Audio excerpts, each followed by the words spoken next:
It's crazy. They done told me, chat, they done told me this the nigga that all the rappers pretend to be. I said, holy shit. This is getting out of hand, y'all. This is getting out of hand. Let's get a lot more platforms real quick. If this thing gonna cooperate with me today, Jesus Christ. Yo, J Prince Jr., brother. You got 48 hours to respond. I don't care if you got your father to put out a nice little, what do you call it again? Courtesy call, one of them slow talking joints. I don't care if you get one of your rappers, because I know you got a label, get him to respond. I'm not encouraging you to do any crime, but brother, what this man just did, he got Mob Ties looking crazy. It got Mob Ties looking crazy. The nigga dropped a new song. The nigga dropped a new song called Mob on Todd. He's breaking it down like a kilo of coke. He called y'all rookies saying y'all dropped y'all gun. He say he's 2-0. The nigga looking for the sweep. Everybody kept saying, oh, nah, it's a Detroit thing. Hey, by the way, yo, Kick Mods, get up on that modding real quick. But this is getting out of hand. Who is this nigga? How is he so gangster? How's he doing John Wick plays? Nigga saying he looked like the 2005 Detroit Pistons. Straight defense, no offense. The defense is the offense. This shit's crazy. Chat, what's going on? We need an emergency PSA from Mob Ties. Mob Ties, listen. This guy got y'all number. This guy got y'all number, Mob Ties. I don't know what's going on. Holy. They're calling this nigga, they call him the DPOY.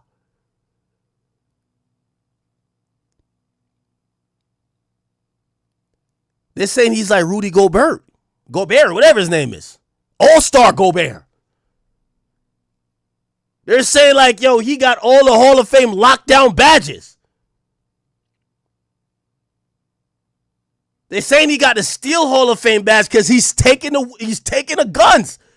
Yo, what type of demon is this guy? Yo, chat, where they get this nigga from?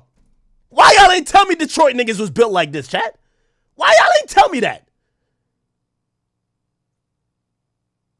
I never knew this type of level of demonicness lived in Detroit. Is this over 8 Mile? I thought I was in the T Grizzly. I thought these niggas were jewelry thieves. I didn't know they were like this. Why didn't nobody tell me they were like this? Why didn't nobody tell me it's cold in the D? Pause. How come y'all let me be misled this crazy? How come y'all didn't tell me like 3 years ago he got shot in the head and he survived? This is a different monster.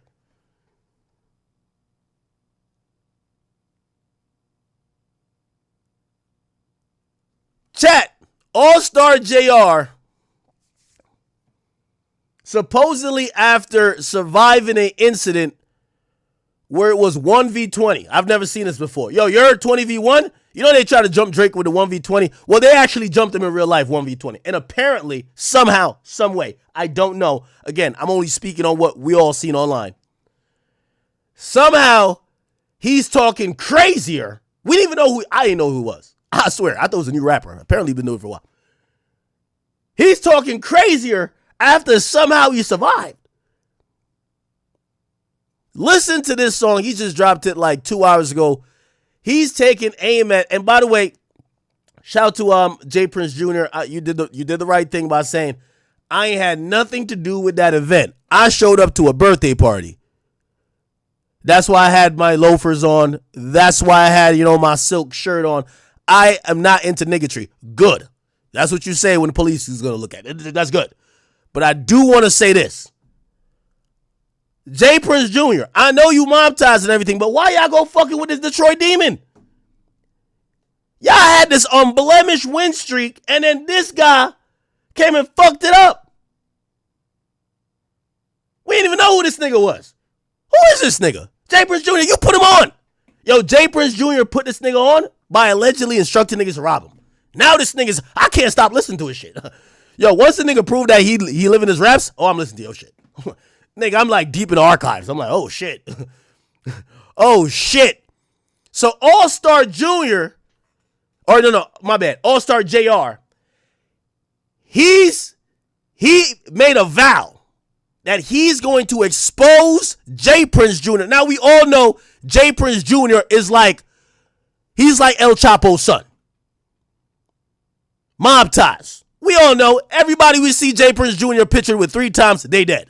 I don't know how. He like the Lil Reese of Houston. Well, not really. Not really. If you go to the club with them 3 times, you dead. I don't know how it works like that. I don't know how it works like. Yo, if you kick it with, if you from out of town, you kick it with J Prince Jr. too much, you're lights out. Peace out, sayonara. See you at the funeral. I'm sorry to say. I don't know how that works, but that nigga's like the boogeyman down there. When I see J Prince Jr., I'm like, oh shit. Oh shit. Now I'm not gonna lie. I showed y'all mad examples. He stand on business. And all it took was one Detroit Negro to go down there. Apparently, the nigga was eating brunch. Getting some French toast, all that dumb shit. Like, this nigga was cooling. And some way, somehow, it was, you know that one scene in Rush Hour where Jackie Chan take the gun from Chris Tucker and point it back at him? I don't know how the fuck this Detroit hooligan. I'm watching the video. I'm thinking this nigga's done for. I seen a nigga lift up the chair over his head like he's about to clobber this nigga. I don't know how he survived. This is like, y'all seen the video? There's a nigga that lift up the chair. I'm like, oh, this is the kill shot right here. He over with. Remember, it's 1v20. Look, Allstar Jr. jump. I've never seen some shit. This is the thing. Look. This shit, they said the jumping happened. The jumping happened for 10 minutes. Chat, I ain't gonna lie to you, man. Maybe it's because I'm out of shape. We ain't fighting for more than 45 seconds, man. Like, come on, enough is enough. Like, yo, come on, brother. Like, yo, we got shit to do, all right? All right, so it's going down. I gotta show you when somebody lift up the chair. Look, right here. A nigga pulled a WCW move. Right when I seen this chair, and it's not even like the foldable chair, it's a chair with the sharp 4 legs. I said, this nigga is knocked the fuck out. It's over. You hear the chicks, oh my God, he got the chair. It's no way. Mob ties done entangled this nigga in some unwinnable situation. He's gonna get his ass whipped, he might get stripped, and them chains is going. You gonna see a video with J Prince Jr., J Prince Sr., and Shakur Stevenson. You want this chain? You could come get it back. I don't know who took your chain, but I got it now. That's what I was prepared for that video. Look. Why doing it? Where the security? Where the security? What the fuck? This is the nigga shit. Hold up. The chair's up in the air. Oh, you got the chair. Oh my God. It's like when the wrestler like not really paying attention and the nigga lift up a perfect chair and he got it like this and the whole audience see but the wrestler. Come on, chat. Once I seen that, I said, oh man, whoever they beating, he's done for. I thought it was Allstar Jr. Let's go, Jay. Exactly. Oh man, this is bad. This is bad. Now, apparently, I don't know, he pulled some Liam Nielsen shit. Apparently, I don't know, some other people had a gun. He took the gun off their waist. He got free for 2 seconds because 5 niggas was grabbing him from all different places. He cocked it back. Feel me? Shit was jammed. He fucking unjammed the gun. The nigga did some MacGyver shit. I'm like, what? It said the nigga was doing some John Wick shit. Wow. This is a dangerous man, chat. I don't know this. This is a dangerous man. Walker, Texas, JR. Like, yo, this nigga crazy.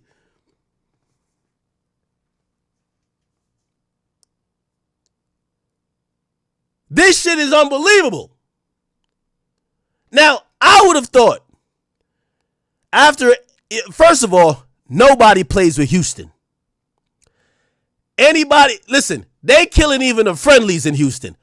I don't think the ops gonna fare well in Houston. Listen, you go to Houston to roll dice, you getting killed. So if you getting killed rolling dice, nigga, if you winning dice, you dead. Straight up. Come on, we seen the history. Come on, you dead, bro. If that's the case, imagine the ops. I'm thinking the ops is gonna get spanked. So this nigga's over here eating brunch. Nigga eating a bologna sandwich? What the fuck? Cooling out?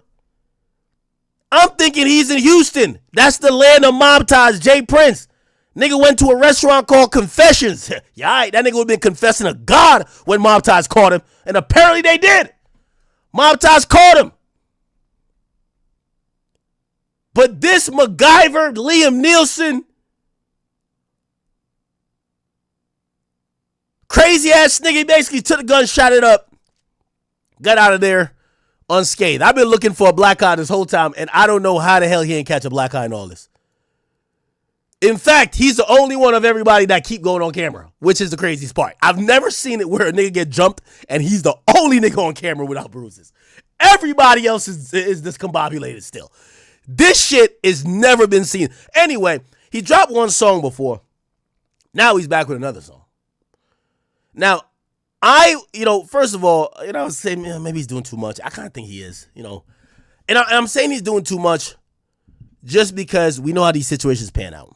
People don't forget, and we don't want no deaths, right?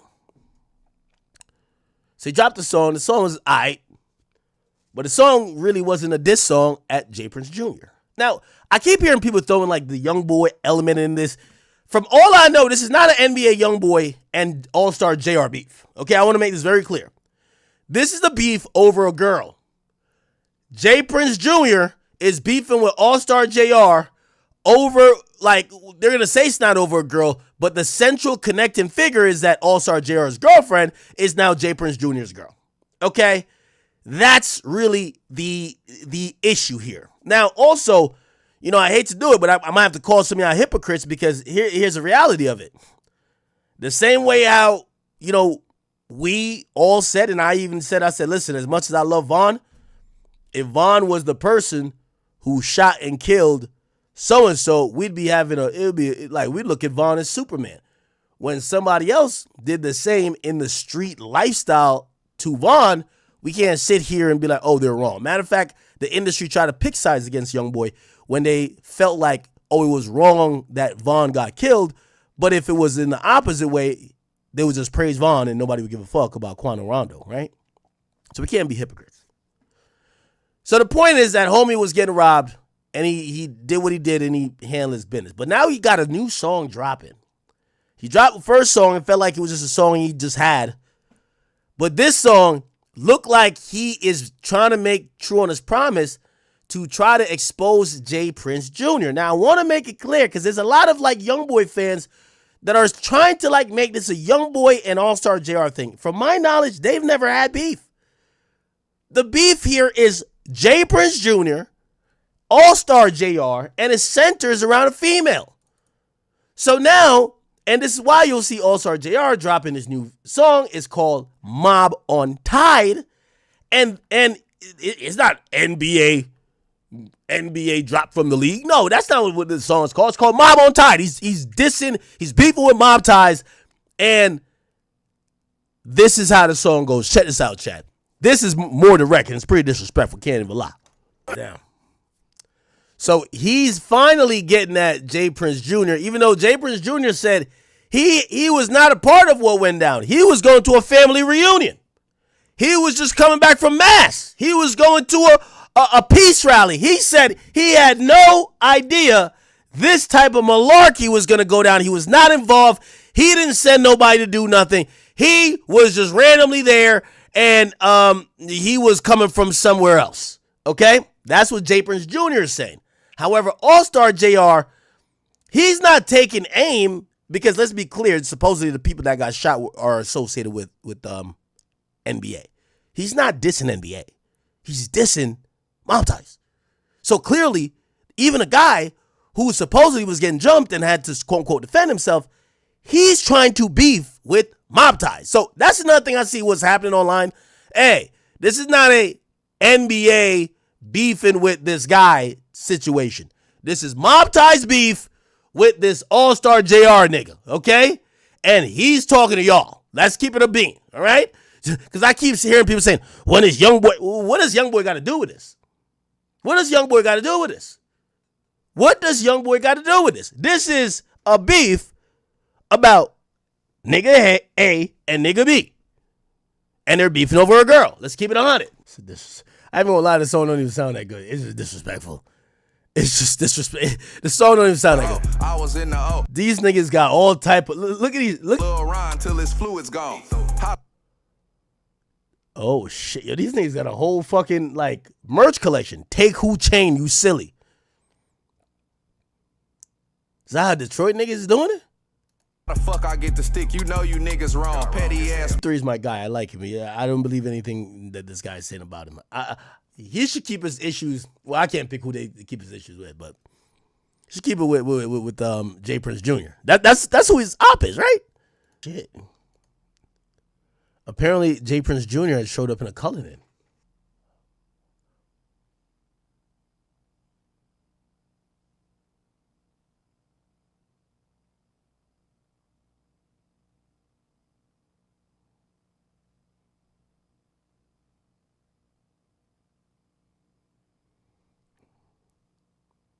Yo, J Prince, man. I need you to get all them niggas that was in that video when y'all was marching to go shut down 6ix9ine show. Y'all need to go invade Detroit. This nigga's tweaking on y'all. Yo, J Prince Jr., I ain't gonna cap with you. This nigga's tweaking on y'all. Remember that video? Yeah, I remember this video. All of these niggas? No, you know, not for the other. Hold on. Right. 6ix9ine there. Now, ain't this Cartel Bo? The fuck? To check in. Nah, J Prince Jr., man, you gotta send the whole mob ties over there to Detroit. Nah, Detroit moving crazy. Nah, fuck that. What's 6ix9ine there? Hey, what's 6ix9ine there?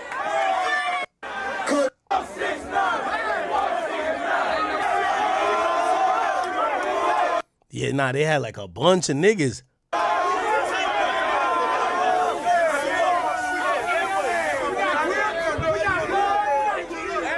Yeah, I ain't gonna lie. Yo, J Prince, man, you gotta send like you gotta deploy at least 100 shooters, 100 soldiers, 100 mob tires to Detroit. These niggas is wilding on you right now. Like, they playing with the throne. Nobody plays with mob ties like that. Like, mob ties got an unblemished record. Impeccable. This nigga right here, Allstar Jr. Why he?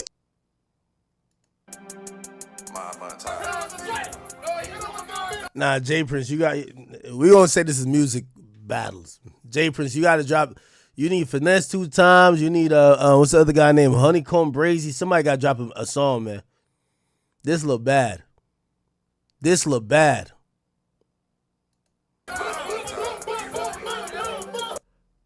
Niggas, how the fuck he get this? So the story goes, this nigga's squabbling.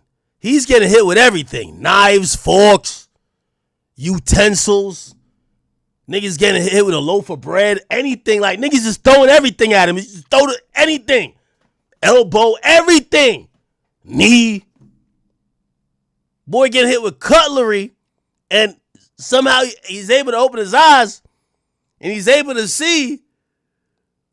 Yo, chat, you ever play Fortnite and like you about to get like killed and you see a rift? A rift, I'm out of there. This nigga see like a purple pump. Like, this nigga grab this shit and start going crazy. Niggas is like this, man. Y'all never told me this shit, bro. Y'all never told me this shit, chat. This shit was crazy. Anyway, back to what J Prince Jr. said recently. He said keep him out the group chat. He said none of that shit got nothing to do with him. He said he was at a family barbecue. It's kind of crazy. Said the internet's so capped.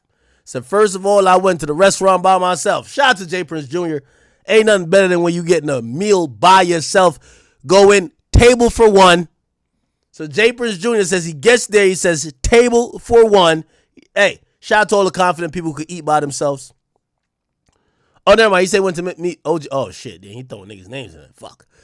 You meet OG3 there for his birthday dinner. See, I ain't got one of my guys with me. Nah, this statement is wild. You know what this statement is? You ain't shot none of my niggas. Like, that's wild. This is a wild statement. Yo, James Jr. He a different type of nigga.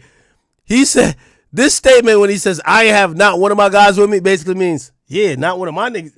You ain't do nothing to one of us. And everyone who was at the restaurant was there to celebrate somebody else's birthday. I ain't know Buddy was there. I had just come from physical therapy and my aunt's birthday dinner, which is why I was dressed like that. Secondly, I would never harm a child. He told me the rumors about, him putting hands or beating like this kid that is from the baby mama that he's dating that is homie's baby mama, right? So he says he never hurt the kid. So I could chill out with that. So I understand that bloggers want clicks, but at least attempt to tell some truth. Y'all make anything up. I was raised to handle business in private, but this new generation only respect or understand what's posted, and that's what's real. When a story gets one-sided, silence starts to look like guilt. Well, that's a good quote. And sometimes you got to speak, not for them, but to set the record straight. So I'll be sitting down with someone to clear the air on a lot of situations soon. Get well, Ben and Ron. Y'all stay strong. Mob ties. Oh, shit. Well, holy. I mean, I guess that's a statement if you want to say it's a statement, right? Basically saying, nigga, you ain't do nothing to us? The fuck? I came alone. I left alone. I'm good. Allstar Jr. says, nigga, are you still running down Kirby? You left your culling in. And you ain't know what to do when the pressure was on. I'm about to show the whole world you soft. You've been getting hoarse for years. I'm pulling the curtain back. Mob on tide. Jay Prince responded by saying, how am I running? When I just had an ACL surgery. Nigga, I could barely walk. Yeah, I ain't gonna lie. Jay Prince Jr. got to start stepping, bro. Jay Prince Jr. got to make an example, bro. Oh, okay. This is some other shit. Now, this guy right here, he started a new challenge. I'm not going to lie to you. I'm also, like, covering this, it puts me in a weird position. Everybody knows I have so much love for the NBA family. Fuck with Ben 10 heavy. Saw him pretty much all the time at the show. Now, I don't know how to report this without being biased or not being biased.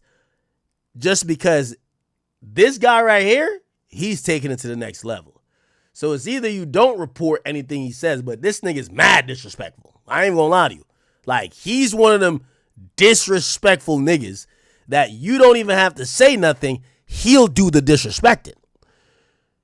So, unfortunately, it appears that Ben 10 was one of the victims in this situation. And again, I don't know fully how the situation is, but it's being reported that they try to jump this guy.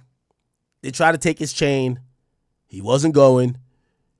Somebody's gun fell on the ground. He grabbed the gun, uncocked it, unjammed it, loaded it up, shot all around, and apparently he shot 2 people. The altercation supposedly started after people realized that he was a op of Jay Prince Jr. That's why they keep mentioning Jay Prince Jr. However, it wasn't Jay Prince Jr.'s homies that made the moves. Supposedly, it was people who were friends, who were mutual friends with Jay Prince Jr., but also are part of NBA Youngboy's crew or his camp.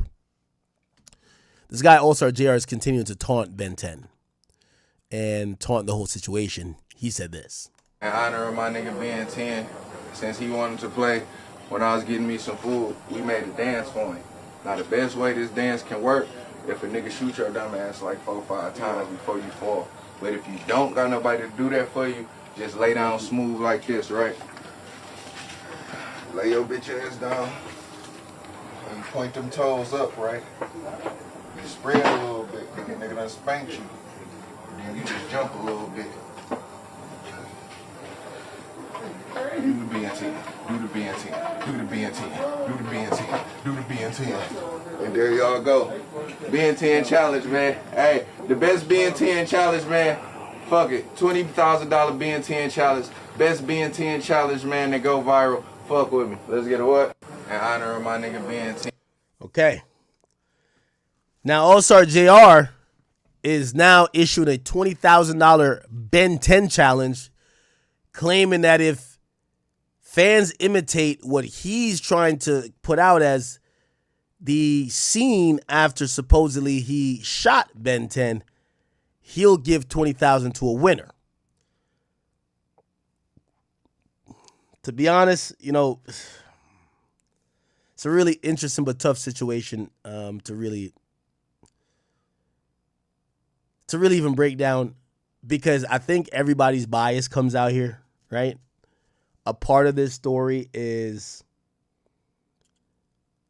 even if you're a supporter of, like, say 4K Trey or like Youngboy, you probably were in the mindset of saying, well, why everybody mad at Lil Tim? It was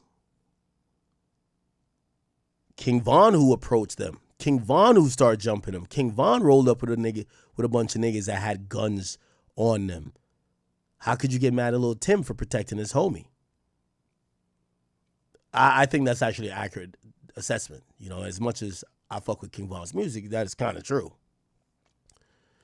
People are trying to use the same logic here. They're saying, well, yeah, you could love some of these guys all you want, but this guy was over here, you know what I mean, enjoying his meal, and Jay Prince Jr. or whoever else decides to point him out and say, that's the op, go get him. Go get his chain. He gets attacked by multiple people. They're trying to take his chain. Y'all seen it looked like some National Geographic fuckery, some type of wild hyena escapade. And in that whole thing, it appears that a weapon gets dropped on the ground. He picked up the weapon and he defended himself. So as much as you might like these guys, you then have to say, will you be a hypocrite? And we're all hypocrites to a certain extent, right? Like, you know, we just want the guys we like to come out in the best of every situation. But some people are comparing it to that, to say, well, if y'all are saying that no one should be mad at Lil Tim for defending himself, why should fans be mad at this guy for defending himself? Again, these are questions that I think people are trying to figure out. Obviously, this guy, he's not sitting back like remorseful, like, damn, man, I'm sorry I had to do that. He's kind of looking at it from his perspective. Yo, these guys try to hurt me. He actually made some tweets that was talking about it. And in his tweets, this is what he said. Because a lot of people said, hey, you're doing too much. I mean, shit, I even said for a certain extent, I'm like, bro, you're doing too much. He says, oh my God, I imagine the fun them niggas would have had dancing in the sun wearing my J. I guess his jewelry, that means. It couldn't happen, guys. He said, niggas getting fapped down. I think he means shot. Playing. Now it's a problem with the culture. Talking about just chill. Nigga, when I was chilling, I was chilling when niggas thought they was going to get off. I don't give a fuck about nobody's feelings being hurt. Interesting. Now, chat, this is really the truth about all situations, right? It's truth about all situations, right? Like, you know, when it comes to even like, you know, street stuff or not street stuff, or, you know, violence and not violence, we're really hypocritical, right? Like, again, I pointed out the hypocrisy in terms of the Gucci Man situation, right? Okay, cool. Everyone now is on some street code shit. Oh shit, why Gucci tell? Now, some people have valid reasons. They're like, or what they perceive as valid. They say, well, Gucci, he propagated to be a street nigga. He said it was anti-snitching. Some people are like, nigga, man, we fuck with Pooh Shiesty. Like, nigga, well, nigga, Gucci, you a rat. Like, why would you do that? What I did ask, and I asked this question, I asked if the narrative, or if their personal narrative would change if Gucci had said, no, I'm not giving up my jewelry, and Pooh Shiesty murdered him. Or I even asked, would Pooh Shiesty murder him? If the story goes Pooh Shiesty tried to rob him, he wouldn't give his shit up, and Pooh Shiesty just left without taking his stuff, pretty sure you'd call Pooh Shiesty pussy, right? If Pooh Shiesty shoots him and he dies, you call you call Gucci stupid for not giving it up. There's no real win in this, right? But nobody thinks about the idea of, well, imagine it gets to a point where Gucci doesn't cooperate and they have to either shoot him and kill him or leave. If they leave, they pussy. If they shoot him and kill him, Gucci's dead. What do y'all want to happen if the situation went further? And I only ask that question because I think everyone's saying what Gucci should or shouldn't do now, not realizing that, well, this whole thing actually does start with Pooh Shiesty initiating the situation, right? Like, he initiates a situation that gives limited options, right? Because if, God forbid, Gucci doesn't give up whatever, he gets killed, right? Unless y'all think that all them guns was just to scare Gucci. I don't think y'all thought that, right? Anyway. So back to this. Allstar Jr. is basically, he's taunted, man. He said I got $20K for the challenge. And you saw the tweets. He's saying, y'all, they would have had fun if they took my jewelry. Why are any of y'all saying I'm going too far? Because they didn't take my jewelry and I defended myself. What's your thoughts on that? I do want to hear your answer, whether you're in the YouTube comments or you're watching this on Kick or wherever. Just let me know. What do you guys think about that? In honor of my nigga being 10, since he wanted to play, when I was getting me some food, we made a dance for him. Now, the best way this dance can work, if a nigga shoot your dumb ass like 4 or 5 times before you fall. But if you don't got nobody to do that for you, just lay down smooth. That's a crazy thing to say. The best way you could do the dance is if you get shot 4 or 5 times. But if you don't have nobody to shoot you for the challenge, what? What? Yo, this challenge already disqualified. So the best way to do the challenge, somebody should shoot you. What? ¿Qué lo que? Move like this, right? Lay your bitch ass down. And point them toes up, right? You spread a little bit, nigga done spanked you. Then you just jump a little bit. Do the BNT, do the BNT, do the BNT, do the BNT, do the BNT. And there y'all go. BN10 challenge, man. Hey, the best BN10 challenge, man. Fuck it. $20,000 BN10 challenge. Best BN10 challenge, man, that go viral. Fuck with me. Let's get a what? In honor of. Now, this is where it's interesting for, I think, some of the 4K Trade fans. Now, let's be clear. We shouldn't be, if you're a fan, it's one thing. We shouldn't be saying, oh, what does young boy think? What does these guys who are clearly, these are their people think? But a lot of fans I watched over the years, they said, well, the whole King Von thing, I don't know why so many rappers are clicking up with Dirk and Von against Youngboy. Quando Rondo was just defending himself. That's a fact. Quando Rondo was defending himself. Lil Tim was defending Quando Rondo. That's why he's not charged. This guy looked like he won't get charged, but seemingly like he was defending himself. I'm wondering if there's a difference now. Anyway, so that happened. And by the way, we keep hearing these rumors that Ben 10's paralyzed. I don't know the current status of him. One of his friends, his name is Jamor, he came out and he said he just got off the phone with Ben and he says he's doing fine. Tell you how good God is, man. I just got off the phone with my little brother. So for everybody that wishing bad on him and all that stuff, man, y'all start acting like God ain't good, man. And like God don't give people second and third and fourth chances. That's how good God is. My little brother's great. You feel me? 10, good. We just talk. Everything's great. You know what I'm saying? And we just gonna keep it just like that, And I'm not getting in the middle, in the midst of nothing. Yeah, I'm on the neutral side. You feel me? I don't bang, I don't do none of that.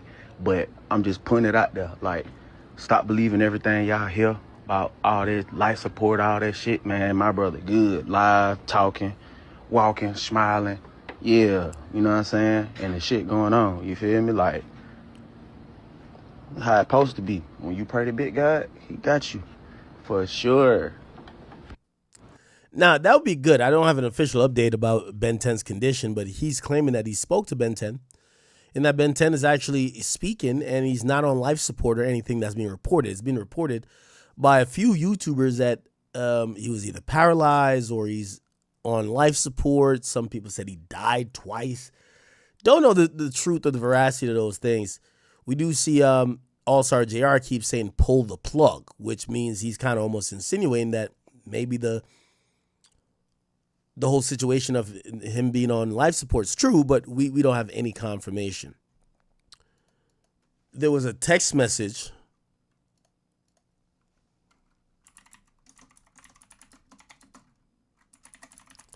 that was floating around that seemingly was, I guess, is fake. Because there was a text message from someone who claimed they worked in a hospital where they were saying, oh, young boy is here. Okay. And young boy, is visiting Ben 10 and supposedly there is a bunch of people visiting Ben 10 because they're about to pull the plug because he hasn't came back. We're now hearing that's not true. Okay? We're hearing that's not true at all. So from everything we're hearing so far, Ben 10 is still hospitalized. Is he, about to die? Doesn't appear so. Look like he's still alive. We hope that he survives this. Let me see if I can find. Let's see if I can find. One of these pages actually had a text message. Maybe I'm tripping. All right, that's some young boy nonsense.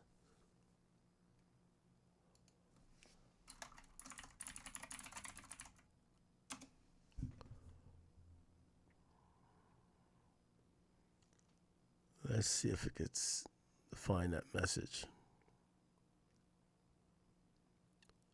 Chat, we've missed a lot, huh?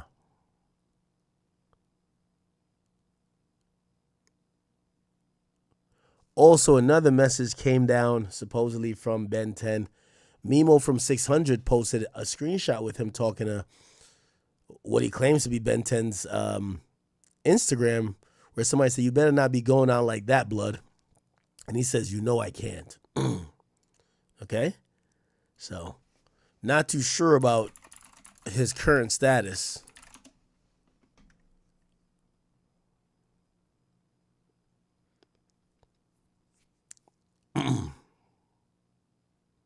Yeah, I'm not too sure about his current status. There was an individual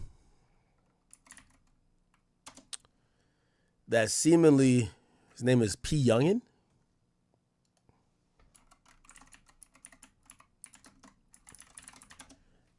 In the midst of this, he decided to quote unquote call out me. I'll play what he said.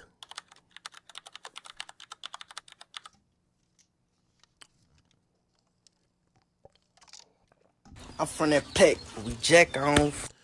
Now, I think he's a former artist for Never Broke Again. I don't think he's still in Never Broke Again. So I think he's a former artist. I don't know what his current relationship is with everybody else or even Youngboy. However, he spoke about all of this news breaking, and this is what he said. Friend, whack on, king, gutter to the end. I'm from that pack, we jack on, friend, whack on, king, gutter to the end. Watch your back. Then y'all talking about some Detroit versus everybody. Man, shut the fuck up. Half of y'all fan ass, goof ass, broke bitches broke. Y'all ain't got nothing going. Stop it with all that pussy ass nonsense. Dumb ass nigga. Bitch ass nigga trying to get the whole city to ride with him. Get your pussy ass on, man. Don't run out, bitch. Then this nigga academics, bro, I don't know, bro. You confusing, bro. When I see you, bro, I gotta just look you in your eyes and really just holler at you. And really see if you really retarded or really fucked up in the head, son. Go out and fuck. Every time it's like you be trying to, I don't know, son. Like one day you with us, one day you know what I'm saying? Like, bitch, what you gonna do? Pick your side, bitch. Come on, man. All that trying to be talking about, man. Fuck what? Woo, niggas get shot every day, my nigga. Then you bitch ass rap ass niggas be getting on this bitch trying to joust and then trying to dick ride. Bro, come on, bro. How you gonna say, oh, ooh, then you gonna try to say if a nigga was to come snatch my chain, ooh, you know what happened. Man, stop doing that pussy ass shit, bro. Like, for real, like, y'all dudes weird, son, on key, son. Man, all right. All right. Interesting. So, this is P Yungin. I'll give him my official response, brother. I never signed up for war with none of y'all niggas. Like, I don't know if he thought I was like, I don't know if he thought like I was in confessions, like I'm finna slide too. Like, no, sir, no. Okay. I think Ben 10 is I've met him. He's a good guy. He's been nice, jovial. Like, I got great energy from him. I'm not at war with him. And I'm not on any agenda that he's on. And I might have to make this abundantly clear for everybody. Listen, because I'm your rap friend, or I like you guys as a rap group, I am not one of your rap soldiers. I gotta just make this clear, okay? So if I see you're up, I'll do the courtesy of not bringing up the fact that I'm friends with you. Okay? But I'm not the person. Like, I feel like he was almost saying, yo, slide act. Like, yo, wait, hold on. I don't think that's how the hierarchy go. Wait, hold up now. Hold up, man. They want me to slide? No, well, I know it doesn't mean exactly that. I think what he's trying to say, honestly, like, not to joke around, because I know this serious. And here's the thing. The only thing I would say, I hope I'm not trivializing the fact that I rock with these dudes. But I can't play this on a media level bias where I don't show what the other guy's saying. You guys somehow are involved in a feud with another guy that's a rapper. Right? When y'all are going back and forth with some random niggas from y'all hometown or Baton Rouge, who gives a fuck, or I don't care. But me showing what this guy is saying, he's the one disrespecting y'all. He's the one gloating about what he said or what he did. Okay? Also, here's the thing about the situation. I don't even look at the situation as it's again, maybe I'm wrong, as it's a 4K trade NBA versus this all-star guy. I'm still going to interpret this situation as this is mob ties and this all-star guy who haven't seen eye to eye. They got into it, and yes, I do believe that the NBA dudes, I don't know if they were sent off. I don't know what it was.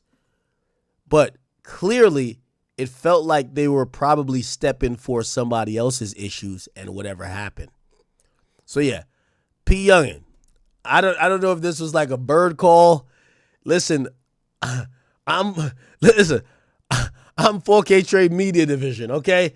You need to go tell the sliders in the 4K Trade Shooters Division to go handle that. I don't know what you talking about, brother. He said, I gotta look you in the eye, see what side you on. I'm like, wait, what? P Yungin. P Yungin, this might be time for you to tap in. This is time for you.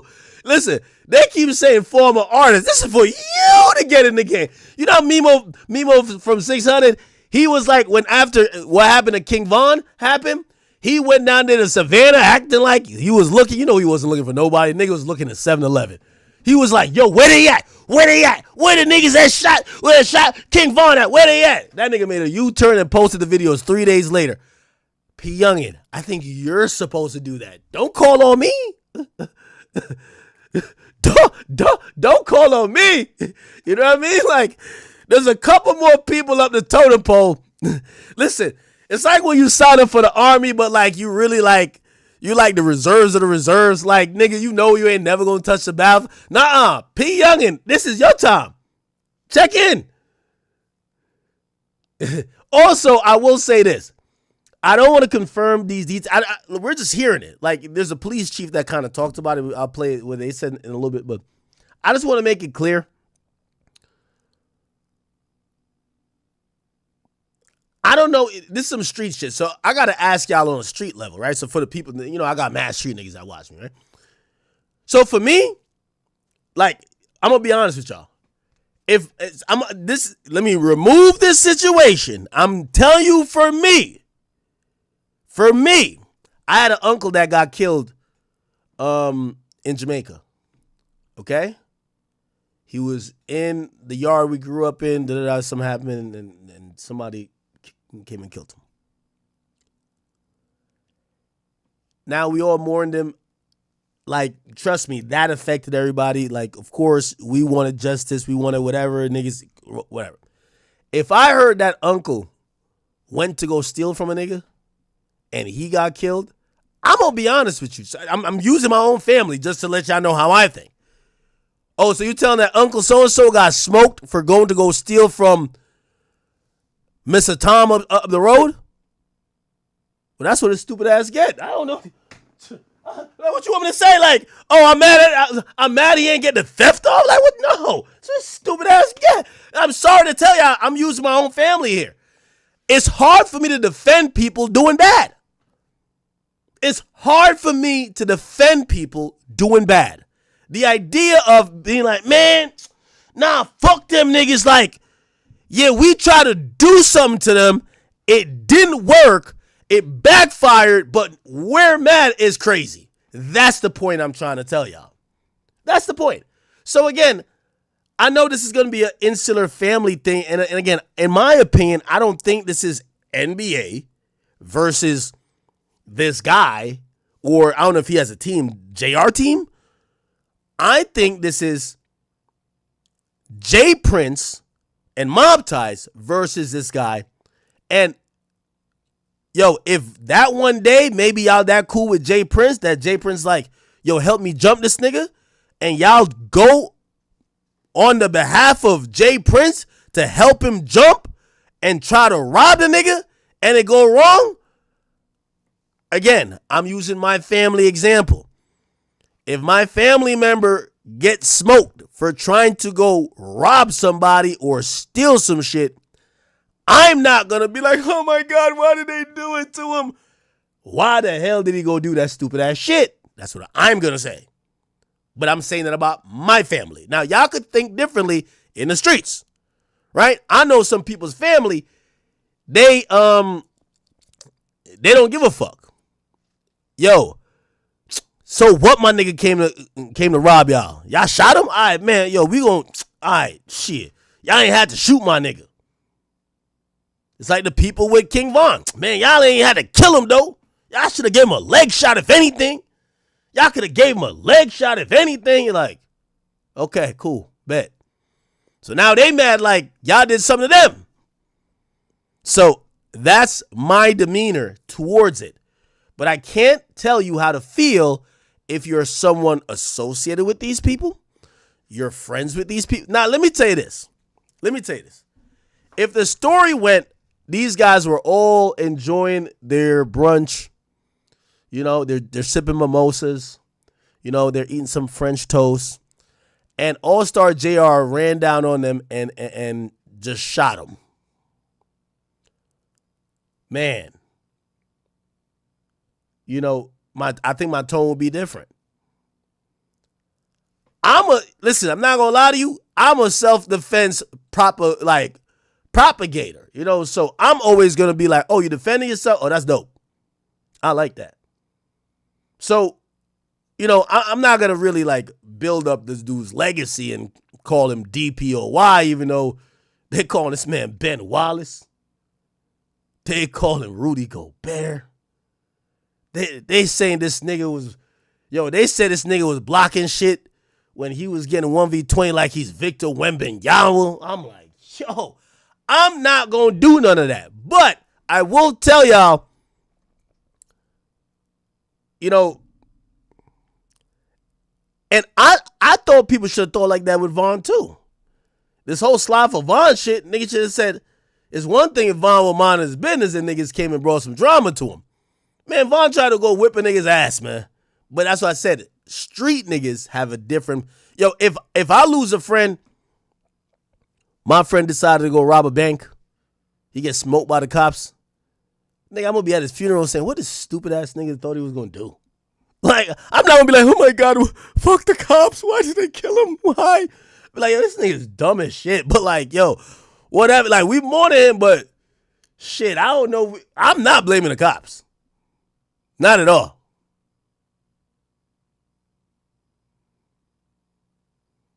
Somebody said it was amazing defense. Rap ass niggas be getting on this bitch trying to joust. Now, I do get P Youngin's argument about rappers. I've heard rappers say the most delusional shit about robberies. Yo, if a nigga ever try to rob me. I remember E-Day once said, he said, if a nigga ever try to rob me, when he reach for my chain, he gonna freeze. I'm like, this nigga think he got a superpower? Like, yo, what the fuck? Yo, I hear niggas talking about, yo, the last nigga tried to backdoor me. He left in the stretcher in the front door. Like, yo, rappers got all type of I'm untouchable scenarios to say why they can't get robbed or whatever the case is. Okay? You know what I mean? The reality is I think all of those things could occur. And I'm going to be honest with you. And if people are wondering, oh, well, damn, this guy is getting a lot of attention from it. Yeah, he's the 1%. It's 1% of people that survive a jump in with no bruises and supposedly get somebody's gun and shoots them. Like, even if we want to compare it to maybe a possibly comparable situation, the situation of, what's his name? Of Troy Ave. Supposedly Troy Ave had the extra people with him when they were jumping Tax Stone. Tax Stone had a gun. Troy Ave got the gun or wrestled it away from Tax Stone after the shots, but they were outnumbering Tax, supposedly, right? So that's a little bit different. In this situation, this is really like a 0.01% chance of this happening. 0.01% chance. He literally was getting jumped by 20 people. Somehow a gun falls out. He gets the gun, unjams it, loads it, and shoots 2 people that were immediately trying to grab his chain. What the fuck? Sounds crazy. Okay? And then trying to... So for the rappers who all say that's what's going to go down, no. Matter of fact, I'm thinking in Texas, how come someone else didn't have a gun and how come they didn't shoot him and kill him? Dick ride. Bro, come on, bro. How you gonna say, oh, ooh, then you gonna try to say if a nigga was to come snatch my chain, ooh, you know what happened. Man, stop doing that pussy ass shit, bro. Like, for real, like, y'all dudes weird, son. Don't keep... Now, I know you guys are wondering who's Allstar Jr. We have a semi-quick video to figure out who he is, but apparently this guy's no stranger to all these things. Also, there's a No Jumper interview he did. Well, shout to Adam for like getting him really early. He basically kind of described the same thing that went down in the situation, which all that tells me is that he's a guy who's war tested. But check this out, chat. Being that you're from Detroit, how would you describe the culture out there? It's lit and dark at the same time. Thought it was over for me, now they right back groupies. I told the doc stitch me up and I was right back moving. Like I said, Detroit a dark, sick place. Welcome back to another episode of True Street TV, where we cover everything street related. Hit that like, subscribe, and notification bell, and let's get right into it. Today's story brings us to Detroit, Michigan, a city full of talented rappers that are flourishing. As the city used to feel blackballed from the music industry, it's nice to see so many successful artists from the D today. The man we're here to talk about today is a veteran in the rap game and has been consistent for many years. 31-year-old Jeremy Ford, better known by his rap name Allstar Jr.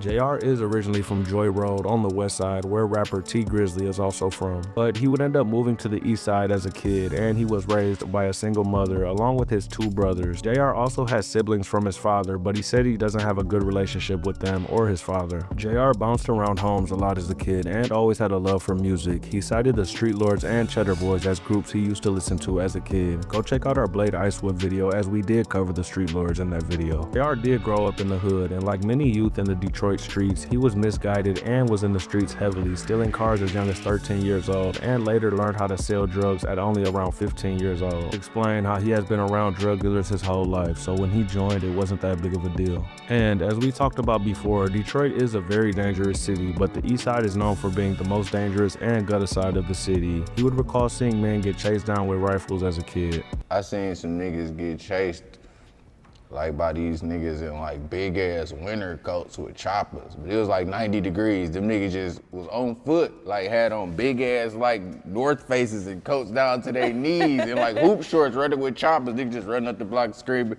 That's some crazy shit I can talk about that I actually seen. And around 2011, JR became friends with a guy named Allstar Pooh. Pooh, who now goes by Campaign Pooh, had started the rap group All Stars Ball Hard alongside Allstar Lee and T Grizzly in 2011, and they released their debut project the same year. JR was in the streets hustling and wasn't rapping at the time. T, Pooh, and Lee would release a volume 2 to their debut mixtape and were making noise as a group in the city, with songs like We All Buffed Up being a hit in the streets. JR would see the potential and decided to join the group as well, joining in 2013. And although T and JR were in the streets, they both did graduate high school, and they both were accepted to Michigan State University. JR would eventually hop in the booth, featuring on the song Bling Bling, released on September 15, 2013. JR's smooth delivery would come naturally to him, as you wouldn't be able to tell this was his first song. Bitch, black powders off a mink, ice chunks in the Brilliant. Finna drop it in the drink. You done let T fuck, get that pussy to leak. Fuck Ryan, fuck me, Buddha put her to sleep. T and JR would become a lot closer as they were in college together, and they would get together and make a big mistake. JR and T would eventually run in dozens of dorms, stealing over $20,000 worth of electronics. T would say they targeted rich Asian and white students, as they were more likely to have Apple products, which sold for the most money. And this wouldn't last long at all, because after multiple students began reporting their items being stolen, word would go around campus that T and JR are wanted by Lansing police. T would take his items to a friend's dorm room, and police would eventually snatch him up, as their college friends had told on them. My ass niggas told on us in that bitch. That's crazy.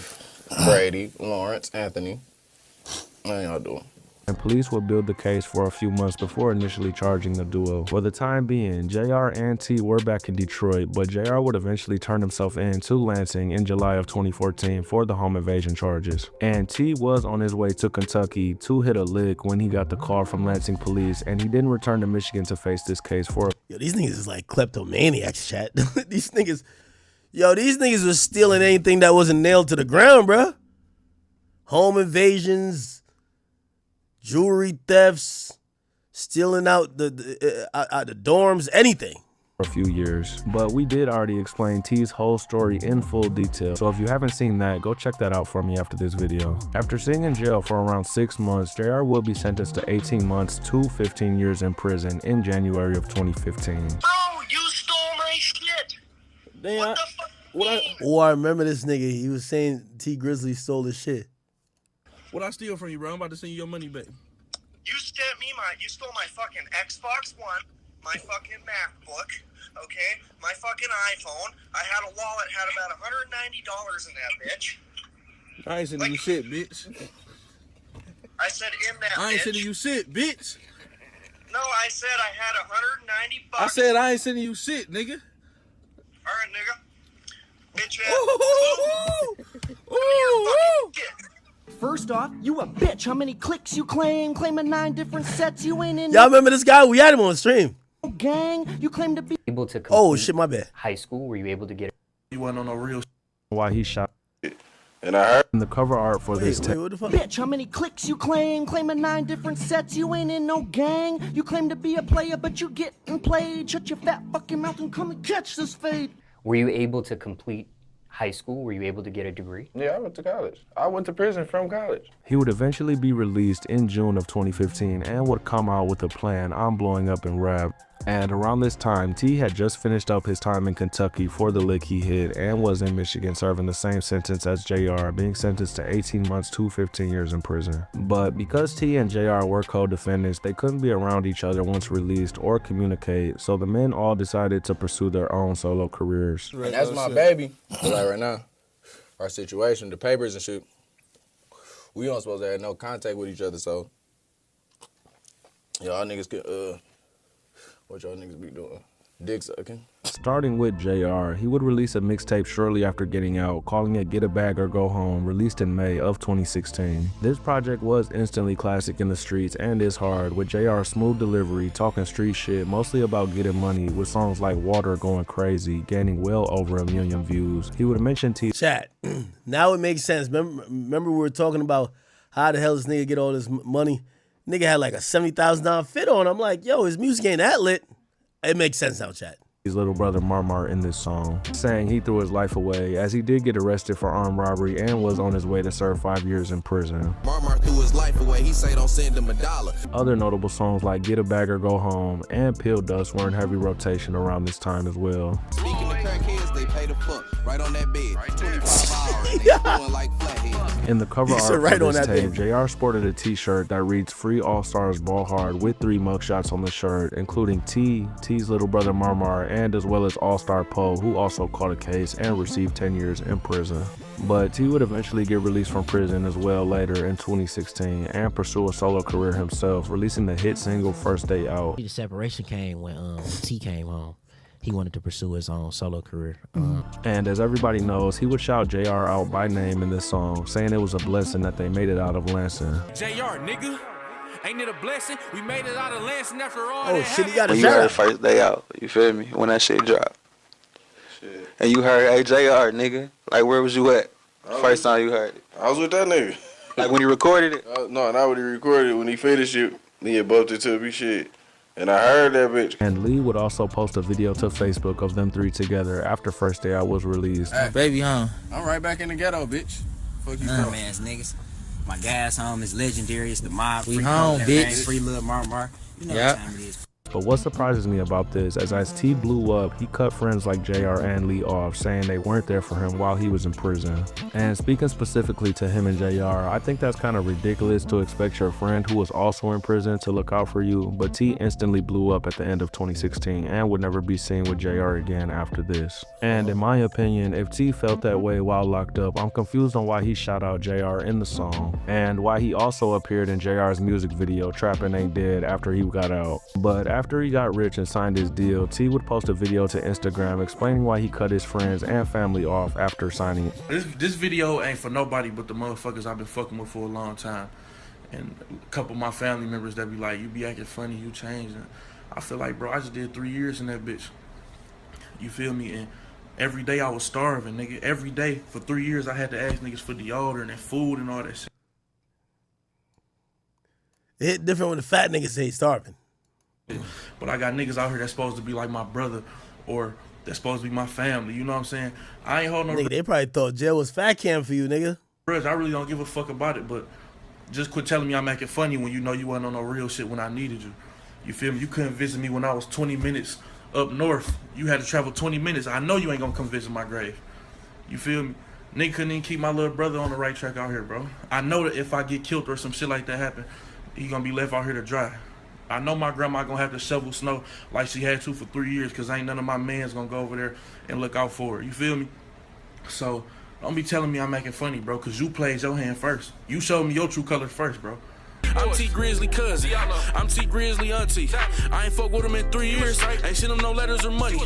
But when JR was asked about it around the same time, the T situation around the same time, JR said they were still locked in but couldn't have contact because of their probation terms. Anyways, JR was still buzzing off his debut tape, and he would link up with Gino Cash to do the song Thug Niggas. Tell niggas what this gang come with. Might fall out with the people you in love with. JR and Gino would eventually get into a beef, but we'll get more into that later. In March, JR would collab with FNB DZ on the song Dog. This song has almost 6 million views and was a huge song with JR rapping the chorus. This song really had his name buzzing as a rapper in the city. These niggas all talk. They really had a plug. How them niggas fall off. And following this buzz, JR would drop 2 projects releasing Blowing the Extras and Cases Pending just days apart there for him in prison, like the song Real Niggas off his My Moment album. No letters or no pictures, like a nigga just stopped living, but I just had to sit back and remember, everybody ain't loyal. And a few months after this, Gino Cash would release the song Belly featuring FMB DZ. JR would go off on Gino, claiming that he stole the song from him, and they would become enemies because of this and would begin beefing on Instagram, eventually making it to the booth. Fucked with Gino. Like, Gino, no! That's what somebody should have been yelling to that nigga when he jumped out here in this water. Like, Gino, no! Going into the year of 2018, JR would release another classic project, dropping Organized Crime on February 1st. This project contains more meaningful songs and lyrics, opposed to just shit talking. JR came with a mixture of hustle/pain music, with songs like Conversation with the Streets being a deep song many street hustlers can relate to. Had a conversation with the streets, told her I'm falling out of love and I gotta leave. And on the song titled Deep in the Game, JR would name drop T, saying people are steady asking him why they aren't together anymore. JR would follow this up by saying he doesn't know why T cut them off. Steady asking me why you ain't out with T.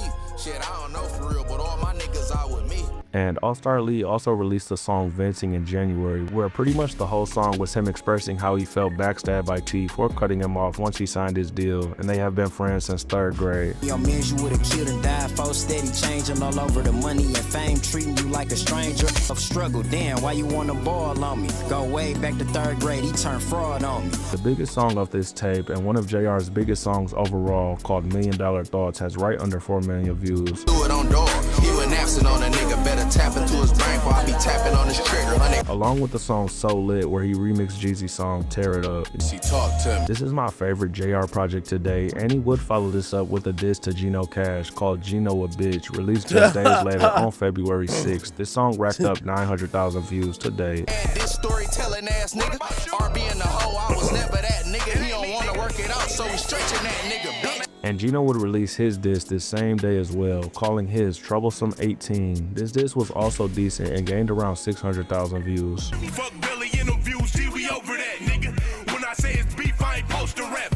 And surprisingly, right around this time, T would link up with Gino Cash as they were seen in the studio together. They would also release a song together called In They Face. They want niggas that hate, cause them niggas grown as hell trying to get baby.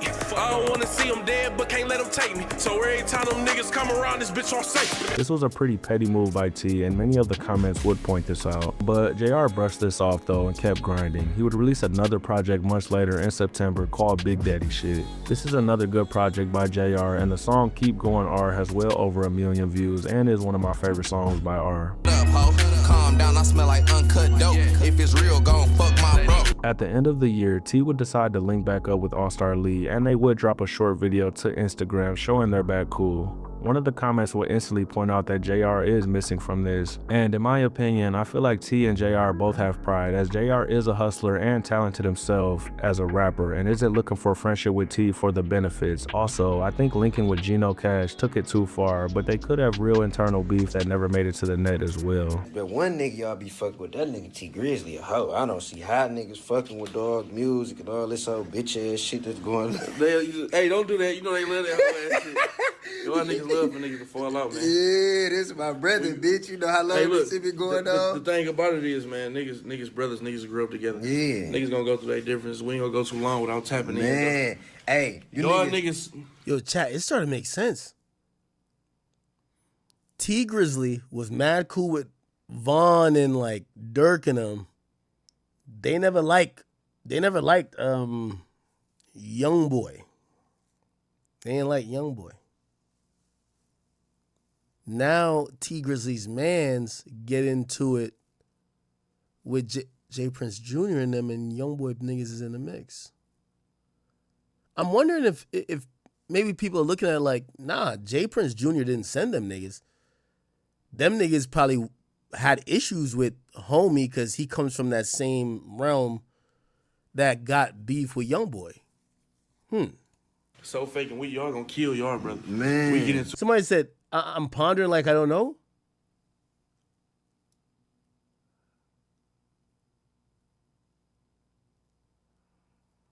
We fight, we shake hands, we love each other. Exactly. You lost big time if the internet, you put 2 and 2 together on the internet, bitch. This is my brother. We out here mobbing too. JR would go on to release Get a Bag or Go Home #2 the next year in 2019, and another project in 2020 called Same House as Last Time.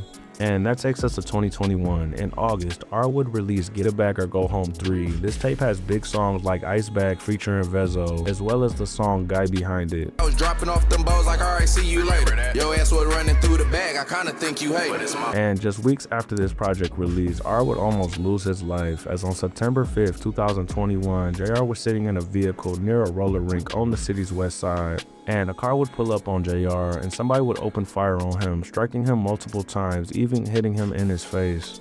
And 3 other people were also shot, but luckily everyone survived this shooting from the reports I was able to find. JR would have his jaw wired shut, which is known as one of the most difficult rehabs to go through, as we take simple stuff like being able to open your mouth for his face looked huge on the side. Granted, but JR would muscle through this and recover from the shots. And to this day, he says he's not able to fully open his mouth. He can only open his mouth around 35% of the way, leaving him not able to eat stuff like burgers, but he's still thankful to be alive, as he easily could have been killed. All the love from the whole Get a Bag gang. But it's straight, y'all. I'm straight. I'm gonna be right back. This shit 2-3 month little cross to this nigga. Whoop whoop. You gonna get back in my bag. I ain't never even get out my bag for real. Cause niggas really so fucking dumb. Damn, he got shot in the neck and the fucking like face or cheek or whatever. Thinking some niggas like y'all could kill a nigga like me. That's the first thing y'all niggas went wrong with. All that other shit, bro, I'm not even sad or nothing, bro. Nigga, all the videos off the tape still dropping, nigga. Dropping some new shit, so I'm slobbing and shit. Nigga fucked up. Please fuck up. He would also drop a hard-ass song after this. As we know, Kanye also had his jaw wired shut and released the song Through the Wire, rapping about his injury and rehab. And JR would do the same exact thing, releasing a Through the Wire remix 6 months later in March of 2022. This is one of my favorite JR songs and has well over 1 million views. I was fucked up for some months, they wired my tissues. Niggas had to gather theyself with shots from the bleak dude.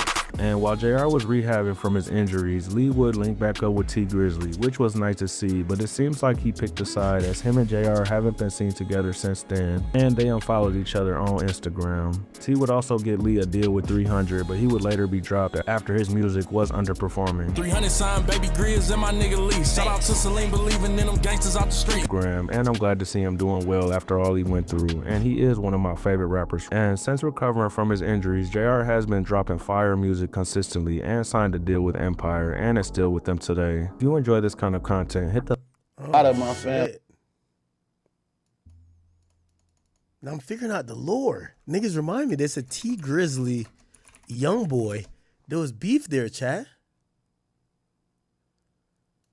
I mean, it seemed like you got just a good mind on your shoulders, especially kind of with everything that was going on with you and all the shit you had to deal with. How do you put yourself in a position now where you like staying out of shit? Because obviously, like we see the media and the rumors coming up. They had the NBA YoungBoy thing and they throwing your name in there with the rumors and stuff like that. How do you just adjust to that and just kind of being able to stay away from shit? I feel like when you from that shit, I said this in the song too, when you come from that shit, it follow you. That shit follow you, no matter where you go. Like certain shit gonna always be in the back of your head. You gonna always have this defense mechanism that was put into you a long time ago. You feel me? That shit just kind of follow you. And a lot of street niggas are getting in the game right now too, and they got them same things. So when we see each other, it's an automatic standoff. Like, nigga, what's up? Yeah. You feel me? It's just crazy. I don't think you could never shake it unless you get $1 billion and can move to London. Missing, you know what I'm saying? The way missing.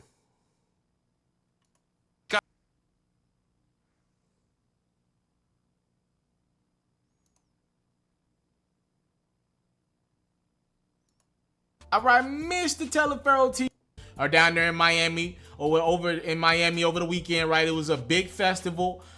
Was JR hanging with T Grizzly during this time? So I would love for you guys to be a part of my face. Take their beef to the next level, and that's via the reports of some news outlets down there. And apparently, it led to. Wait, hold on.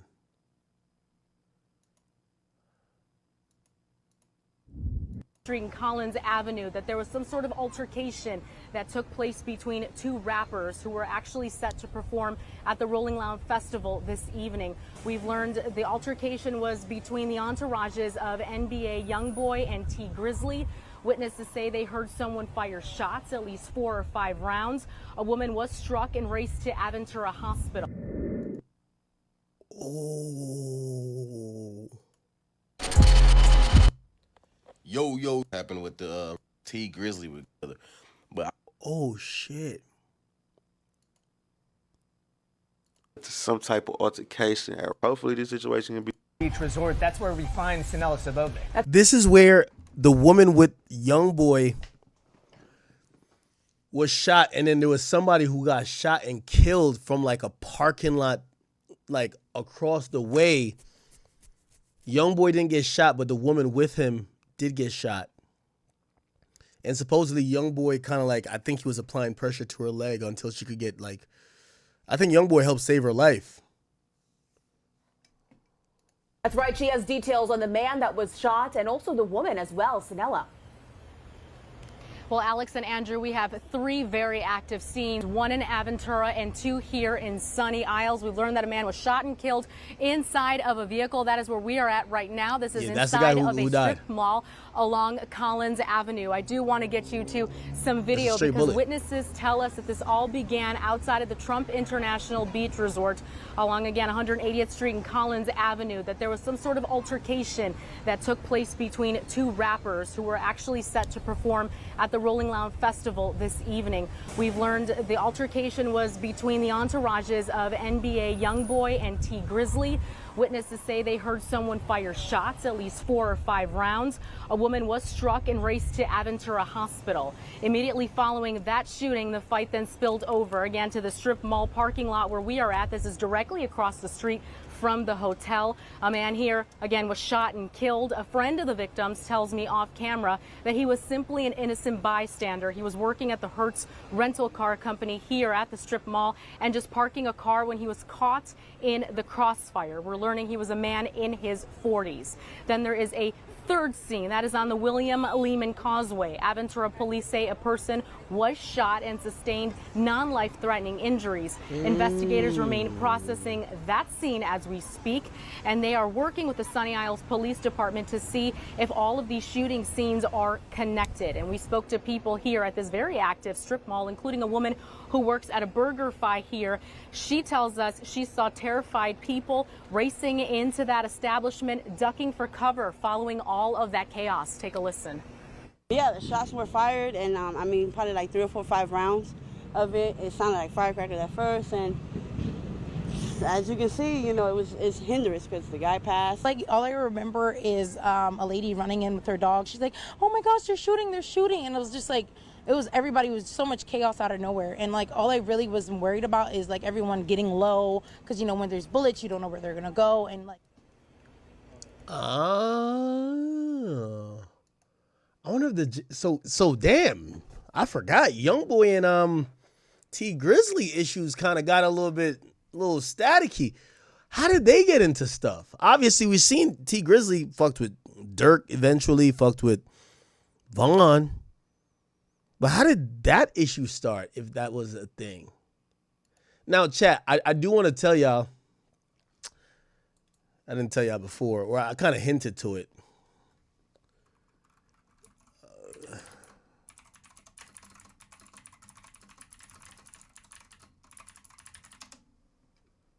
I didn't.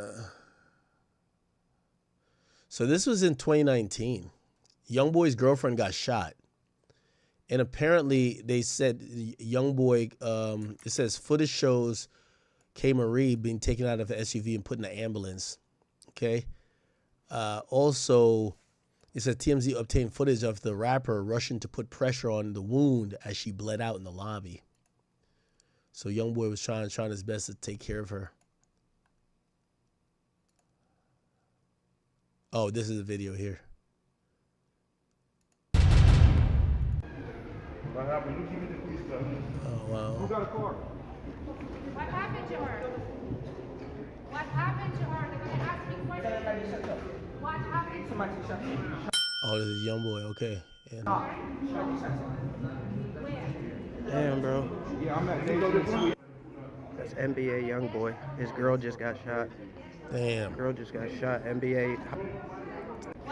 Whatever happened to that young lady? And that's your friend. Whatever happened to her? K Marie, YoungBoy, Instagram. What's her Instagram?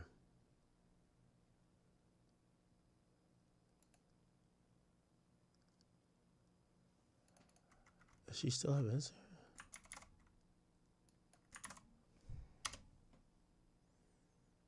Oh, this is her.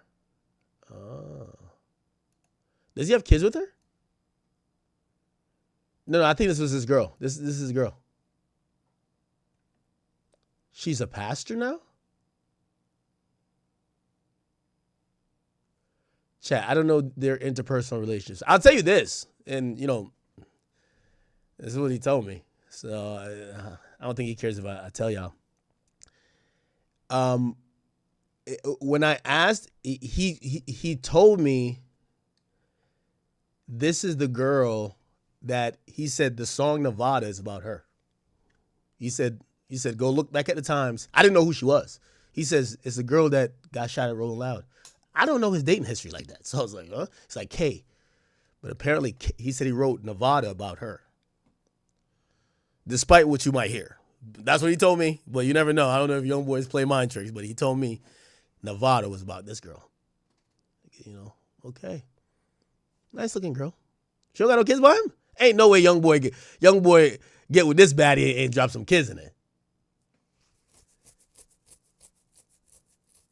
He said something about, I forgot, he added something onto it. He's like, yo, go look back at the time of the song. She was somewhere in Nevada, something like that. I don't know what the full story is. Yeah, young boy fans probably know. But, is this the one that got away? No kids? Oh, hell nah. That's not young boy style. It's not young boy style right here. Ole. She what? Chat, y'all know the fucking lore. Y'all know more than me. Yeah. Oh, he also told me to look at the lyrics. Nevada lyrics. He said when did he drop this song? 2021. Okay.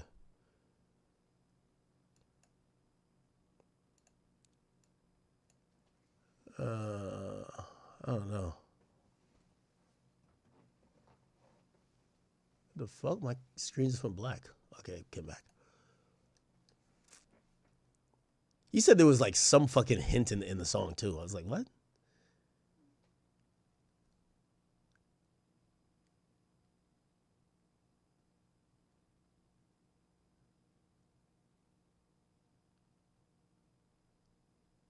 Yeah, anyway, whatever. Wow. So anyway, so we get to find out, oh shit. So maybe the JR thing is a little bit more deeper than just him versus mob ties. Maybe the NBA dudes don't fuck with anybody who fuck with T. So maybe they had it. Maybe JR or J Prince Jr. didn't have to tell him, yo, go do something. Maybe they're like, wait, ain't that nigga that's cool with T Grizzly? All right, bet. Let's go do it to him. That might be interesting. I don't know.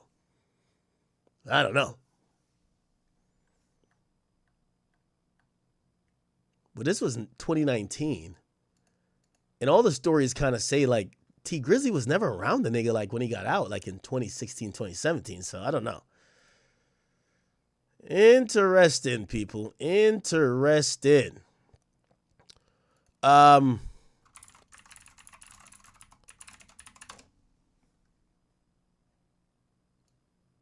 Somebody said, play the song. What song are you talking about? Somebody please tell Ack they not cool. Who not cool? What are you talking about?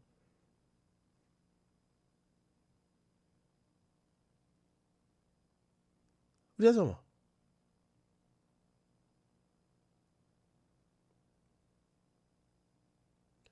Somebody said, Ack, you're making, Junior and T or JR and T? Oh, yeah, they're not cool. Okay, cool. All right. Y'all got it. Yeah, I got it. All right, J Prince. One thing I like about J Prince Jr. This nigga posting his rehab. He don't give two fucks, man. Yo, one thing with J Prince Jr. I gotta like give him respect. It don't matter if somebody on life support, fighting for their life, dead. It don't matter what. He posts his day like nothing is happening. Nothing. Yo, J Prince Jr. He don't care if there was a mass murder, mass shooting. He'd be like, anyway, back to regular scheduled program.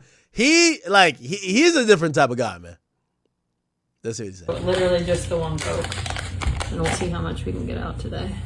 Oh, shit.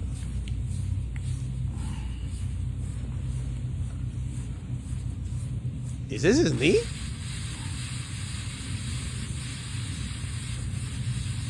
Damn, what's that? Is this like pus? I can't surprise you on this one. Oh, shit!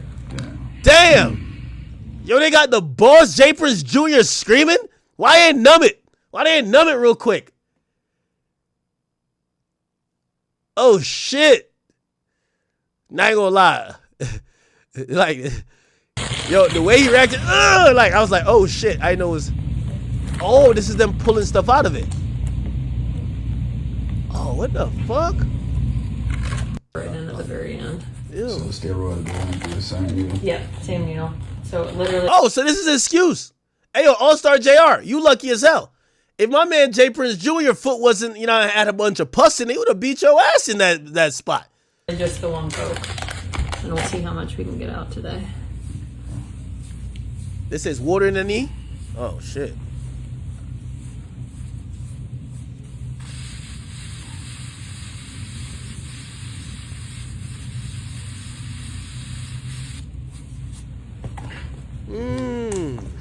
I can't surprise you on this one. There you go. Yeah, I ain't gonna lie. That doctor did not give a fuck. That doctor might be working for Allstar Jr., bro. God damn. First part over. The fluid lighter this time. Yeah, this just tells me there's less bleeding in it. Jesus Christ. Still breathing? Is it hurting or just more your nervous? My nerve. Okay. Let it relax. Damn.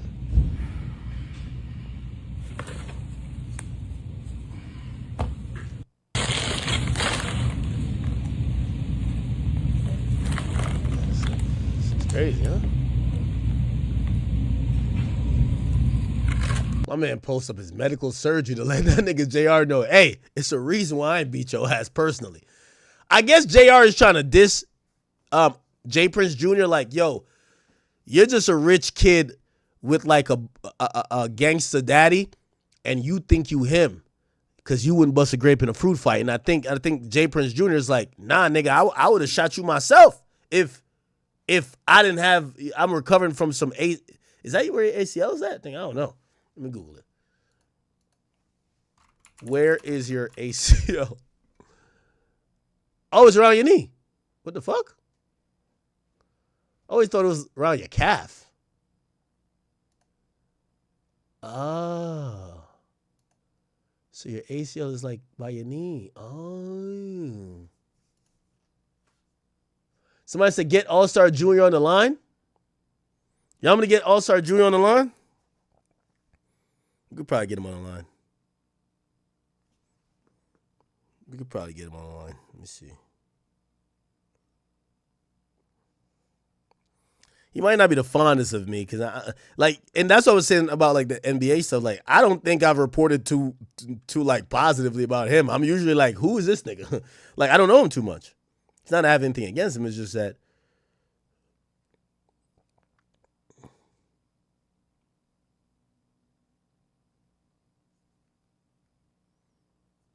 All right. Chat, should I get him on here or like it's too much? Should I get him on here? We could probably get him on here in like a couple minutes. But I'm going to keep it a bean with you. They're going to clip up this guy just like I did with Dogface.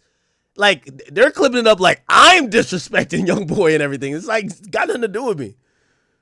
You know what I'm saying? And this guy is disrespectful. I didn't know this guy was this disrespectful. Okay, we'll see. Anyway, J Prince Jr. is going through some physical therapy.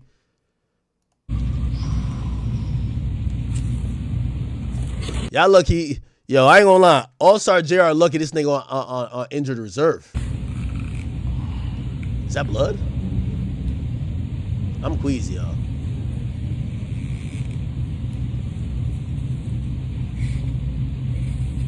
All right, man. Enough, bro. Enough, bro. Men only want one. Enough. Okay. All right.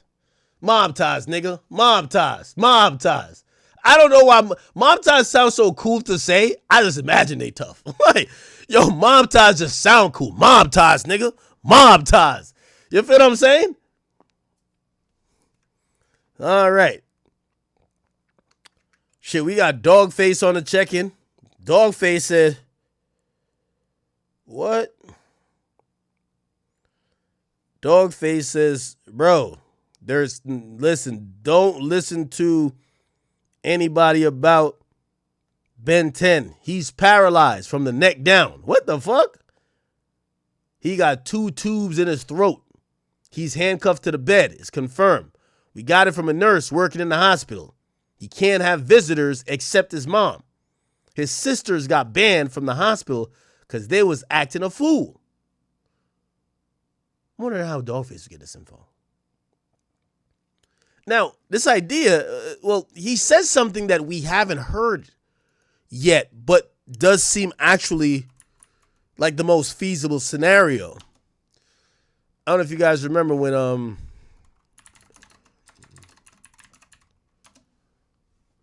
the police was given the update. There's a police officer giving the update. I think this is the officer right here. Right now, this is a shooting. Very critical. Here we go. Here we go. My name. Let's see. One's been shot multiple times on the torso, probably in his late 20s. Another one's been shot in the extremities, in the lower extremities, and also all throughout his arms and everything several times. He's probably in his mid-20s. They're both transported to local hospitals right now, and they're both in very critical condition. So, my name is Lieutenant R. Wilkins, Willkens.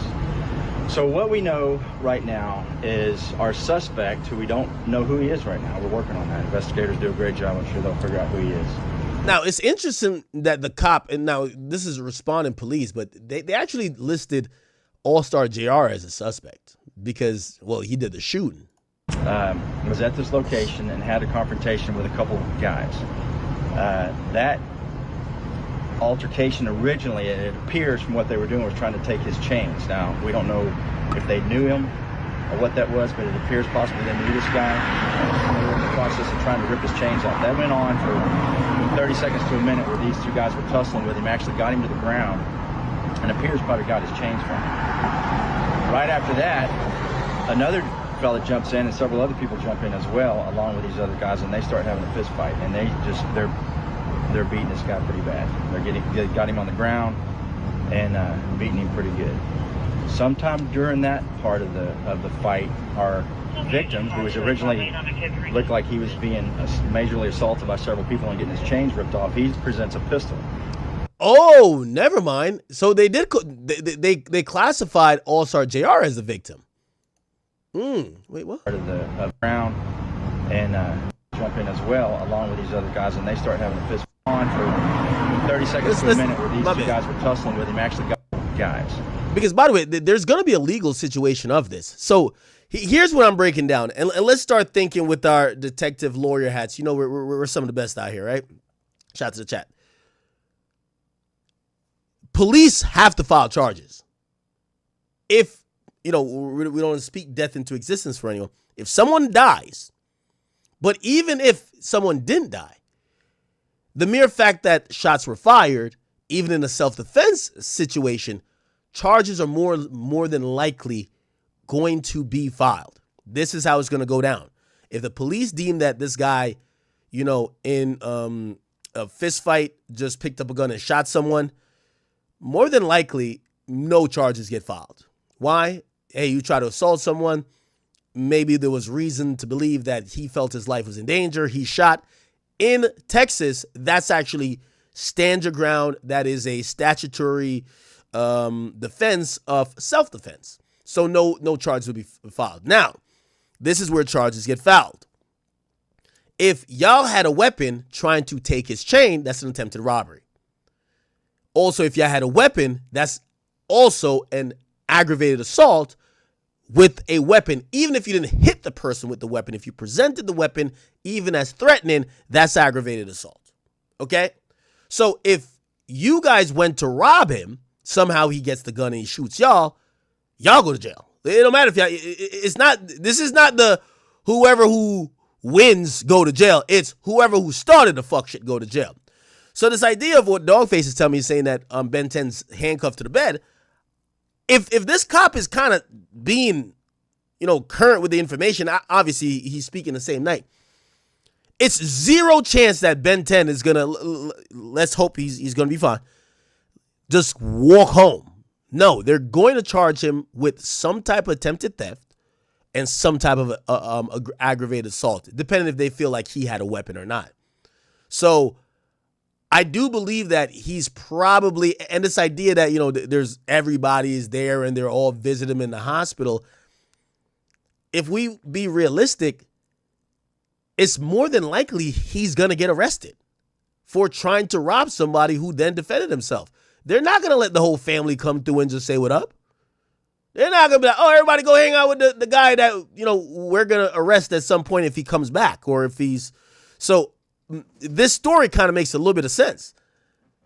There's limited amount of visitors. He's probably, even though whether he's on a breathing machine or life support or not, he's probably handcuffed.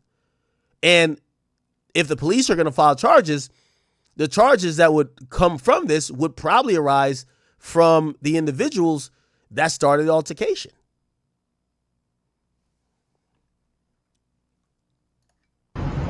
That altercation originally, it appears from what they were doing, was trying to take his chains. Now, we don't know if they knew him or what that was, but it appears possibly they knew this guy. They were in the process of trying to rip his chains off. That went on for 30 seconds to a minute where these two guys were tussling with him, actually got him to the ground, and appears probably got his chains from him. Right after that, another fella jumps in and several other people jump in as well, along with these other guys, and they start having a fist fight, and they're beating this guy pretty bad. They got him on the ground and beating him pretty good. Sometime during that part of the fight, our victim, who was originally looked like he was being majorly assaulted by several people and getting his chains ripped off, he presents a pistol. We don't know where he got it from, but he got it. Must have had it in his pants the whole time, but he got it out and started shooting randomly. Ends up hitting two people. Those are our two victims. Not certain if these are the same ones that were trying to rip off his necklaces or not. Again, investigation's just now starting, but investigators are going to get over here and try to figure out exactly how that occurred. We got some folks on the scene that are talking to us. We got some good video. So now that's going to be really important, Chad. On a legal perspective, the way how these things work is that, God forbid, say one of these guys dies. Subsequently, the people who started the altercation, whether it's the people who got shot or not, they could be charged with murder. If you initiate a crime, and then even if you become victim of that crime, you actually do get charged with said crime. Okay? I'm going to give you a prime example, which ironically connects to this.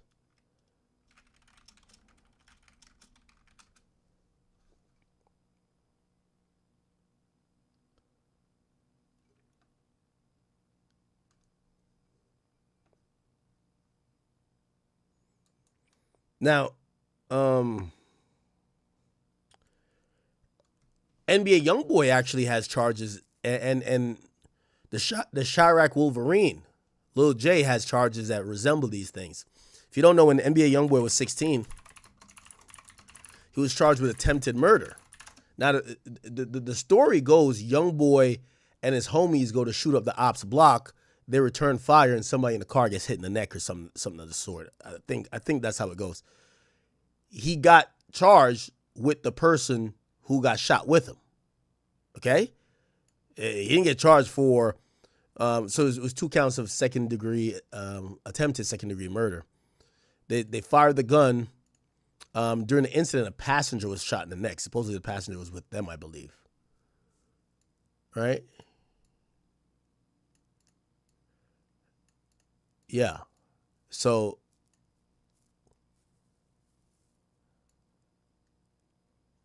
yeah.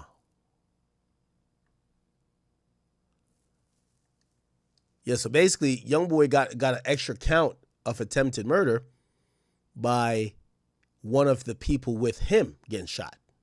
So that happens. Also, how it goes is look back at Lil J charged with murder. Yeah, the story of how he got charged with murder. Oh, man. About noon, May 4th, 2015, Jay, Butter, and this girl, whatever, they went to go get some weed, right? They started arguing, and Jay left them to go get a gun. Allegedly, so-and-so was only cool over there with blah, blah, blah. They called the girl. Okay, this is a long part of the story. According to reports, after the gunfire, the two females got out of the car and tried to fire the gun at the guy. It didn't go off. Then they gave the gun to Lil J and Butter, who drove them back to the apartment, retrieved them, da-da-da-da. The woman, blah, blah, blah.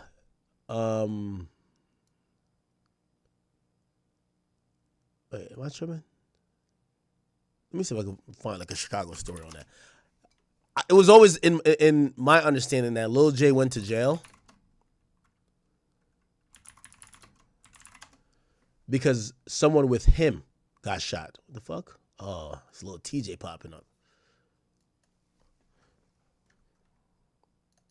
Maybe Butter told that story. Lil J. Butter probably told that.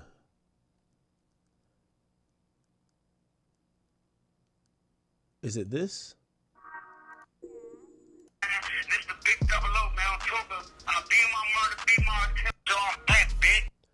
Yeah, I remember I did a video on it, like in the Chicago thing. Oh, here we go. The real business. Like, I really felt like you got the big houses and shit. Blood's the one who passed. He got the crazy name. But Mook, on my brother's gang, I ain't never stole no phone, gang. I ain't never in my life stole a phone and sold the phone, gang. Folks know I got think gang, but the man tried to say we tried to steal it. We tried Hiding her leaving Lil J's apartment with a bag of handguns, including the two used in the shooting, and Rosina ended up dying on May 15th. Yeah. That's the story. Yeah. So now you get arrested and you're being charged with a murder. Yep. Started off as an attempt. And then once Blood died, it was a murder. They charged. That's another interesting thing that we got to think about, this Ben 10 thing. The Ben 10 thing is interesting because Allstar Jr. keeps saying unplug him, or he's basically wishing this guy dies. Well, currently the charges would be attempted murder if he doesn't die. Attempted murder, absolutely. If Ben 10 or the other guy, Ron, passes away, the associated charges would be murder.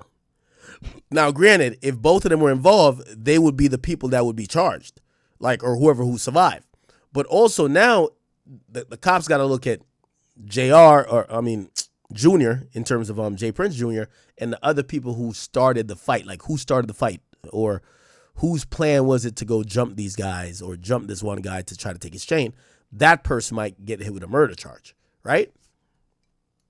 Us with his murder. And that was so crazy. That was your friend. That was our friend, bro. Yeah. But you're being charged because they're saying you're an accessory to the whole situation. Okay, so they got charged with murder for their friend. What we was charged with was felony murder, which had I fought my case a little longer and kept studying my case, I would have came home, right? Because it wasn't a felony murder. Our victim was lying. Our victim, in his down declaration, he stated that was trying to buy some weed from him and tried to rob him, and he had to shoot to protect himself, right? But that never took place, because the only way for it to be felony murder, right, it had to be a felony, and the mix up of felony and murder occurred. That's the only way they could charge us with felony murder, right? We supposed to get charged with murder. Okay. Becomes a bunch of technicality stuff right here, but essentially what the update is that is relevant to this whole Allstar Jr. and Ben 10 and J Prince Jr. situation is that crime doesn't happen and it's only a bunch of YouTube videos that get made. Like, the police are going to file charges. And even though I don't know what's going on in Houston, because it feels like they don't even want to prosecute people. Because look at the Takeoff situation. Even now, they just announced now the guy's about to go to trial. Apparently, he's been free the whole time. In a regular district, someone's going to get charged. And the person that's going to probably get charged are the people who started this shit. So if they feel like these dudes try to rob JR, they're going to be charged. So if the idea that this guy is handcuffed to the bed, that would make sense. That's where we are right now. So that's the update on the situation. Okay. All right. So I think that's the latest. I think that is the latest. Nobody. The first video. Oh, okay. And by the way, I've gotten confirmation that back then, T Grizzly wasn't rolling with JR. But I think they're saying that Young Boy's people, because they don't fuck with T, seen one of T's homies or former homies, they probably thought like, yo, this nigga's a lick. You know, he ain't with he ain't with T Grizzly and him no more, but shit, he used to be. So whatever. If That's that what part I'm is hearing. true, it may explain why one of the officers said what he said at the scene. Because from what it appears, JR might have actually recovered the suspect's gun and used it against him during the struggle, which would make the situation even more like self-defense. Really assaulted by several people and getting his chains ripped off. He presents a pistol. We don't know where he got it from, but he got it. Must have had it in his pants the whole time, but he got it out and started shooting randomly. Ends up hitting 2 people. Those are our 2 victims.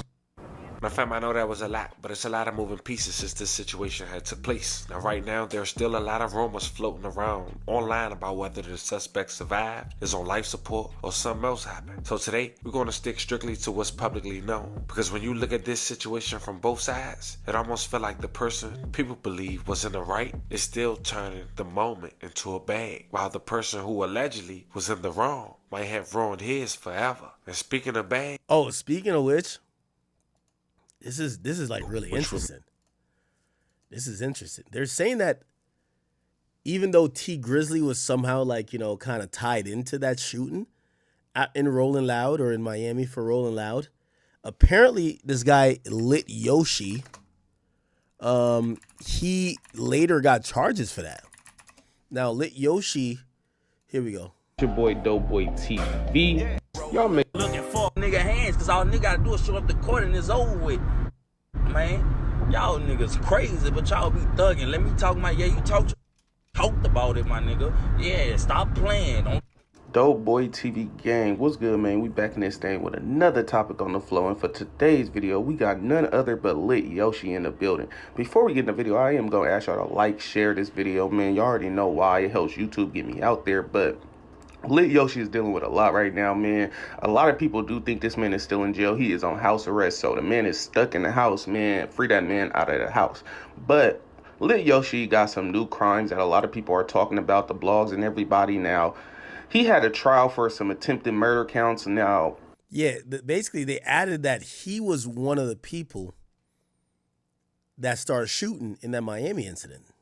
He did go sit down in the parish, you feel me, in the prison for a little while, get out on bail, and he's fighting his case still, allegedly, and then guns start firing, and basically what's being said is that it was recorded on a jail phone that this man, Lit Yoshi, was talking to another TBG member about the shooting.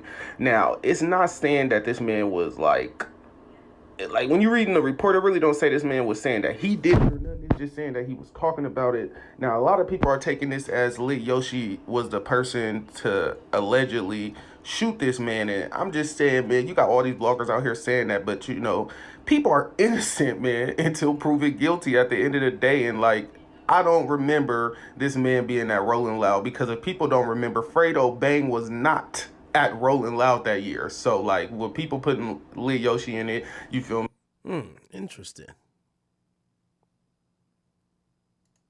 We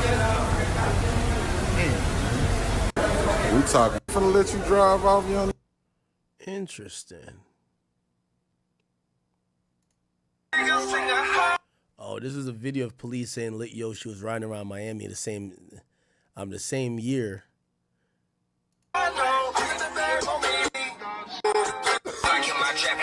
Ah. So where did T Grizzly come into it then?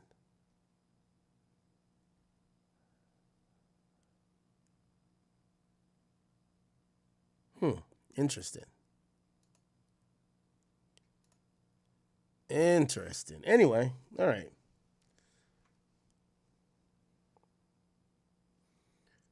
People say Melly. What do you mean Melly?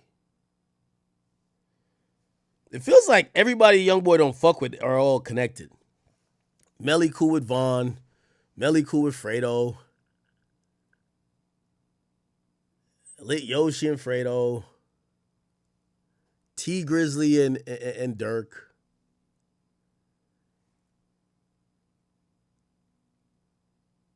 Huh. Yeah, Melly and Grizzly. Like, it feels like all the Young Boy ops are kind of like, they're all cool. All right, whatever. Okay, so that's the latest update, people. If you guys are wondering, it appears that we are in a wait and see. J Prince Jr. is nursing his ACL back to good health. Ben 10 is in the hospital recovering from gunshots. And Allstar Jr. is trolling on the gram. And officially, we haven't heard anything from the Pops nor NBA Youngboy, as we probably would expect not to.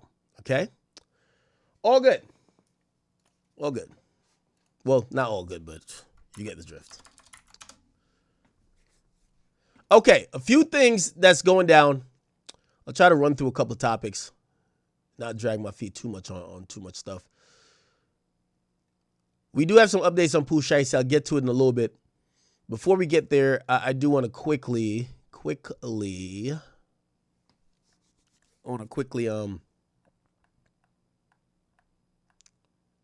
let me actually showcase this issue between, and I'm going to say issue, between Young Thug and 6ix9ine. So Young Thug recently popped out with a new hairstyle.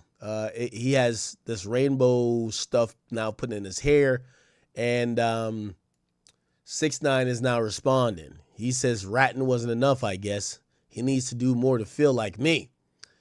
And this is after Young Thug posted this look. This is his new look.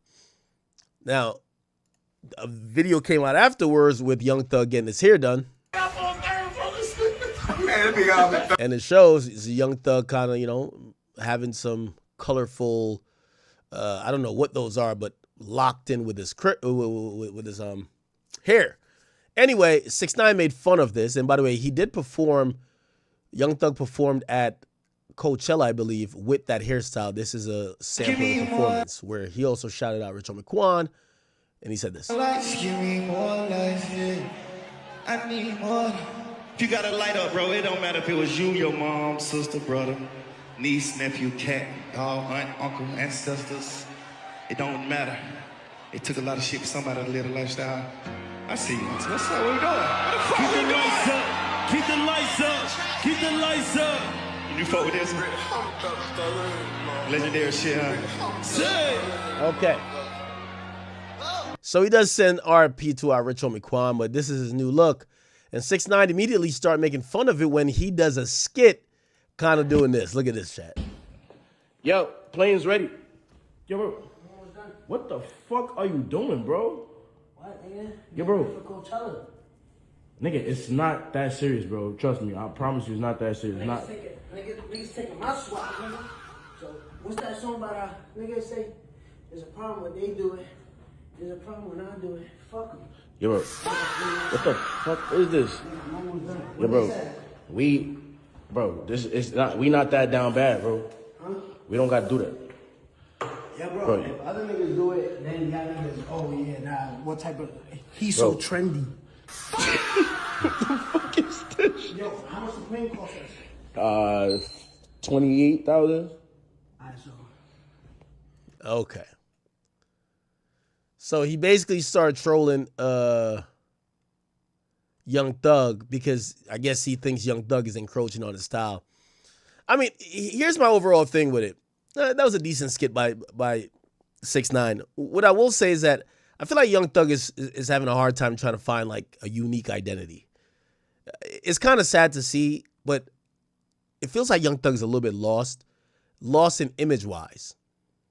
And I don't know if it's because of maybe he wanted to come out and portray a street image, and that's not really working. So people are just kind of looking at him, and he's looking hypocritical. So he's trying to find an image that's kind of unique. He's trying to find an image that kind of sets him aside. He's trying to, like, I think he's very well aware that part of the allure and the aura he had before was like this mysterious, like, you know, left field type of thing. And he's trying to get it back in different ways, right? Like, I don't know if he'll wear a dress again, but he's trying to put some stuff in his hair. He's trying to come out with a funky look. And I think everybody's kind of looking at him, and I don't know why it's not connecting, but it might be just age. I think they're looking at him like, all right, Unc, we get it, Unc. Like, they're giving him uncle status. They're not really giving him maybe the proper respect that I think he wants out of this. Like, I don't know, what is this on the nose? Is this like a nose ring? I don't know. We see the piercings on the face. We see the hair stuff. I think the reality behind all this, chat, is just incredibly hard. It's incredibly hard to come out with some new look or some new style that people are like wowed about these days. We've seen it all. We've seen it all. And I mean, Young Thug has gone further by wearing a dress. So like now when we see this, we're like, okay. And I think that's what happens when you've pushed the limit so far. What could Young Thug do to create like a new, like this new look? Because I think that's what it is. He's trying to create this new look, this new aura to start rolling out music. Like, chat, we got to start taking these guys as what they are. Just, they're rappers, right? You know, all this mysterious shit, all this like, you know, top killer shit. Like, Young Thug wants to put out some good music, but the shit's not connecting. People keep going back to some old shit. People, you know, they have this perception about him. He's trying to create an image, but he wants to create it like effortlessly. And I think that's why he's going with the rainbow hair thing. I don't know. He must have thought about 6ix9ine when he did it. So I don't know why he would do that, because if you're not cool with the snitching allegations, doing anything that 6ix9ine is doing wouldn't be the thing you want to do. But I don't know. Anyway, that's the latest. He popped out. 6ix9ine is clearly like, you know, trying to go back and forth with him. He hasn't acknowledged 6ix9ine, I'll be honest. Seemingly won't acknowledge 6ix9ine. But it's not going to stop 6ix9ine from trolling him. And I keep telling y'all the status of Young Thug currently in music. I like Thug. Thug makes amazing music, but we got to keep it 100 with Thug. Right now where Thug is in music is that the shit ain't connecting. The image isn't congruent with the music coming out. We feel like, and even though I call him a legend, we feel like this is a nigga who had his time. And even though I definitely, this is not what I truly believe, because I still think he's going to eventually find it. Right now, it feels like when you're watching someone and they're trying too hard. And I don't even think he's trying too hard, but you could see the effort. And when you're seeing the effort, it's because it's not seamless. It's not organic. We could see every time he's doing something, it feels like a try. And once people see that, you know, it just doesn't go as far as if they thought it was authentic. So it's kind of what that is. All right. All good. We should get to discussing a little bit of what's the latest with this Pooh, Shiesty, and Gucci Man conversation. If you guys don't know, it appears that all the lawyers are hinting towards is one thing. That Gucci Man does not want to take the stand in a federal trial. Gucci does not want to talk to the feds. It's been all but confirmed at this point that Gucci Man did talk to the local authorities, which is Dallas PD. Now, I'm pretty sure some people are going to have different conversations about that to say, well, he didn't really talk to them. He just talked to his security guard, and his security guard happens to be police, and it got related to the... They're going to try whatever way they can to whatever. Now, all of these things actually bode really well for Shiesty. If I'm Pooh Shiesty, I'm going to go balls to the wall and make it where the only way I even have a chance to go to jail is you have to have Gucci up there singing like a canary bird. I think the culture mixed with a lot of different things. is going to probably have Gucci doing cold feet, and also about the idea that Gucci might get up there and plead the fifth. When I was thinking about pleading the fifth, I'm like, how could that affect anything? Apparently, he could plead the fifth with the idea in mind, you plead the fifth if, maybe your testimony could incriminate yourself. I was like, well, he's a victim. How could he plead the fifth if there's nothing to incriminate him?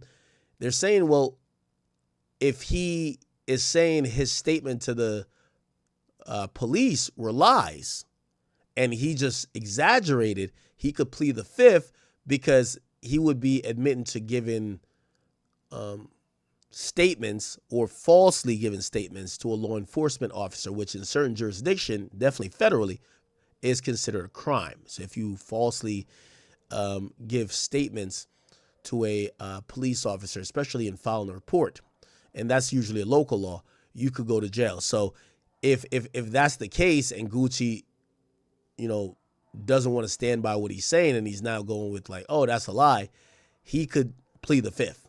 So that's kind of one of the ways. But if you guys don't know,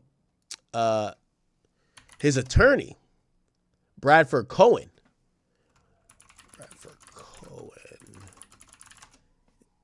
he actually went on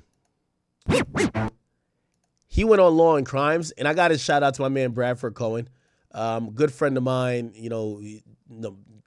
on camera and off camera. By the way, me and his issues, we had issues at first. He called me out back in the day over some Kodak shit. He really loves Kodak. One thing I like about him, I don't think he deals with clients. He deals with people. He loves, his clients, he goes hard. Because I remember back in the day, me and him got into it. And I was like, dude, you're a lawyer. Why are you playing PR? Let the PR do this. But it just showed how much he cared about Kodak. He didn't want nothing bad about Kodak being said. Anyway, the point is, really good attorney. And I'm not just over here glazing. I'm saying that for a reason. If you go back and look at, there's a Vlad interview with Big 30's lawyer. And I don't want to kick this gentleman's back in because I hear he's a fine attorney too. But I believe that Big 30's attorney volunteered way too much info, right? He volunteered so much info that potentially you could hurt your client. And again, granted, your client's on the hook for this, not you. But if you go in court and you're now selling up a grand story, or you're kind of breaking everything down, the feds could just use what you're saying to kind of counter what their angle is going to be. And I think he gave up a lot here, even though Big 30's he's not the source, or he's not who everybody wants in this indictment. They want Pooh Shiesty.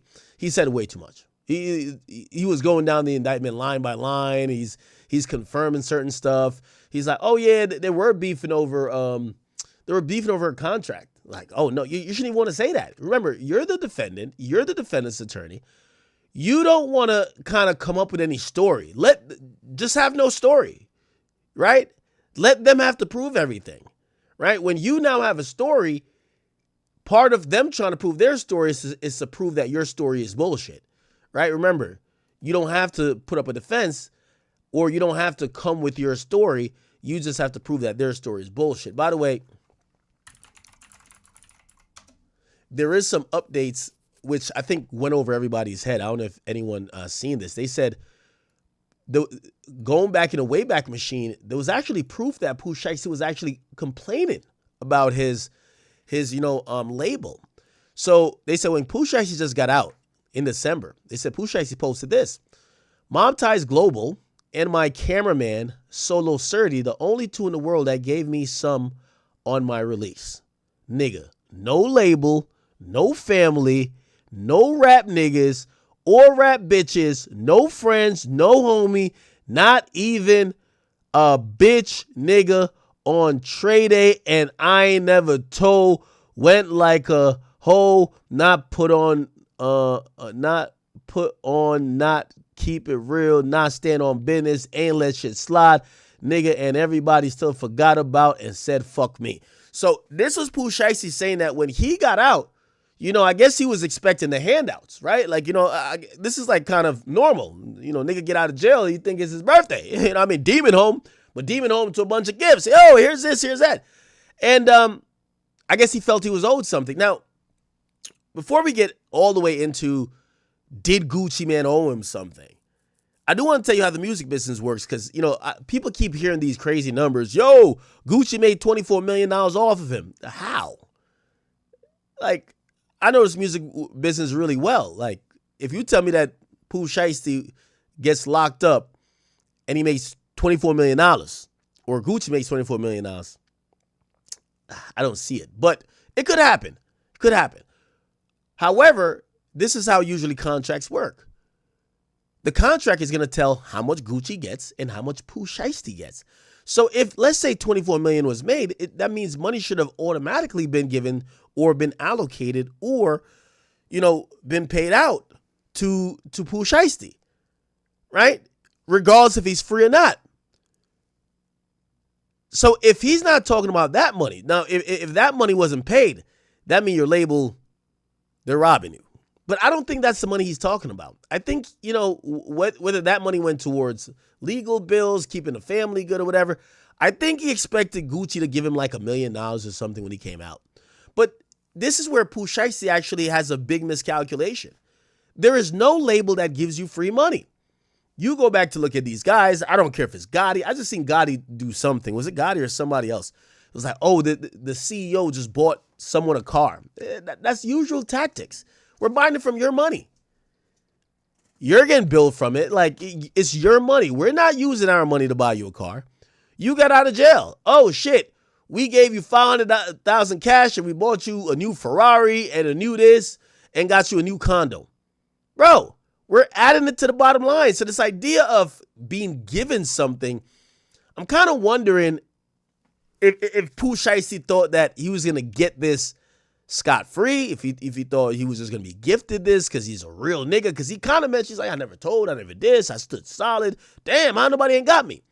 So if that's the case, he has a real big misunderstanding of the music business, right? Actually, here's the thing. Your label would most likely only want to give you that when they know you've signed a new deal. If you sign that new deal while in lockup, which you could, or you sign it when you get out, yeah, of course they're going to come with a big car. They're going to come with this because they're going to just backload it on your budget. So apparently he puts this out. He basically says, I never got no money from no label, even family. Then the next post was, what is this? Oh, then shortly after, Yo Gotti starts posting him. Okay? So apparently right at this time, he starts shouting out Yo Gotti. All right? Yo Gotti post him. And then he even says in a song, type of influence I got where I'm from, got Yo Gotti toting a Drake.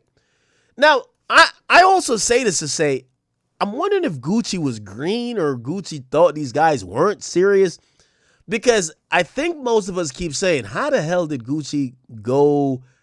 You go in a situation, there's 9 niggas with ski masks and all type of stuff in a room with you. You think you're going to go record music. Your security's outside guarding the front door of the lobby, not the door of the studio. You must have thought nothing was going to happen. And where I'm confused is, why would you think nothing is going to happen if this guy has been pretty much behind the scenes showing that he's unhappy? He's shouting everybody else out. He's saying nobody ain't give him shit. I could imagine, he doesn't seem like the guy to be just smiling your face and then get mad. It seemed like he probably would have voiced it to you like, yo, I'm not happy with this. Why would you think this was going to be cool? Also, I just noticed this. This is like the cover of FDO, I believe. I didn't notice the snakes right here. Look at the snakes. Like, come on, bruv. This is the type of guy you think you could trust?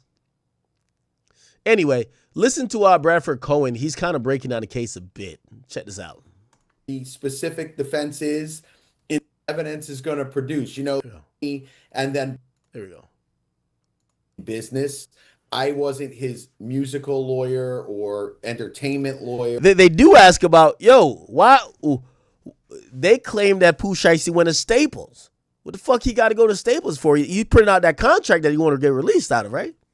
I know that they did have a contract together because during his first case, Gucci was very involved in terms of what's going on. He was concerned for how things were going in the case and how the result was going to be at the end of the day and what the result was going to be. So I knew they had a contractual relationship.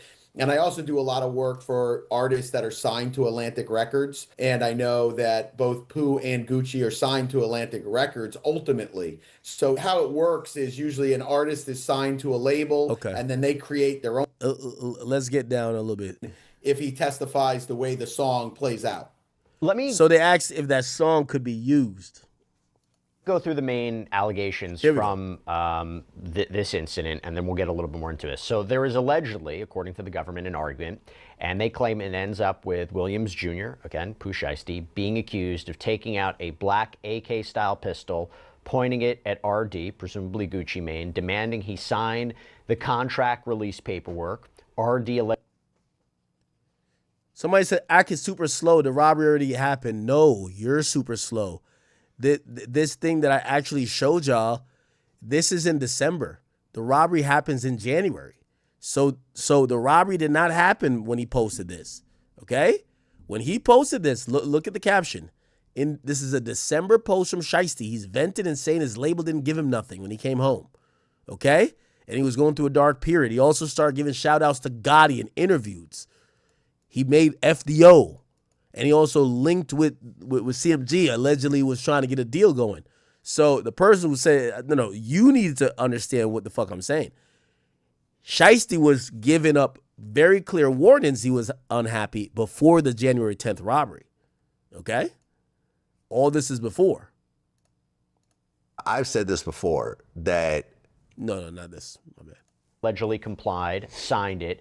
And then there is the claim that RD was not allowed to leave as he was held at gunpoint. So there's allegations that Wright also allegedly recorded RD signing the paperwork and being forced to say that he released Vybz Jr. from the contract. And then afterwards, it's alleged that Vybz Jr. took RD's wedding ring and watch and earrings and cash. It was alleged that other defendants took out guns too and demanded property from other alleged victims. There was an allegation that McDaniel threatened to shoot BP, that MM was choked to the point that he nearly passed out. And embedded in the complaint are what appear to be photos allegedly showing cuts or abrasions on MM's neck and wrist. And there's also a claim that his wallet and watches, a Louis Vuitton bag, headphones, they were stolen. And then I'm just going to read this part verbatim and then we'll get into it. Quote, RD was pushed onto the couch in the control room, causing the victims to believe they were going to be executed. Vybz Jr. placed the barrel of a firearm to the back of BP's head and ordered him and RD to leave the control room and the studio through the west entrance of the office building.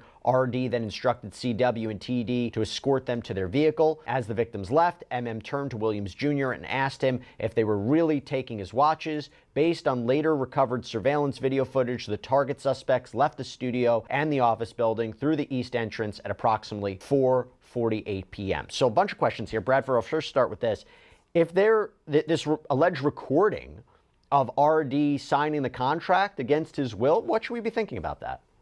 So far I haven't seen the recording, nor does anyone have a copy of the recording as of now. I don't know if there ever will be a copy of that recording. There has been no copy of the alleged contract that has been signed, nor has one been provided during the bond hearing, and they have actually said they don't know if one even exists. They suppose one exists. That's that part of it. Then the interesting part about, hey, am I really having my watches stolen? That's kind of a weird statement to be made between these individuals. And then what I think also is really important is the sloppiness of the complaint. At the beginning of the complaint, if you read, it says, this robbery occurred at approximately 4:50 p.m. at this address. Then later on in the complaint, it says they all left at 4:48 p.m. at this address. So even the sloppiness of the complaint is quite shocking when it comes to someone who's getting charged with a life felony. My boy Bradford Cohn already scoring some points. Hey, y'all claim the crime happened at 4:50, but you said niggas left at 4:48. Which is it? That's just one mistake that was made in that complaint. There's others that were made and contradictions that happened during that complaint that were very unusual. But There's also another part where they say that Lontrell, Pooh, held this gun to somebody's head and said all these different things. And then there's another part of the complaint that says, actually, he told one guy, hey, put your gun down, don't shoot this guy, or something like that. So there's a lot of contradicting statements that were made within the complaint, not to mention how sloppy the complaint was put together. And during the bond hearing, I think very smartly, they had the FBI agent that actually wrote that complaint. She's only been an FBI agent for 3 years. They had her in the courtroom, but they didn't want to put her on the stand to be cross-examined. They put another FBI agent who was like a 16-year FBI agent. They put her on the stand to testify as to what the other FBI agent wrote in her complaint. The whole thing was quite unusual. And like I said, it's weird that they would do this without an indictment and just a complaint, but I have my suspicions as to why. Well, this goes back to something that else you mentioned. It seems a lot of this is based on the witness accounts, right? Not of what happened or allegedly happened in that studio. And you mentioned something earlier I want to explore. You're saying these alleged victims told local law enforcement what happened or allegedly happened, but they didn't speak with the FBI. So two questions about that. One, based as far as you know, is what's listed in the government's claims, is that accurate from the reports that were filed by local PD? And two, why wouldn't they speak to the FBI if that's true? So the first part of that is I don't know, because the reports that I got from that evening from the Dallas PD are completely redacted, meaning it looks like, it's a sea of black that is on these reports. So the reports from that evening don't give me a lot of detail as to what exactly was said or who said it. That's the first portion. So I can't tell you whether or not it's accurate to the complaint. I can tell you the complaint is rather sloppy in terms of what each person said and where things took place. But putting that aside, that's the first part of that. Why wouldn't they talk to the FBI? It could be sometimes something happens and you feel some sort of way that night, and then time goes by and you start to consider my options and how this is going to go, and that I have to be at kind of the FBI's beck and call, subpoenaed to come to Dallas, Texas, subpoenaed on phone calls and different memorandums and different things that going forward. And, it's quite unusual. The hip hop rap world looks at snitching in different ways. And sometimes people say everything is snitching. There's one guy who's on, he's got a podcast. He thinks everything's snitching. If you plea, it's snitching. If you do this, it's snitching. That's whack. You talking about whack. You got to be talking about whack, right? Kind of the FBI's beck and call, subpoenaed to come to Dallas, Texas, subpoenaed on phone calls and different memorandums and different things that going forward. And, it's quite unusual. The hip hop rap world looks at snitching in different ways. And sometimes people say everything is snitching. There's one guy who's on, he's got a podcast. He thinks everything's snitching. If you plea, it's snitching. If you do this, it's snitching. So people are really divided as to these guys are real gangsters, but now on the other hand, they're snitching. And then other people are saying, well, the guy's a businessman now. He's not a street guy. And, that's just the way, you should do business a certain way. There's a lot going on here, a lot of dynamics. So I don't know why they haven't spoken to the FBI in 3 or 4 months. The FBI seems to think it was just a scheduling conflict, which I find extremely hard to believe. They said that at the bond hearing? Yeah, she said it, yeah. We just couldn't get together in the past 4 months. There's 5 different witnesses. None of them could even get on Zoom. They couldn't give you anything. Nope. They just were too busy. So I just don't buy that. Now, whether or not going forward they're going to be cooperating and the level of cooperation, that I don't know. You know what I mean? And I don't depend on that on any case. I assume cases are going forward based on the evidence that was presented at a bond hearing. And I assume that they're telling me the truth, that, they're going to be cooperating. The FBI says they're going to be cooperating. So I can't take it as that they're lying to me. I prepare my case as if they're telling me the truth. Right. Whether or not at trial that ends up being the case, it's usually not. So I want to now go into a specific piece of alleged evidence about your client that was as part of this filing, and it was purportedly used, to as support for the arrest. And so it says, the complaint claims that your client was wearing an ankle monitor because he was serving a sentence, like you mentioned, the prior case, these federal charges, I believe drug and weapons charges, and he was sentenced to home detention. He had to wear an electronic monitoring device. And they say that authorities were able to allegedly use the location data from that device to seemingly track his apparent movements near the crime scene. And I believe they say that the ankle monitor was used to track him and Williams Sr. to a Staples, and the allegation was there that they went to a Staples early in the day to print off that agreement, to print off the contractual release paperwork that they say they were forcing RD to later sign. And the feds also claim that the surveillance video and the GPS data, they put them there. So talk to me about the ankle monitor. Sure. First, let me just address the Staples thing. Like, I don't even care if they're at Staples. Like, they're going to a recording studio, and normally my clients usually print off the lyrics for different individuals. If you have 5 individuals that are going to be on one record and they each have a section or a part. Yeah, I love Bradford Cohen, but this was like almost the equivalent. Well, nah, that was really horrible for Mark Agnifilo. And it was like, yo, baby oil. Yo, he probably got that shit at Costco. What you mean, mad baby oil? Like, yo, that shit normal. Bruv, like, I'd rather you not give an explanation for the baby oil. Just like this, be like, yeah, yo, Pooh, Shiesty and his niggas go to Staples to print out lyrics. Like, yo, come on. Come on. Obviously, he's a defense attorney. He's saying some stuff, but like, come on, bruv. Normally, my clients usually print off the lyrics for different individuals. If you have 5 individuals that are going to be on one record and they each have a section or a part, they'll usually print those things off. So I really didn't care about the Staples thing.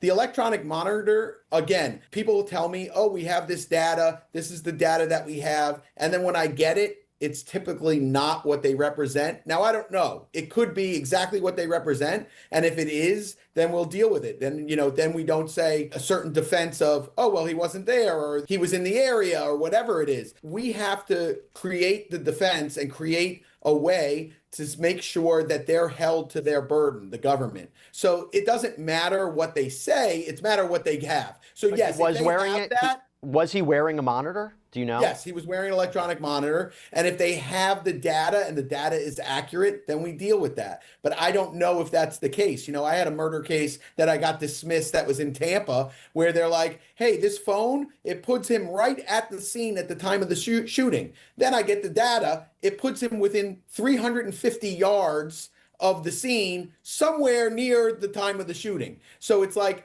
it's always some little twist on what they say and what I get. There's usually a difference. Now, I don't know if that's the case here. It might not be. So I have to see what the actual evidence is first, and then I'll deal with it. Let's talk about the Hey, I like how, he's saying a lot but saying nothing. Vehicle ID and cell phone record evidence. So the affidavit claims that Wright's father owns a 2020 Dodge Charger Hellcat with Tennessee plates, and authorities allegedly used license plate readers to track the Charger following another car, Dodge Ram, at 2:18 p.m. on January 10th. Then they claim that the Dodge Ram looks like the one on surveillance video near the studio, near the crime scene later that afternoon. They apparently used the license plate readers to also link the Charger traveling close to a white Buick Enclave, and through rental records, they determined that that Enclave was rented by Williams Sr. And the cell phone records for Williams Jr., again, your client and others, and the telematics location data for the cars, as well as the GPS data from the electronic monitoring device, authorities claim they're tracking them the journey from Memphis, Tennessee to Dallas, Texas, that the electronic monitoring device allegedly aligns with the records, tracking to Winrose Tower, where Williams Jr. was allegedly residing, traveling to the alleged crime scene, when they allegedly left the scene, going to the Comfort Inn at one point. And, by the way, with the Comfort Inn, authorities allegedly have rental records from the rooms and surveillance footage allegedly showing them at this location, and that some of the defendants were wearing clothes that were very similar to what the suspects were allegedly wearing at the studio based on the surveillance footage. So I know that's a lot, Bradford, but basically it's digital evidence, right? It's surveillance, it's rental records, it's cars, GPS. Talk to me about that. So long story short is, if all of that is true, the most that does is put everyone at the scene, right? It still doesn't say if a robbery occurred, doesn't say that a kidnapping occurred. In fact, the jurisdictional element of this is really troublesome because they don't put in the dates of that, the travel from Tennessee to Dallas. Now, kidnapping is very specific. You have to travel federal kidnapping. You have to travel in order to complete the crime that you are accused of. These guys were there for a week or a week and a half recording songs and doing all this stuff. So like the jurisdictional element, they don't even address, where Pooh actually lives in Dallas. The alleged victim came to Dallas willingly, which again, that's an element of kidnapping that's not there. All these different things about jurisdiction. At the bond hearing, they were like, well, if they use the cell phone to record this signing, then that's the commerce clause and it affects interstate commerce. The problem with that is there's specific case law that the cell phone would have to be used in furtherance of the kidnapping. So filming someone and then sending it to Bob Smith and saying, hey, if you don't pay me a ransom, here's the video of your guy. That's in furtherance of the crime. Filming someone allegedly signing a contract is not in furtherance of the crime. So they're going to have a lot of problem with jurisdiction. I know they're scrambling to try and make sure to shore that up with jurisdiction. But the basic is they found no gun. So they can't say whether or not the gun was made in Texas. If the gun was made in Texas, it doesn't affect interstate commerce. They found no ammo. If the ammo was made in Texas, doesn't affect interstate commerce. The only phone that was used in any of this was this alleged recording, which no one has, and they can't say that affected the actual kidnapping. So they have a problem there. They have a problem going back and forth throughout this case with jurisdiction in terms of proving that the phone or something in interstate commerce was used in furtherance of the kidnapping. That's going to be a real problem for them, which they don't address. And all these complaints, all these indictments, they're very heavy on what they have because they want to make like, oh, we got him here, we got him here, we got him here. What they don't have is they have no guns, they have no ammo, they have no contract, they have no video inside the studio. They have no other witnesses besides only the alleged victims. There were 2 other witnesses in there. Those witnesses say, we didn't hear anything, we didn't see anything, no one told us anything. One of them's the owner of the studio. One of them, I think, is an intern from the studio. And this isn't a massive, big studio. There's a couple different recording studios, but these were the only guys recording there. So it wasn't like they were checking on other studios to see how everyone's doing. There's only one group there. So it's unusual that they didn't hear anything or see anything. The whole thing is weird. And like the fact that MM says to, walks towards the door with everyone and says, hey, are you guys really taking my watches? That doesn't sound like me, that someone that was almost going to get shot in the face then says, hey, by the way, are you really taking my watches? That sounds crazy to me. So I would counter that as a counter argument. Yes, counter it. So the purported injuries on MM, couple that with the idea of what we mentioned, if all of that digital data is true, it might place them at the location. But this is the part that we haven't talked about. Last part, I want to get your point on. It's the social media accounts. So authorities, what they did was they compared the descriptions of, let's say, Williams Jr. from the accounts of the alleged victims to an Instagram account at Pooh Shiesty. So allegedly, there you go, showing a match. This is who we described, this is what it is. But then they end up doing that for others. So they say Williams Sr., Wright, Waters, and how there are these photos of them together online, how they match allegedly state IDs with the accounts too. And for the suspects, Rogers and Glover, they allegedly matched the surveillance footage with social media posts of them allegedly possessing the things that were reportedly stolen, like a Rolex watch and a pendant. They're very, very specific items. So the argument would be very unlikely that they would have the exact same thing. And so they're basically, the argument is they're flaunting it after this alleged kidnapping robbery. And also the authorities looked at surveillance footage, saw what the suspects were wearing, and matched it to the descriptions of the clothes the suspects were wearing on their social media accounts. So it's the social media activity that authorities are using to tie in the identities of the suspects and what they allegedly had in their possession after the kidnapping and robbery. Sure. So one thing is, and I thought this was very interesting, it looked like Gucci came out with the exact stuff that was allegedly stolen, saying like, here's my chain and here's something else. I think that he actually showed like some jewelry that was allegedly stolen and that it was still in his possession. That's the first unusual part. The second unusual part of that is the watches and things of that nature. All the government could say is it looked the same as the one that was taken. This watch looks the same as the one that was taken. He's putting up a pretty good defense, and that's why I think that I like what Pooh Shiesty, people are saying that generally attorneys should not do these interviews. I think Branford Cohen did an amazing job. He admitted nothing. He won't even admit that Pooh Shiesty was at the studio. He's not admitting it, or he's not saying that's not true. But he's going into this whole thing by saying, yo, they got to prove it to us. We don't got nothing to prove. We just say their story's lies. That's all we're going to say. And whatever they're going to say in terms of their story, we just got to pick apart. Okay. We get to find out that the feds are now trying to, if you don't know, everybody pretty much got a bail except two people, Lontrell Williams, which is Pooh Shiesty, and this other guy. And I think he got other charges. Everybody else is being offered a bail, at least by the magistrate, at least the Tennessee magistrate. Now, what happened is that the government, they're pretty much appealing everybody's bail. And by the way, some of the bail packages being offered are $250,000 for the father, $100,000 for Big 30, and you can imagine probably so and so for the rest.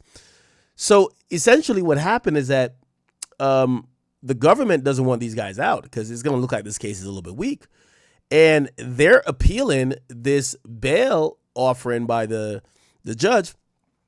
And the way it works is that the magistrate is the first judge you see. It's like an intake judge.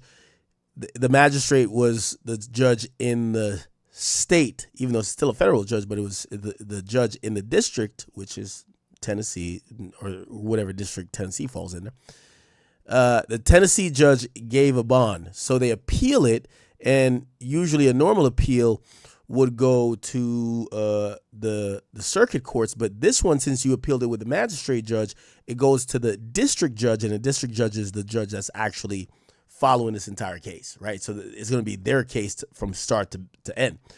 And they're asking the trial judge, which is the district judge, hey, judge, could we repeal this bond? We don't think these guys should get out of jail.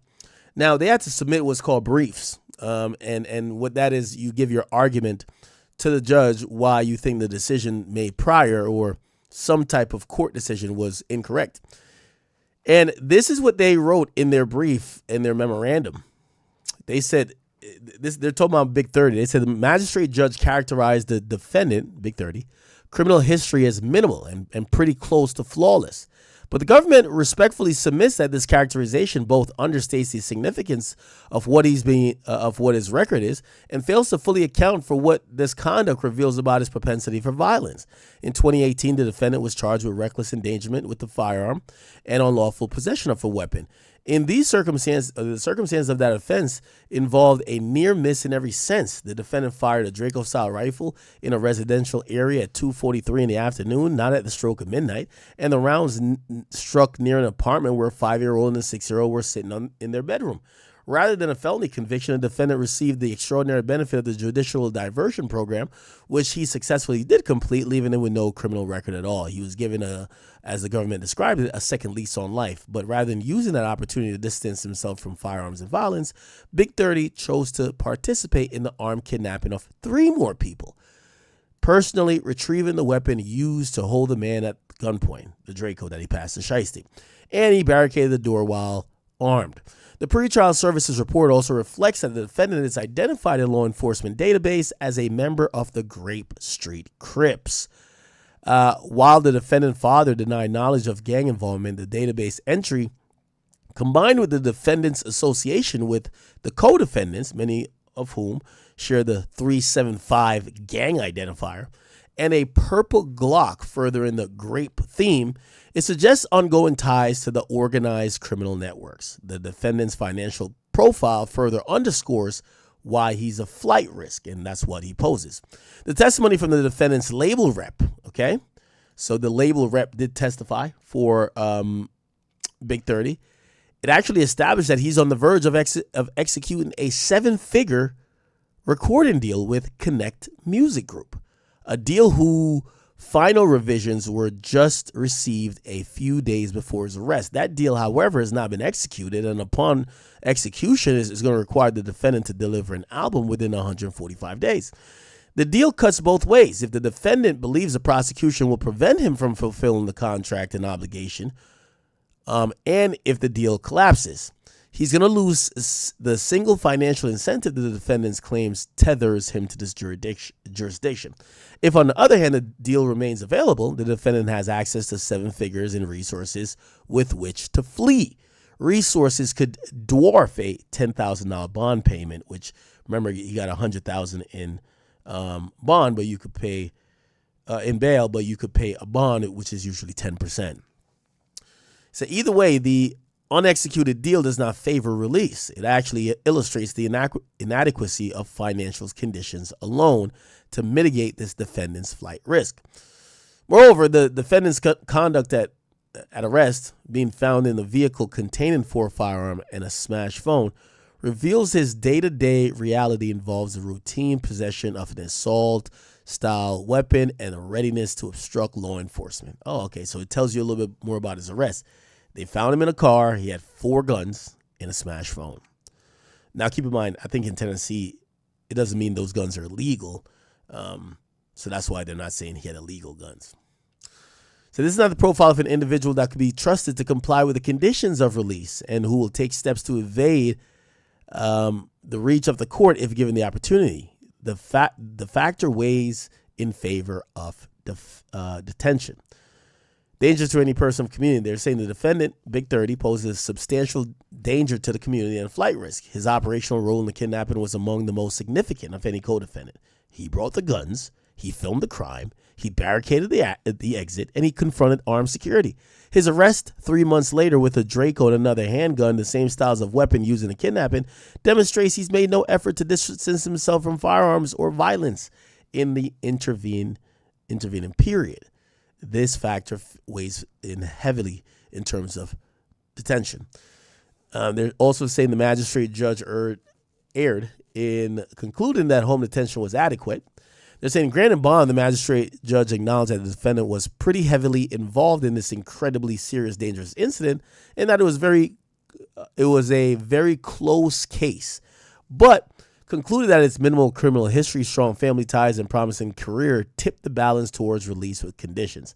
The government respectfully contends that the magistrate judge gave insufficient weight to several critical factors. First of all, the defendant's role in the charged offense was far more active and dangerous than the court analysis reflected. The magistrate characterized the evidence of the defendant possessing a firearm during the offense not fully defined and not entirely clear, knowing that there's not real clear evidence that he had a firearm, although he brought someone a firearm, which is Shiesty.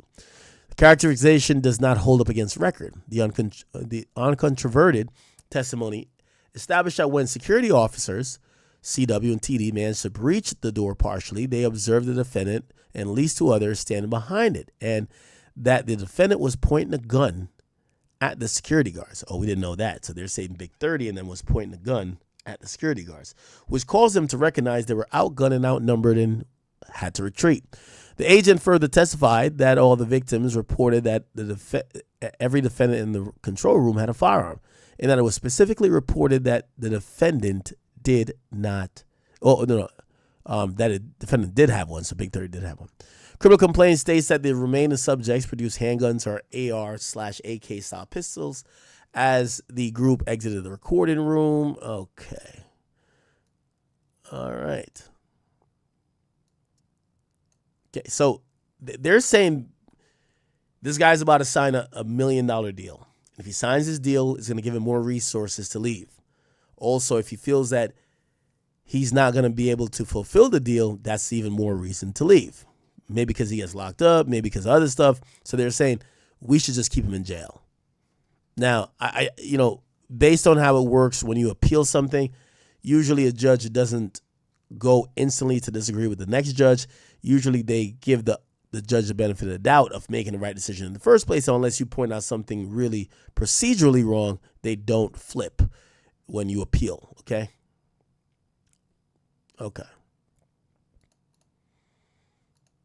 they can't say whether or not it is that watch. And in fact, on one of them, where they said, I think it was like a Rolex with a Jubilee band. I forgot the type of Rolex that it was, but they can't say that it is that Rolex. And in fact, that individual who had that watch has a receipt for purchasing that same Rolex. And in the next picture on his Instagram, it shows the box, the papers, and the receipt for the purchase of that Rolex. So there's a lot of things there that I think might be unusual. It doesn't have every single thing that was taken. I think there was a Rolex and some jewelry that was displayed in some Instagram pictures. And again, those aren't Instagram pictures. All right, so it could be anybody's thing, okay? All right. That's your update, chat. Pooh Shiesty is in, I have the paperwork for Pooh Shiesty in his detention. It's not much to see there. His lawyers, which is my guy, Bradford Cohen, they're not going to put up a fight on detention. The guy's on an ankle monitor. He's accused of doing a first-degree crime. There's not much you could be like, oh, no, let him back out. It's going to be like, come on, right? So they didn't fight detention a lot. They're just fighting the veracity of the case, or, you know, does the case hold any water currently? Which, by the way, that's going to have to get figured out through a indictment, through a grand jury. So we will figure out at some point. All right, chat. Don't know if you guys seen this. So they're trying to re-cancel Kanye, chat. They're trying to re-cancel Kanye. Kanye has postponed a France gig following his recent ban from the UK. He was set to headline Wireless. And after the government of the UK basically said they were going to reconsider issuing the visa, which he had supposedly just got approved for. And yes, he, you know, I think this is one of them countries that, you know, you guys don't even think about visa when you're going to UK, but it's like almost like an automated process where it's like an e-visa damn near. And usually it's granted immediately, but in some cases, I think, I forgot, I think it's called the Home Office. There's a actual department that governs that. They have rescinded Kanye's visa. So if Kanye can't go to UK to do Wireless, and because of that, Wireless canceled. So Wireless said, all right, fuck it. Like our whole thing was based around, if he can't come here, fuck it. We're not going to do the festival this year. Give you a little bit more details on that here. Actually, you guys get the drill. So that happened, and it appears that Kanye had some more international concerts coming up, especially one that was supposed to be in France. Now, following that, following what happened in the UK, Kanye has made the difficult decision to postpone his concert in Marseille, and that is in France. And they're saying the reason why he did that is because it was going to be canceled most likely because officials there, and we're talking about government officials, they're saying that Ye isn't welcomed because of his comments that were anti-Semitic in the past. Keep in mind, I don't know if you guys know the history of like some of these countries. When we go back to the World War of fighting the quote unquote Nazis, a lot of these European countries, they were way more heavily invested in fighting against Germany. And they, you know, obviously Kanye is black. We love him in hip hop. I think the United States aren't a monolith in terms of how they think.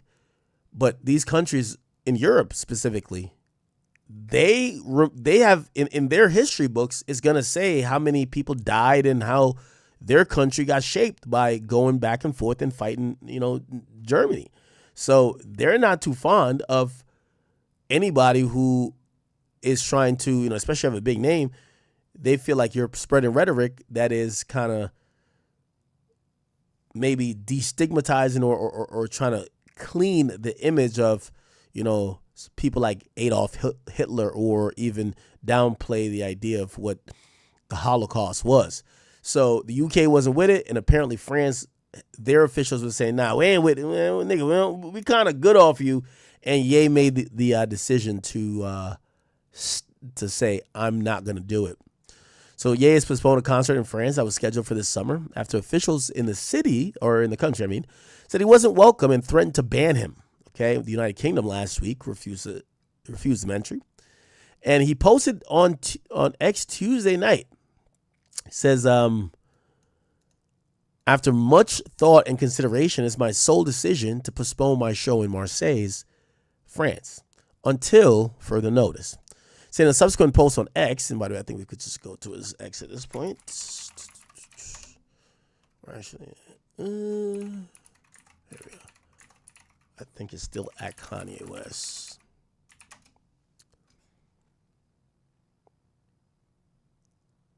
So he said, after much thought and consideration, it's my sole decision to postpone my show in Marseille, France, until further notice. He then says, listen, I know it takes time to understand the sincerity of my commitment to make amends.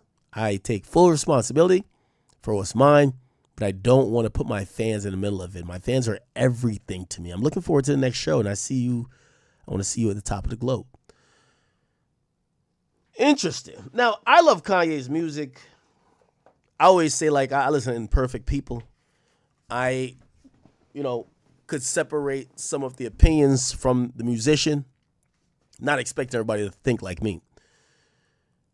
I think Ye is kind of realizing that not everybody's black folks or not everybody's, fans of his music that will eagerly and quickly be amazed by the fact that he made, what was it, some wild amount of number, like $30 million in 2 nights at SoFi because he's Kanye and he has some of the best music and we think he could never lose in the verses. Now, some people, their only lasting memory of him is him making comments that they find anti-Semitic, and they're not ready to forgive him yet. Now, will they ever forgive him? I don't know. It's kind of interesting how he went to go do the whole thing in he went to go do the whole SoFi thing because it's kind of unclear. Like, yeah, they sold tickets on Ticketmaster, but it's kind of unclear where his relationship was with Live Nation. I think Live Nation has a contract with them to, that Ticketmaster has to service the venue no matter if they're doing a concert or not. But I don't think Live Nation kind of sanction that at all. Live Nation, Kanye West.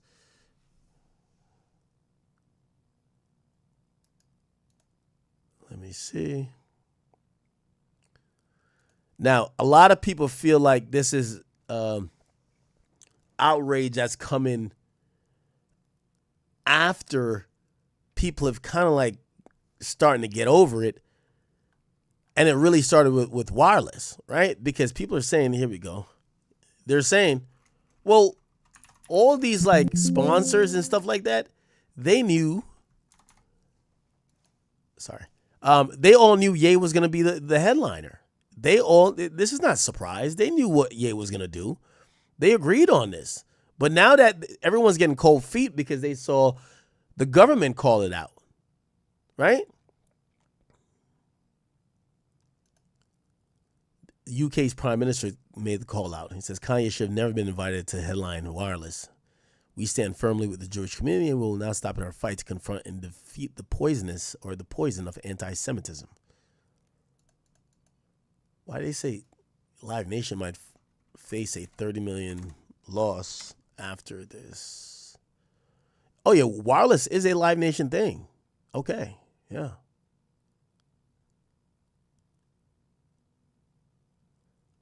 So he must have got back in with Live Nation, but they were trying to. Yeah, Live Nation's a little bit like. Remember when I said that? From what I heard, they weren't gonna. They were trying to stay away from Travis, but Travis made too much money for them, so they got back with Travis even after the whole, Astrofest fiasco. They got back with him. He makes too much money. I think that they were down to get back with Ye because Ye would make them a lot of money, but. Now we're getting the sponsors and government speaking out, which is they're like, oh, fuck. Oh, fuck, right? Just saying, but yeah, so Ye he's trying to apologize, but I think he realized it's going to take some time. I think also, let's be fair, and I love Ye. we've seen Ye switch his mind like quicker than one of these like OnlyFans chicks could change their drawers, right? Like we've seen Ye change his mind and, you know, kind of go a different direction. And I don't think some of these people want Ye to come with some, oh yeah, I'm sorry. And then as soon as like, you know, you allow him to do something, he snaps again and be like, no, I'm not. Fuck y'all. You get what I'm saying? That's the entire thing, I believe. But one thing that is surprising to me about Ye is that the nigga's on his best behavior. My boy Ye is on his best behavior. He is not saying nothing out of pocket. He's been putting out statements. He says he doesn't want people listening to the HH song no more.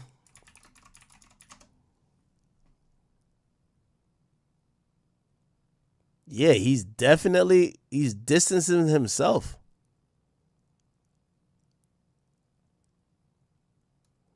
A day after France's interior minister said the government would seek to ban Kanye West's upcoming concert in Marseille, the rapper now known as Ye took to social media, writing on X that after much thought and consideration, it was his sole decision to postpone the show until further notice. Last month, Marseille's mayor said he wouldn't let his city be a showcase for those who promote hatred and unabashed Nazism. Ye has drawn condemnation for making anti-Semitic statements and voicing admiration for Adolf Hitler. Last year, he released a song titled Heil Hitler and sold t-shirts with a swastika on his website before it was taken down. Yeah, I think that's also part of it, right? Like the swastika shirts. Yeah, a lot of people aren't like, you know, fond of that. Also, I do see an argument of some people saying why don't we require apologies from Ye? You know, when he says maybe inflammatory things that could be taken towards the black community, why don't we demand an apology? Because clearly the Jewish community, they're demanding an apology, or they're demanding some type of penance, because at this point, he's done everything but kiss the wall. He's going to meet with the rabbis. He's written mad letters. He's pretty much saying, I'm fucking sorry. In January, Ye took out a full-page advertisement in the Wall Street Journal. He denied being a Nazi or an anti-Semite and blamed his actions on his bipolar disorder, which led to paranoia and impulsive behavior. Over in the UK last week, the Wireless Music Festival set for July was cancelled after Ye was banned from entering the country. It's Ye! He had been due to headline all 3 days of the annual rap and hip-hop event. The latest moves from both the UK and France to restrict performances of Ye come as both countries grapple with an uptick in anti-Semitic attacks. Okay. So, you know, I'm going to be honest with you. While I think Ye is always calculated. That's why I tell you about Ye. Don't do as he says, because he's a 101. If you followed Ye down the path of like repeating or supporting all the things he had said, you'd realize that you'll never get another chance, while he'll still get another chance. He'll still get a chance to go on SoFi. He'll still get a chance to, you know, make a lot of money, or someone's going to take it, because this guy prints money. That's just a fact about Ye. And with him now trying to apologize and trying to come back, we just have to be responsible and just be like, yo, Ye, we love you and everything, but yeah, you're going to see a couple doors shut on you. And that's the humbling process, right? Like, just like how you felt like, you know, Ye told me, he was like, yo, I was trying to say the worst things possible. Right? All right, cool. You did. Now you got to be able to embrace, like, yeah, you might get a SoFi night off, cool. But now when you're trying to go to Wireless or maybe France, that might not be available now. Who knows? It might change in the future. But right now, you know, you're going to have some people who are going to close the doors on you, and you have to expect it. You can't be thinking you're entitled to everybody now forgiving you when you want. So as much as I love you, I understand a bit.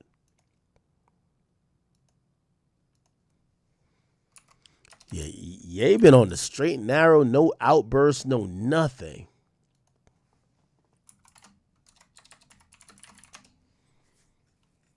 Kanye West, let me see. Pressure is mounting for the American. Yeah, and also, I don't know what his status is. Kanye West SoFi Stadium. I got to figure out what is his deal with Live Nation. Live Nation hasn't commented on anything. Let me see. Here we go. Live Nation just lost $30 million on a man the government refused to let in. Here's the brutal reality of the biggest booking disaster since COVID. The world's largest concert promoter flew its top executives from Los Angeles to Mexico City last month. They watched Kanye West perform. They thought they saw a redemption arc. So they wrote a check. $15 million. 11 million pounds. For 3 nights at the Wireless Festival in London. But there was one tiny problem they ignored. Kanye West is banned from the United Kingdom. Home Secretary Shabana Mahmood personally blocked the rapper. Her exact words, his presence would not be conducive to the public good. Within 60 minutes of that announcement, Wireless Festival evaporated. No music, no headliner, no backup plan. Here's where it gets ugly for Live Nation. Sources inside the company tell us they tried to book stadiums first. Tottenham Hotspur, West Ham. Both teams turned them down flat. Okay, is this AI?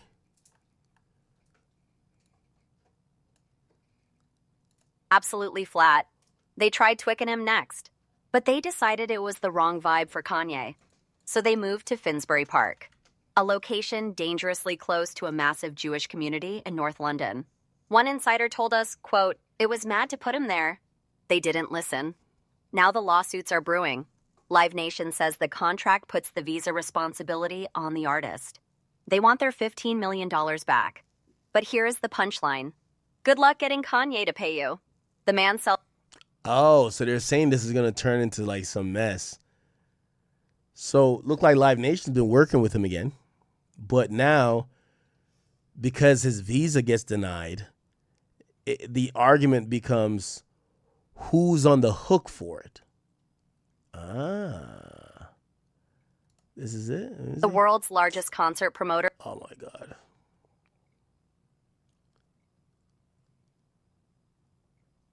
Interesting.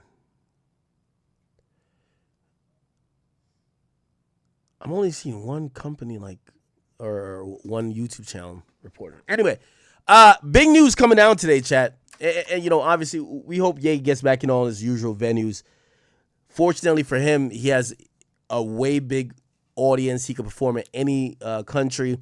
And there's going to be some countries who are going to look the other way or want to welcome his business because it's going to probably help their GDP in some way. Did y'all see Live Nation, who lost in court today? And I'm going to give you a little bit of business breakdown here, people. So, I've done this before. Okay? Live Nation is, in my opinion, I'm editorializing a little bit here, they are the epitome of what a monopoly honestly is. They have essentially bought up all the subsequent business that go into live concerts. What does that mean? They have looked to control the market from top down, okay? From having exclusive licenses with the venues. Like venues can't go do outside shows unless they agree. Basically making it where they have these ironclad contracts. They control the venues. They control the parking lots. They control what food goes in there, what alcohol could be served. They then have sales teams that do particular deals with alcohol companies. They at one point they were beefing with Ticketmaster, even trying to create their own ticketing system, and then literally they merge with Ticketmaster, which means Ticketmaster is now part of it. Live Nation owns 400 companies, subsidiaries, right?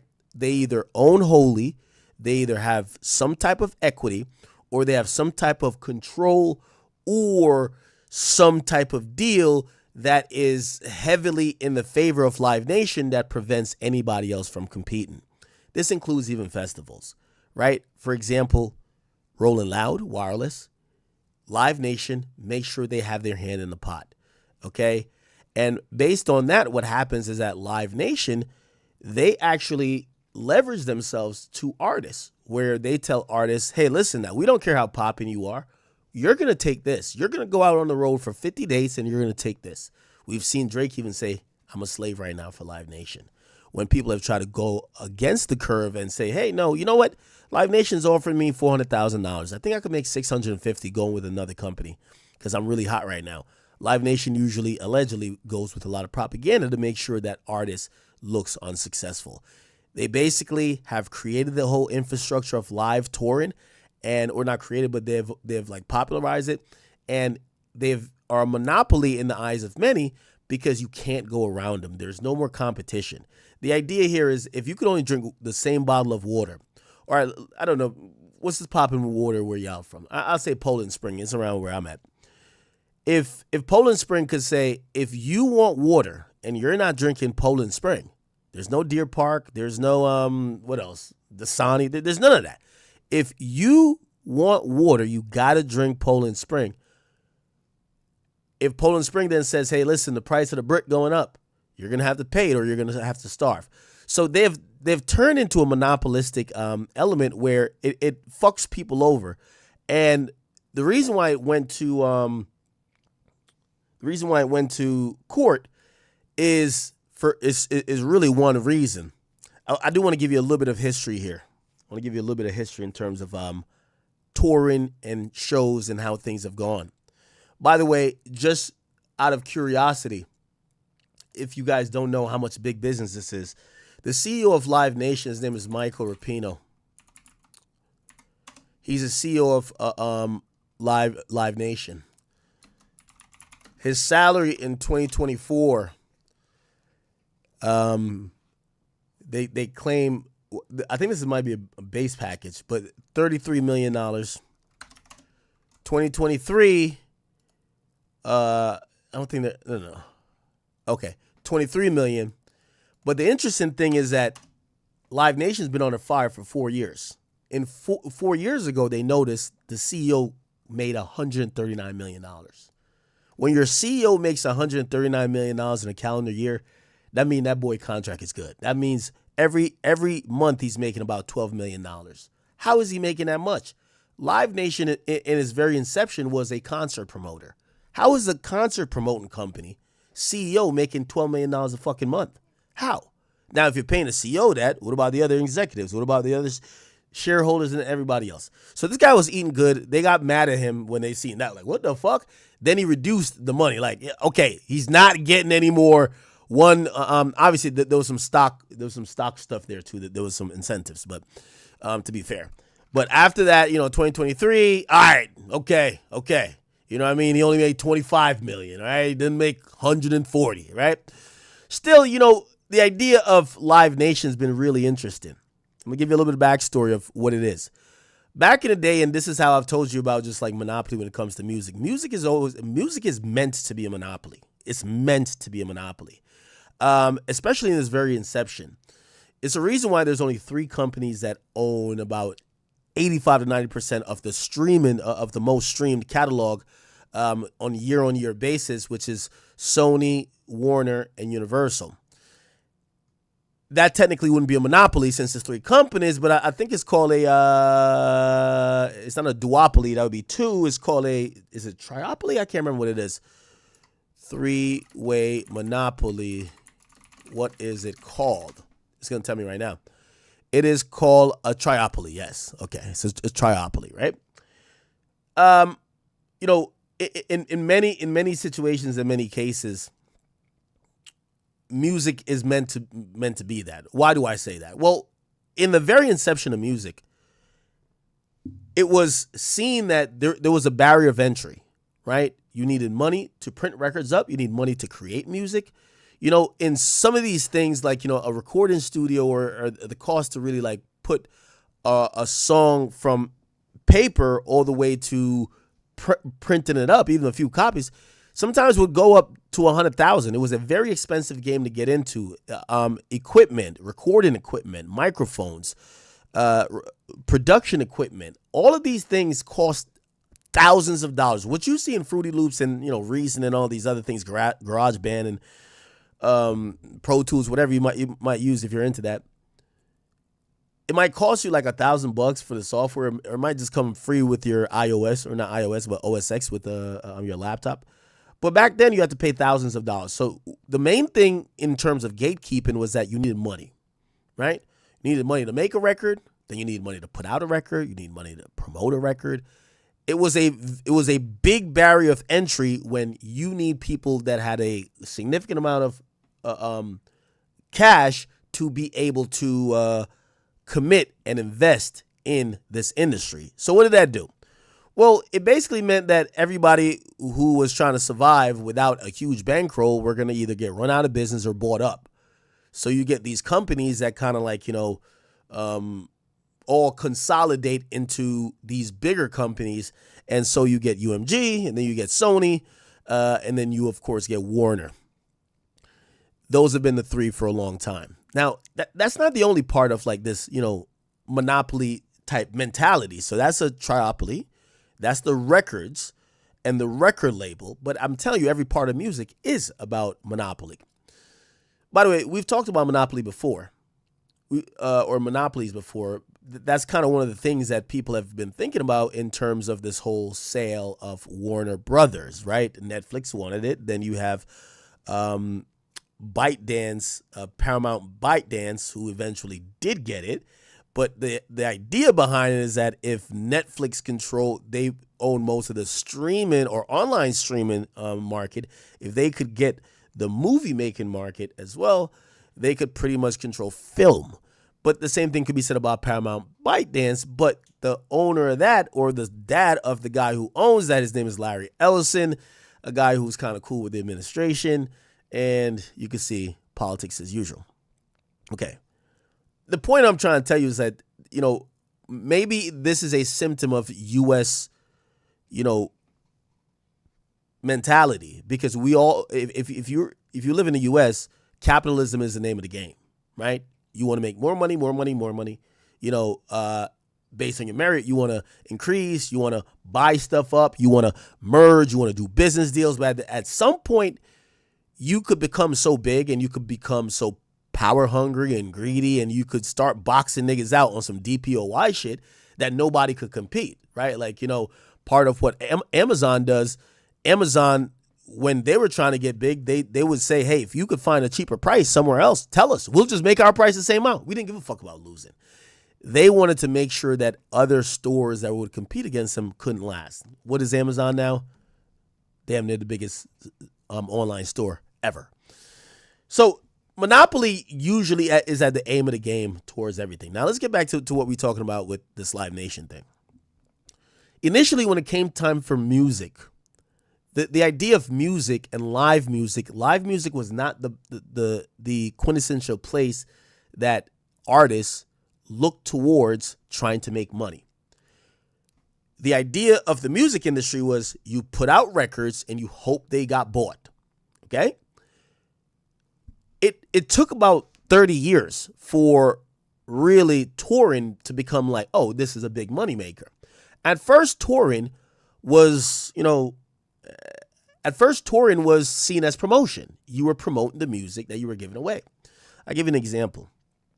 Artists never really cared about, you know, the idea of performing as much, because it was never seen as, just straight promotion. So what artists usually did is that they would charge little to nothing, just more than enough to like cover their stay or cover like, you know, the performance stuff. But it was more of a give back to the fans. To put things in a comparison, to make things a little bit quick, in terms of you guys understanding, back in the day, one of the first concerts, or not first concerts technically, but like, let's go off the Beatles, right? So the Beatles, they would go on tour, and when they went on tour, like they would go to a city and they're trying to promote their music, they would do like 8 concerts, right? trying to promote their music to those fans. And they would sell the tickets at that time because it was seen as promotion more than we're on tour. They would sell the tickets for what's now, adjusted to inflation. It was like 50 cents at the point. But adjusted to inflation, their highest ticket, like a VIP ticket, would be like $60. That's what it would cost now. Why am I telling you that? I'm telling you that now because that was when the mentality of the artist and the business was you do shows to promote the record. Now, honestly, that's the most profitable part of music. Streams, yeah, but like that benefits the label. Other than streams, most artists get an advance and they don't see any more recoup usually. Most artists are getting money from getting booked on shows. So over 30 years or so, we've seen this music industry be heavily dependent on this idea of touring and live performances. Okay, so you understand that, right? Now, one of the big differences, so back in the day, it would be like $50 or $60 for like a really good ticket to see, like, we adjusted to inflation, it would be like $2, right? But what adjusted for inflation now, it'd be like $60, a really good ticket to see the fucking Beatles. Nowadays, Beyonce's charging $2,000. Taylor Swift is charging $5,000. And Bad Bunny's charging an arm and a fucking leg. You get what I'm saying? Like, and Coachella, like fucking Coachella. Yo, somebody told me they paid $70,000 to go. Like, what? So the point what I'm trying to tell you is that the business has changed. But while that business changed, what happened? Well, here comes Live Nation. Live Nation comes in and they're a promoter. They're a promoter that says, yo, check this out, man. We are going to, help these artists, like, get into these venues and whatever. Now, I'll tell you when touring changes and when places like a company like Live Nation kicks up. Touring was never profitable. There weren't ready set venues for some of these artists. And if you didn't bring enough people out, it didn't make sense. So for example, the Beatles doing 7 shows or 8 shows in a weekend, but it was to like a couple hundred people. It was like, bruv, financially, you're exerting way more time than you could make. Now they're huge, right? Like one of the most historic groups. They realized that this was an actual market when they did a venue, and I forgot how much the venue was, and they cleared hundreds of thousands in profit. It was like, whoa, this is a thing. They did one concert, and that happened. The next thing that happened was the NBA, NHL, and a bunch of other sports companies, they started to build arenas. Arenas really set this thing going on. So now the bigger artists could have a singular place to bring out 20,000 people. Because the idea of like having these little concert venues with 1,500, you're a big artist, you're going to have to do 9 concerts, 10 concerts, right? Now you have one venue, 14,000 people, 15,000 people, one night, 1.5 hours or 1 hour, whatever, you get a lot of money, right? You could keep the price the same, but now you get more people, right? That was the whole point, because it financially didn't make sense to do shows. But now it made sense because you could have bigger venues, keep the price around the same, you make more money. So Live Nation comes in and Live Nation's like, all right, bet. Okay, cool. We're going to be the conduit here and we're going to figure out everything we need to do. They start working with these labels. They start working with these artists. And they've always had like this, this mentality where everything in this ticketing, or not to say ticketing, but this touring infrastructure, we're going to get ourselves. So rather than work with another company, they would just kind of develop their own company that did it. Now, at first they started working with other companies, but they would always develop their own company as well. It's like, imagine Apple needs chips, and, Apple probably got to go talk to some, person or some company in Taiwan, all right, to fucking get the chips. But imagine Apple's like, we're going to make our own chips in North Dakota, right? And to the point that they make every single thing for the phone, and then they push all the other phone competitors out of it. So now they make every part of the phone. They own the phone. There's no more other phones. That's what we call a monopoly, right? So Live Nation comes in and they start doing all type of deals. So they'll go to a venue and they say, hey, listen, we represent all these people. We want to get an exclusive deal with you. We're going to bring you, I don't know, we'll bring you 150 shows this year. However, we're going to sign this deal with you. If we bring you 150 shows this year, you can't go out of our network and go do a deal with another promoter to bring in like 3 or 5. No. It got to be exclusive, right? Got to be exclusive. They did that with a bunch of people, and shit, it's kind of like, if you think about it, it makes sense, right? Like, oh, you're bringing me 150, cool. But that's a really good thing in, business-wise, but it turns predatory and turns into a monopoly or monopolistic when over time you eliminate every single person. So the Ticketmaster thing happens. Live Nation was beefing with Ticketmaster at a point, right? They were beefing with them. So Live Nation started making their own ticketing thing. Like, fuck Ticketmaster, we're going to make our own. Essentially based on a really back and forth vigorous, what they did, and for all of this Live Nation stuff, I know y'all ain't going to like when I say this, but what I'm saying is just simply facts. The one person we have to be blamed for all this Live Nation, Ticketmaster stuff is former President Barack Obama. His Department of Justice back at that time allowed the merger of Live Nation and Ticketmaster. It's like allowing the two big bad bullies to link up and bully everybody. So both of them were already on some bully shit, and you let the two bullies, it's like basically right now, it's like the NBA commissioner letting Luka, Shea Gilchrist, and fucking, what's that nigga name? Wembanyama just all get on the same team and be like, the rest of y'all niggas deal with it. Like, what the fuck? You can't let all the best players just link up. They're going to eliminate. So essentially, the Department of Justice back then, there's always been this rule about monopolies, right? The government is supposed to make sure in this country that no company could create an environment in business that is anti-competitive. That's why you have a lot of these, these agencies that are going to, analyze the businesses to make sure one company's not making it so unfair that no one else could compete. Well, when Barack Obama gets in there, and this is where it's politics as usual, people. I'm not saying Barack did anything specifically, but his Department of Justice, his administration. Live Nation starts spending a bag. They got all the money. They're like, that's the thing about being a big company, right? They start lobbying, and what happens is they basically end up getting the lawmakers, so the people on Capitol Hill and also the people within the Department of Justice, their mentality about monopolies stopped from being, which this is the original thought about monopolies. A company can't get so big that it turns the actual field where they're competing in. If Amazon is so big, if somebody wants a loaf of bread, they're going to go to Amazon.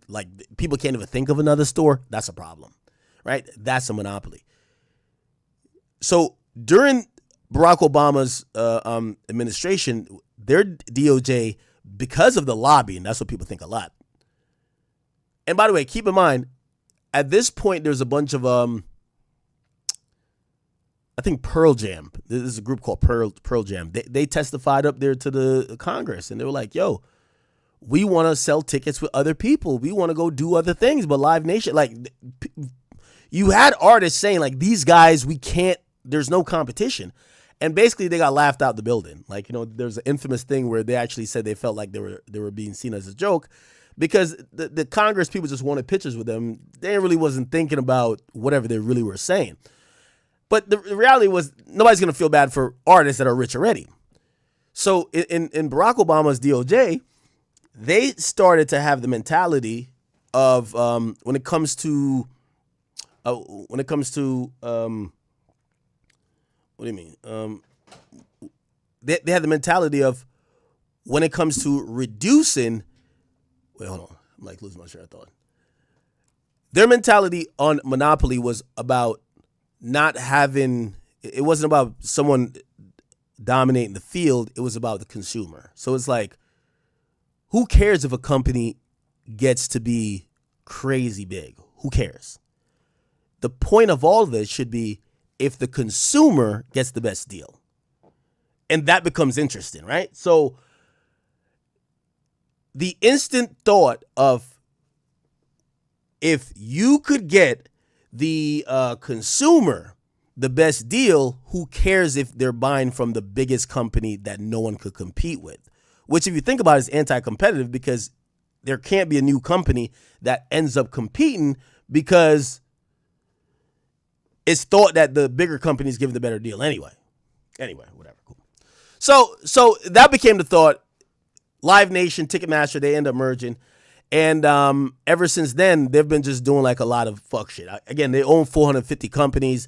They try to get in every fucking aspect except, they have respect for the labels. They don't try to be a label, but they try to get in management. That's why you get the Rock Nation. They have a couple other management companies too. So the Rock Nation was a partnership, a venture to get into management, right? So they want to be part of management. They want to own the parking lots. They want to own the food that goes in there. They start investing in drink companies. They'll be like, okay, well, let's figure out what kids would like to drink when they're at a fucking festival raging. Okay, we're going to get a deal with that beverage company, and only that beverage company could be sold in the venue. So if you think about it, that's like, if you get to control every aspect of someone going to a concert, come on, right? Like, if you could control every aspect, and essentially that's what they were doing. Okay, so they basically was doing that, and to the point where they prevent other companies. Like, for example, you buy a ticket. Say you want to buy a ticket from SeatGeek, right? If you want to buy a ticket from SeatGeek, you can't buy a ticket from SeatGeek, right? Because SeatGeek isn't gonna get allocated tickets for an event. They got to have scalpers that kind of put it on basically a tertiary market. And Ticketmaster just owns everything. So I'm being a little bit long-winded here, but the point is, Live Nation, Ticketmaster, complete monopoly. It's like the easiest monopoly. It's not even like they allow another monopoly to exist. There's a duopoly. Let me see. What companies are seen as duopolies? There's a duopoly that is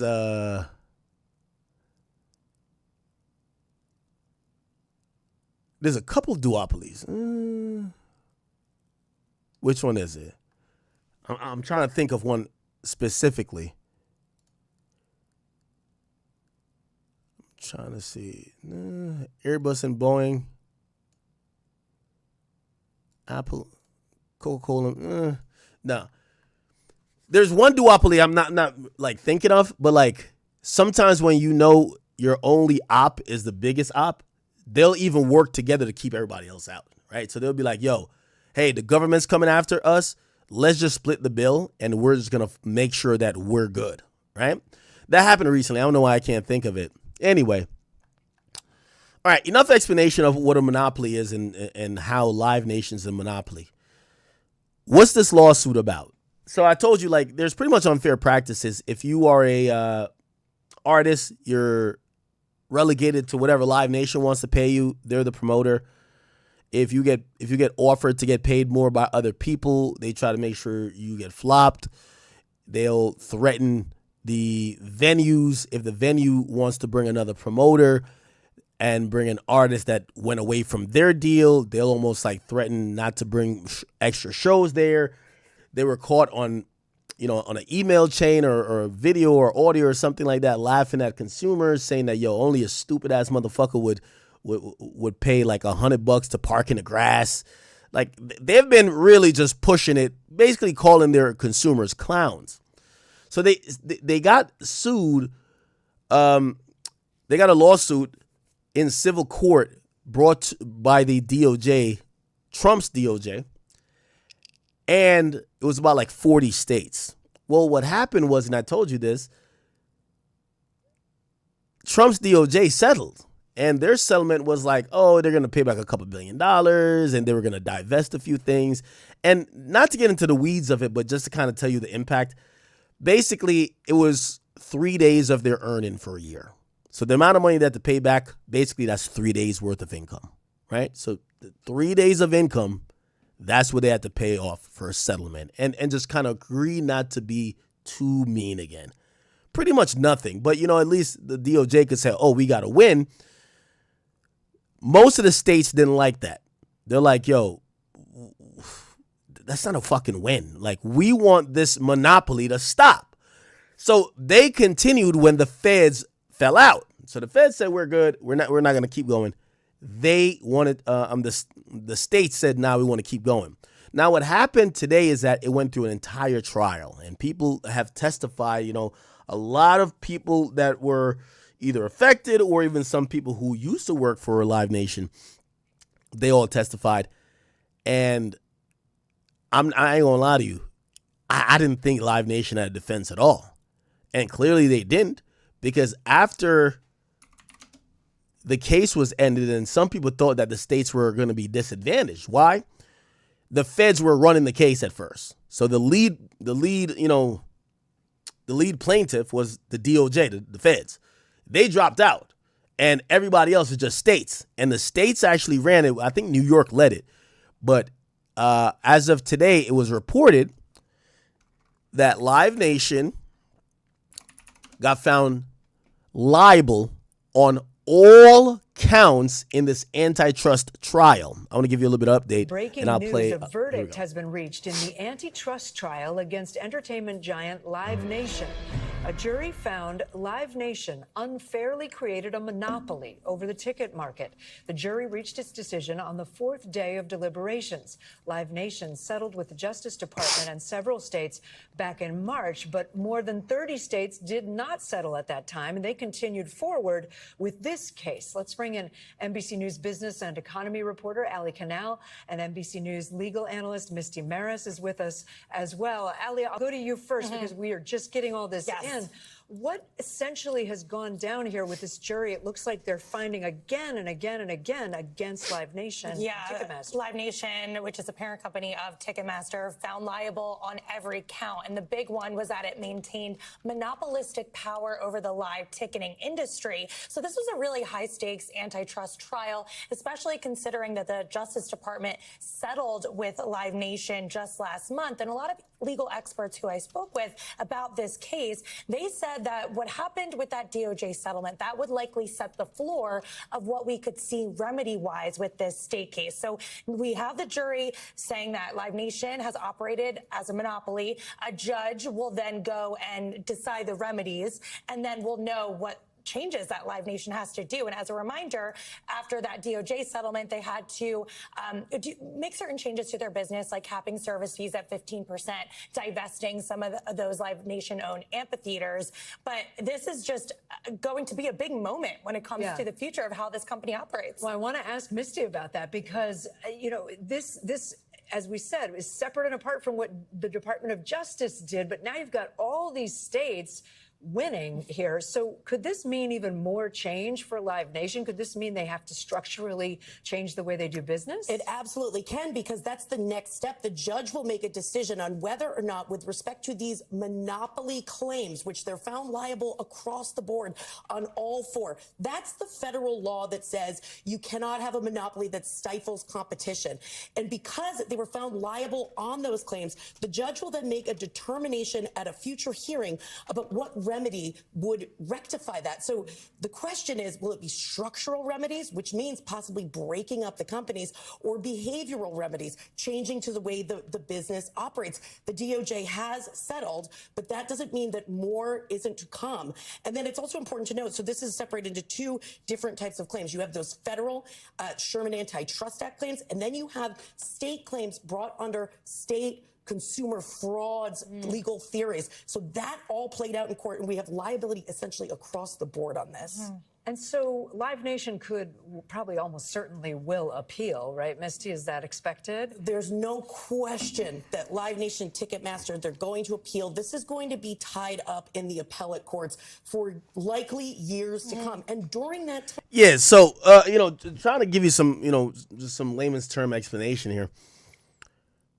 When you're a billionaire company like this, there is a win that the states got a victory because remember, Trump is a lame duck president, right? And what happens is that DOJ is going to be out of there by 2028.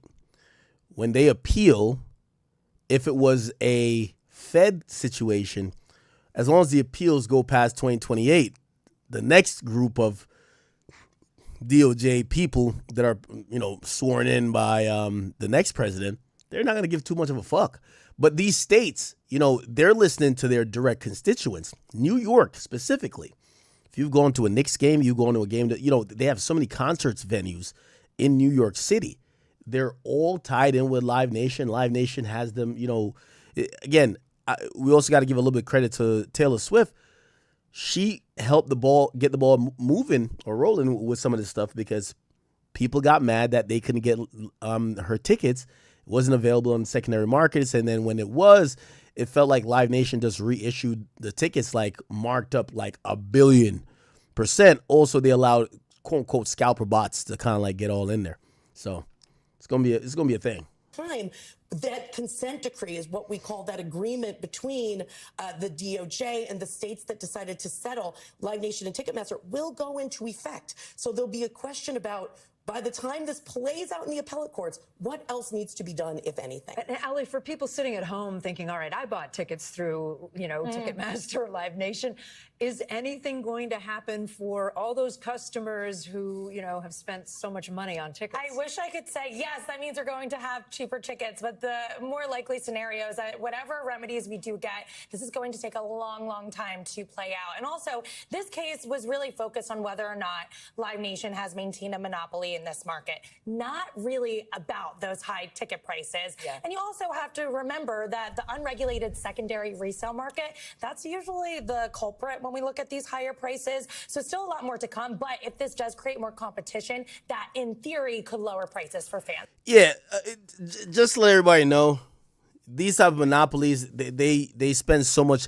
They probably spend whoever their competitor is, they probably spend that amount of money in just lobbying, right? Like that's how big Live Nation is. Whoever their second competitor is, like even if we're talking about it on a ticket level, like let's say StubHub, whatever StubHub makes for the year, they'll probably Live Nation probably spend that just lobbying. And I could see the remedies being some slap on the wrist again. Oh, okay, all right, pay back a couple billion. Or not even maybe a couple billion. It might just be a couple million, or it's gonna be a lot million, but like 600 million. These venues, you got to give away 20% of the tickets to like the free market. Like, okay, so you control 80% instead of 100%. Like, come on, it's not gonna change if you ask me. But that remains to be seen. Just to kind of give you a little bit more about the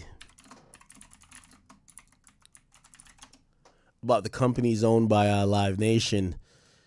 According to the SEC, these are like 400 companies. Just think about.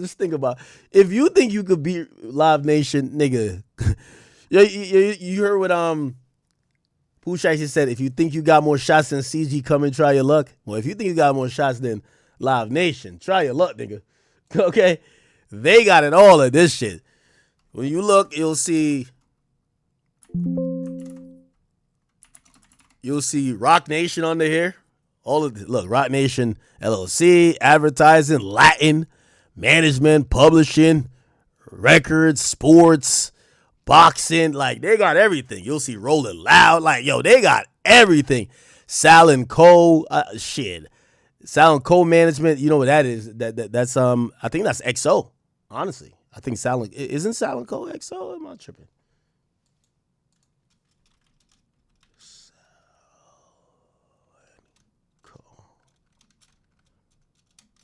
Unless I'm tripping. It might be bugging on that.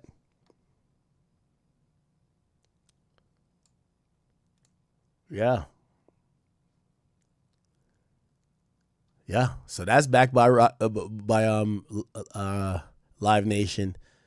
Look, they own every ticket thing. Ticketmaster, they own all that shit. Man, these motherfuckers. And if you're talking about wireless, the company that owns wireless is called Festival Republic. They own that too. Like, look, it's based in England and Wales. Like, my nigga, they own everything. God damn. You can't fuck with Live Nation, man. They own every motherfucking thing, bruv. Everything. They own a bunch of House of Blues. House of Blue restaurant. Oh my God, you cannot get around these niggas. Own a bunch of amphitheaters. Jesus. And you go down here, you realize, yeah, no need to even compete. Just got to get down with them. What else do they own? Most of these are international now. Rock Nation UK? What the fuck? Okay. All right. Anyway, that is the latest on the whole Rock Nation Ticketmaster thing. How does that affect y'all? Right? I know somebody's like, yo, keep it simple. How does it affect us? We don't give a fuck. Well, I'll tell you how it affects you. These days, most artists are making music to go on tour. Most artists are gaining the majority of their money by touring. I gave you the example of YoungBoy. Signs a $35 to $40 million record deal, which is multi-year, goes on a tour for 4 months, makes 70 to 80 million. You could see, now granted, he's not taking home exactly 70 to 80, but you could make a lot more money if you're a touring artist than if you're an artist just making music relying on recoupment. So based on that, we're in a touring era where the business of music is about trying to make more money touring than anything else. This is the reason why y'all want to go to more shows now than ever. And this is why they keep announcing bigger and bigger venues. Jay-Z says, I'm coming to the fucking Yankee Stadium. That's how it is. So how is it going to affect you? Well, ticket prices have been going up and up. You know, by the way, Live Nation,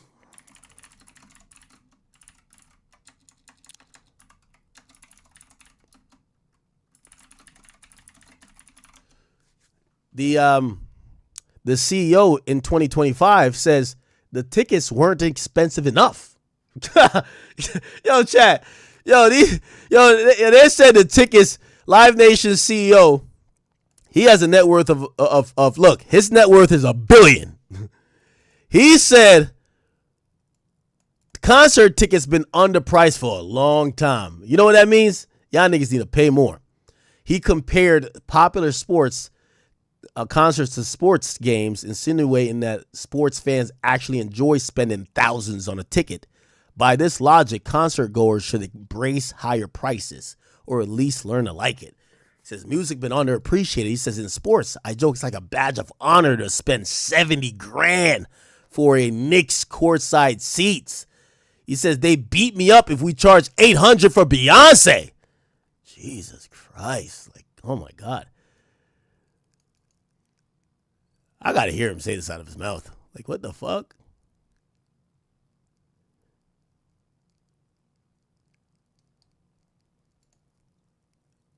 While speaking, it's a CNBC. That's insane, chat. Yo, I ain't gonna lie to you. Yo, when Drake go on tour, yo, oh y'all lose my number, yo. I'm pulling up to Drake Dolo. CNBC.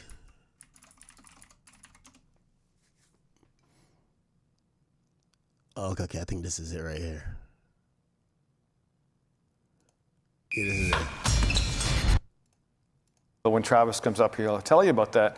So, yeah, when you were in this business, what was the difference? Well, you know, the live show is, the artist is going to make 98% of their money from the show. The record label, all the other ways they made money is irrelevant now. The show is where they're making their money. So when Travis comes up here, I'll tell you about that. So, the show now, we just did the Beyonce tour. She's got 62 transport trucks outside. That's a Super Bowl she's putting on every night. 10 years ago, there might have been 12 trucks. So these artists are doing their job, elevating that game. And when you come to that show, it's a fabulous experience. So yes, the cost has gone up, but the investment and the experience. Okay, what's happened to margin? Given the costs of the production have gone up. Yep.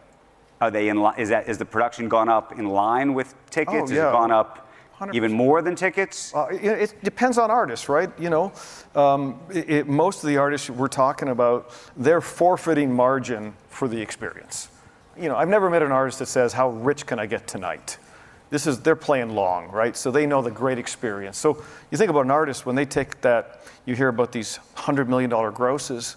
That artist, depending on the show, he might only take home 30% of that. He's spending 70 on the show. Some artists maybe have less production, they can take 50. But no, artists are waking up, making sure that show, and they're investing in that, and they're playing long. Right. For you, music is a better business, though, than selling tickets for sports, I assume. Yes, 100%. Yeah. I mean, you know, I think music has been underappreciated. You know, here we go. I always joke, sports, it's like a badge of honor to spend 70 grand for a Knicks courtside. They beat me up if we charge 800 for Beyonce, right? You know, so. Yo, this guy's a sick guy, man. Yo, let's stop the cap too. Yo, it definitely.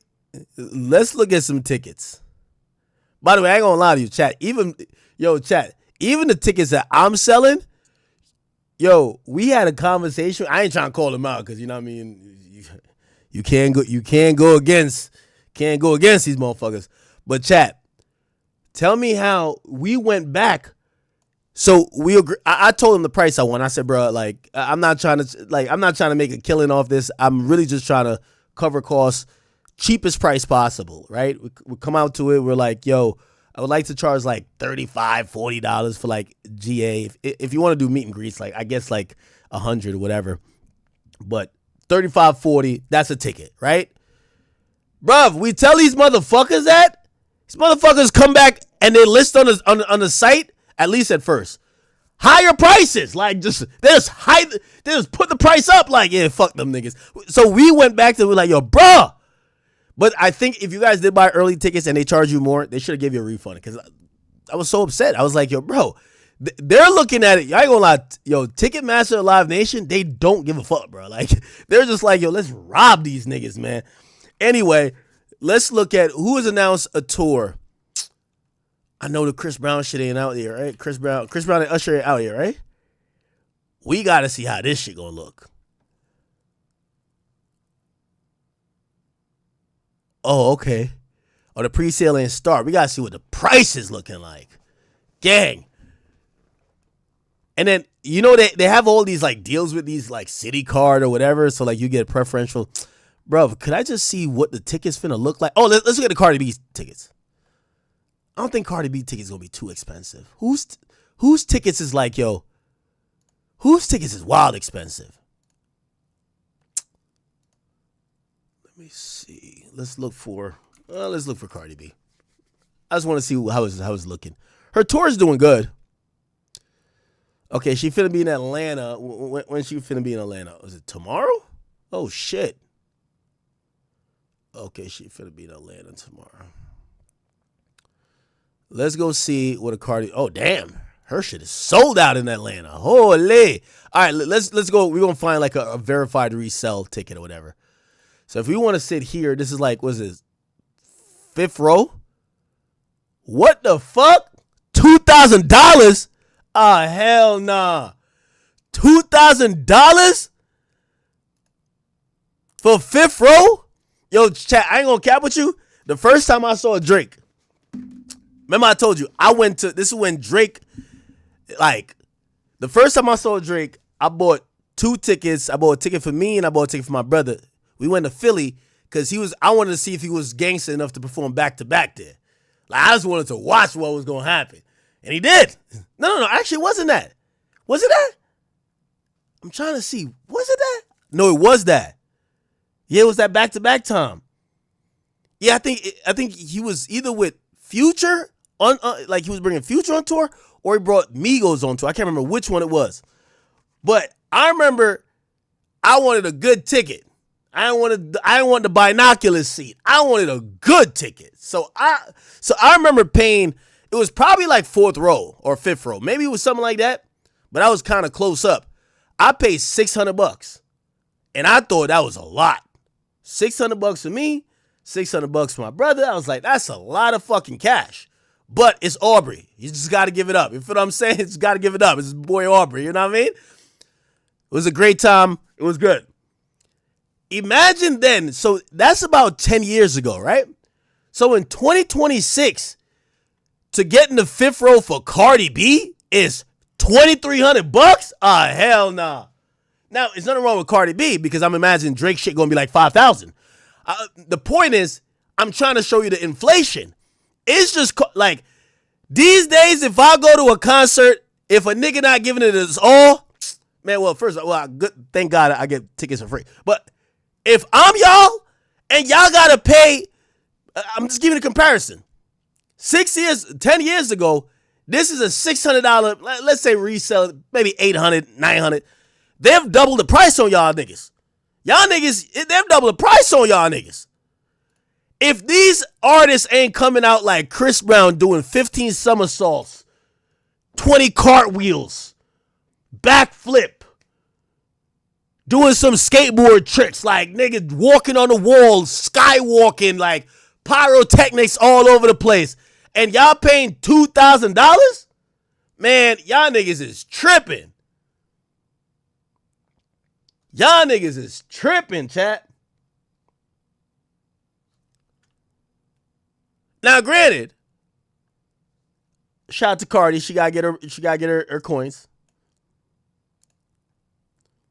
I love Cardi. Yo, Cardi told me how much she was making for these shows.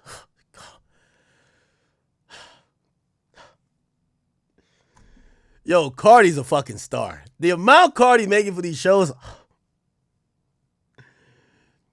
Yo, Cardi making so much for the shows. When she told me, when she's like, so, you know, she talking, she's like, yo, act. She's like, I still got to go do these after parties, child.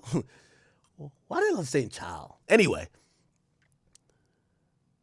After I seen how much she was getting for the show and then the after party, I'm like, why the fuck you even go? She's like, I ain't leaving no motherfucking money. I got kids. I'm like, I understand that. I understand that. But yo, she's getting a bag. Yo, she's getting a bag. I'm about to hit her up like, yo, I need some money to gamble. No, I'm playing. It's a joke. But no, for real. She is, you know, and by the way, she's selling out all these junks. She just brought out Vybz Kartel. Y'all see her bring up Vybz Kartel? Oh, wait on night.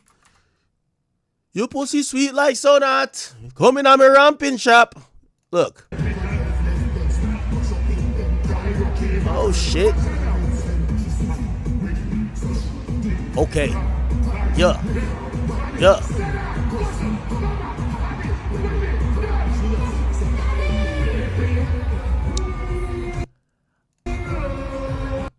I give Cardi a lot of credit for this fucking performance, too. She's in heels the whole time. She go to strip clubs. She's still making it clap. She's still dancing and shit like that. You know what I mean? I asked her ass. I'm like, ain't you tired? It's like, yes, I be tired as fuck. I got to get that bread. I'm like, damn, hardworking woman. I like that.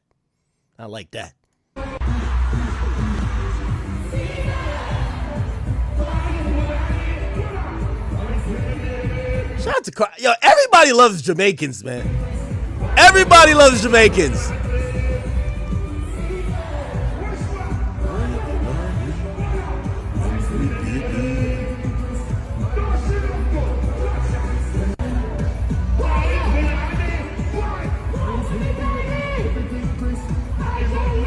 Yo, Cardi B's ass fatter than a swamp possum, nigga. Like, yo. Yo, is that just... I guess that's what happened after you had a couple kids, right? Her shit's fat, huh?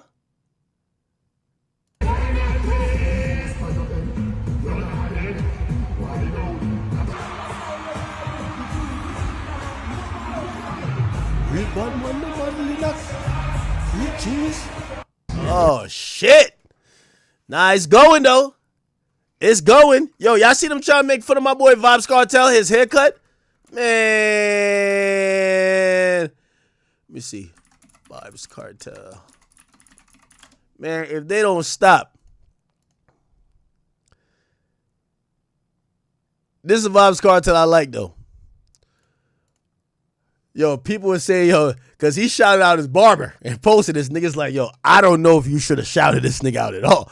Yo, now this is the classic moon cut by Vybz Kartel. Legendary. Legendary right here. Look.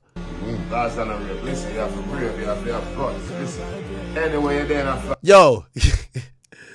Yo, they said, look at the barber's face. Yo, you got to realize. They said Vybz Kartel done a couple of niggas, like straight up. Like you gotta know why he was in jail for 13 years. Like, yo, Vybz Kartel, they said the barber looked like he thinking about his life. Like, yo. You're feeling black and cuts. Look on the cut.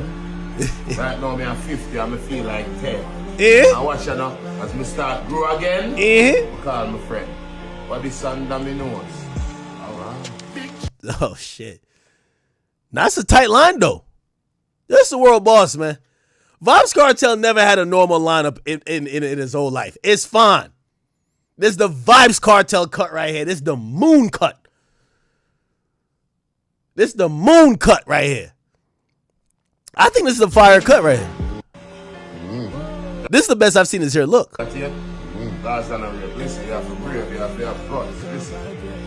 Yo, chat. They take the thing off. Yo, you know when like the barber done doing all this shit, spraying you like over here like, God damn, nigga, you getting this shit in my mouth, nigga, what the fuck? But all that shit is done, and then he about to take the little bib thing off and whatever, and he about to bring the mirror in, and you like, that first time you open your eyes is like, if you open your eyes and you got the Vybz Kartel, the world boss over moon cut, and he said, yo, it's fire, right? What you gonna say to him? In Florida, you're feeling black and cuts. Look on the cut. Now, Vybz Kartel look like he's 30 here.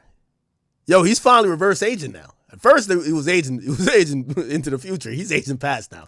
We like this. No, we like this. Right now, me I'm 50, I feel like 10. And? I watch you now, as me start grow again, I call my friend. What the sun that me knows. Nah. I'm rocking with it. Anyway. Oh, this is some more shit.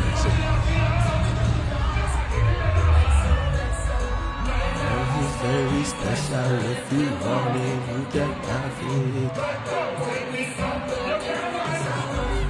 So much. Oh, she's killing it, and he's killing it too. Now they're both killing it. I love it.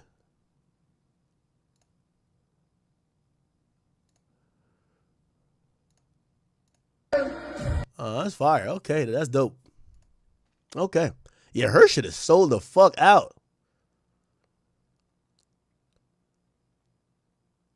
Wait, is her show ending in Atlanta? Shit, I'm gonna have to go to Atlanta, chat. I need to catch one of these bitches. Let me see. Yeah, both of the shows sold out. Not one ticket available. Not one. All these they're resale tickets. Oh, actually, there is one.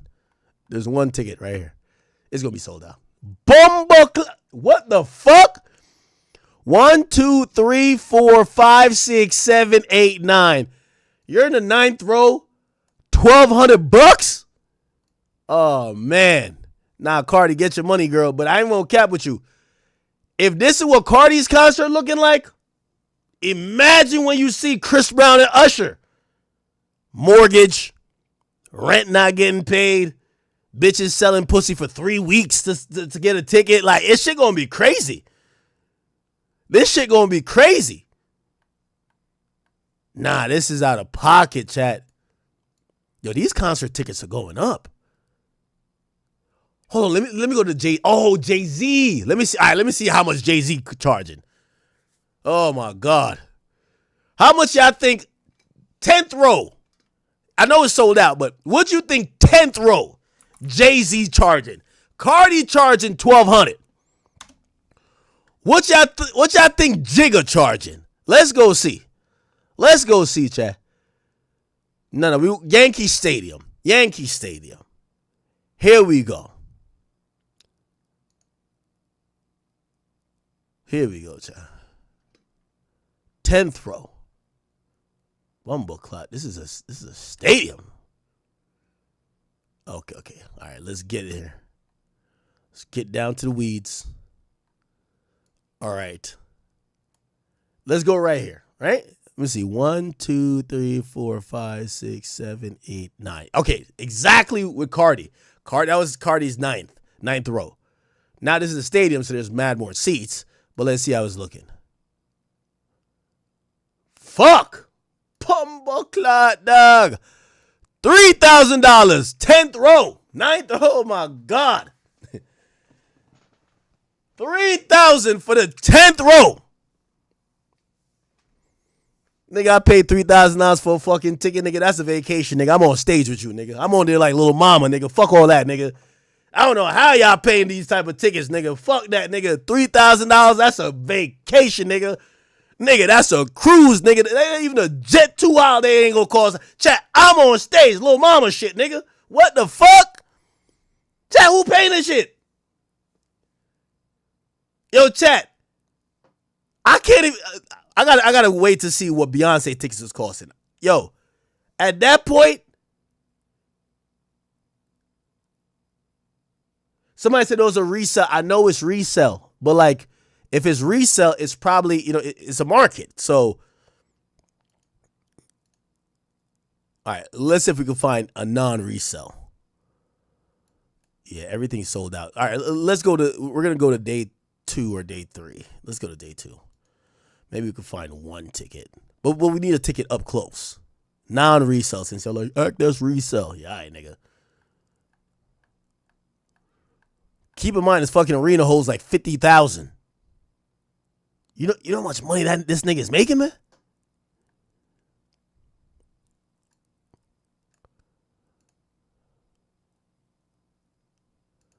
Yeah, 4,000, man. You spend $4,000 for this nigga breathing into the mic like a camel bob. Like, hell nah, nigga.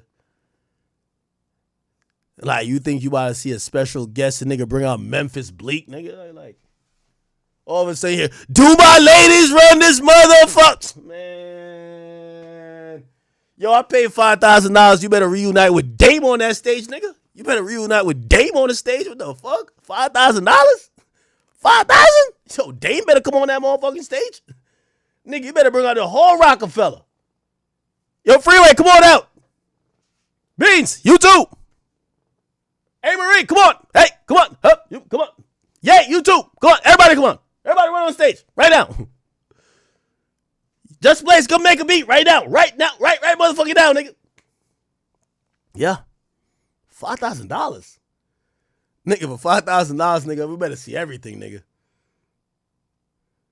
Like $5,000, move the nigga. Yo, you know how them big ass festivals, they be having like the sign language niggas would be like, yo, who are you there for? Which nigga done paid $5,000 to watch the sign language nigga give it up? Man, get out of here. Yo, bring Beyonce's dance group on there. We just need some, we need twerking during all the intermissions. That's the worst part about concerts. You waiting for the main performer, but they be haters at concert. They don't want to play the hot songs. So they be like playing like, they be playing like motherfucking random like escalator or elevator music. You're like, what the fuck? At least get this place lit. Put Beyonce dancers right where the fucking sign language person would be and have them twerking the entire time. $5,000? Yo, $5,000 we karaokeing, bro. Yo, for $5,000 we're karaokeing. You know what they should do at concerts? For $5,000, I need a DVD or I need like a fucking MP4 a concert I went to. Like, that would make it worth it. Well, not 5,000. 5,000 is a while. You know what they should do at concerts? It's like, you know when you go on a ride at Six Flags, they'd be like, hey, you want to pay for the pictures? Like, yeah, we got the pictures of you screaming like a bitch on the ride. Yo, they should at least have like these aerial drones. They be having like 30 drones in these joints. Nigga, I'm up in Barclays. I'm like, there's like 4 drones up here. I'm like, yo, what the fuck? Where that footage go? My thing is, give the people, like, have it film the crowd, have it film a little bit of the performance, and give people like a downloadable way to relive the memory of the $5,000 fucking dollars they just lost by watching your ass. If I spend, like, put it like this, I wouldn't even spend $5,000 on pussy I could only fuck once. Like, yo, $5,000 sound like a subscription. Like, I'm not a pay for pussy type of nigga, but like, if I spend $5,000, it can be once. That's a subscription right there. That's a yearly subscription. Shorty, it's the 1st and it's the 15th. Yo, it's time to fuck. Stop playing. Stop playing. Yo, what are you doing? Nah, stop playing. Stop playing. 5,000 in for one time. This is some shit I gotta enjoy throughout the time. Netflix is only charging me $20. You can't charge 5,000 for 20 minutes. Fuck out of here. Hell nah. Hell nah. This is a subscription at this point. Yo, this is a subscription. Facts. I need to experience this shit more than one time. So you tell me I done paid $5,000 to go see Jay-Z, and my only memory is this fucking camera phone footage of me just shouting, he should have SOB to that. No. I need it in full 4K quality. I need to relive this a little bit more. Fuck out of here, man. $5,000? Man, $5,000, y'all niggas getting out of pocket, bro. Yo, $5,000, it better be like, yo, bring your own alcohol or something, like bring your own bottle. BYOB? Yeah, nigga, all right, BYOB. I came through with my Henny. I bet we cooking now. Because think about this. If you spend $5,000 on the tickets, bro, is you going to get a drink? Oh, hell nah. $100 per drink. You'll never get drunk up in that bitch. The amount of warnings your fucking credit card company going to send you before you get drunk, as soon as you about to get drunk, Chase hits you again. Fraud alert. Why the fuck did you spend $120 on one fucking drink? You're going broke. You're like, oh shit, I'm sober, nigga. I'm sober. God damn. Yo, you ain't gonna get drunk in a fucking, at these concerts, the Jay-Z concert, when you gotta check your bank account before swiping your card. You online, you like, damn. You know, you with your shorty, so you trying to check it on the side and be like, make sure your shit don't get declined, because ain't no worse feeling. Your shit getting declined. And everybody's just looking like, what's up, nigga? Like, yo, hurry up. Damn. So you spending $100 a drink. Yo, you know parking like $200. Or even if you say, nah, you know what? I'm going to just call it Uber. They have a event pricing. Like, nigga, you in a bummy Honda Civic. You paying black truck price. Yo, this shit is wild. Yo, chat, this whole thing's a finesse. This whole thing's a finesse, chat. I can't even lie to you. The whole joint's a finesse. Yo ass at Yankee Stadium on some take me out to the ball game shit, nigga. Shut the fuck up. You trying to get a hot dog, $30, nigga. $30.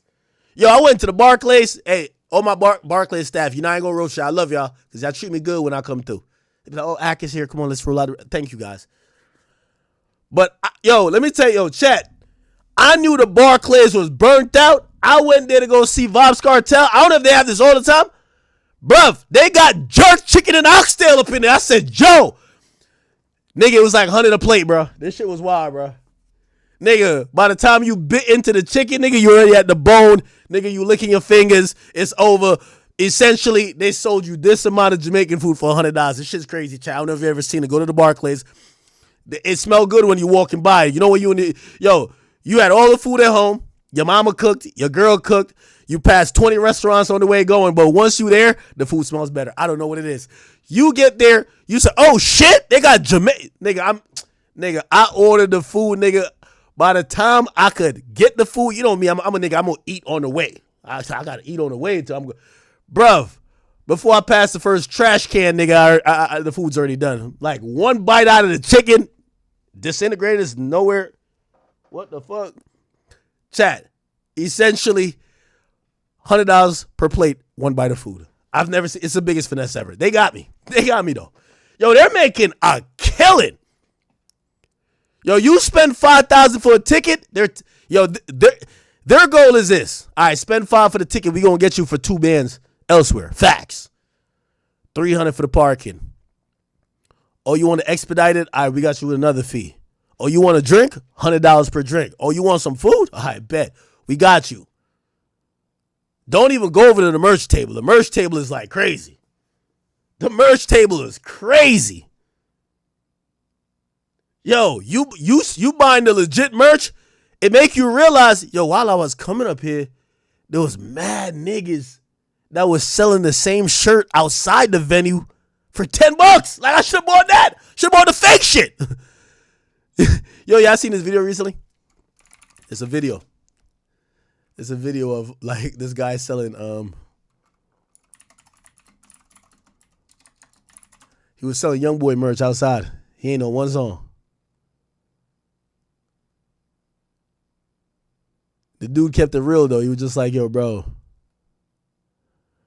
The nigga was just like, yo, bro, I'm just out here making a living, bro. Like, stop asking me about if I know YoungBoy music.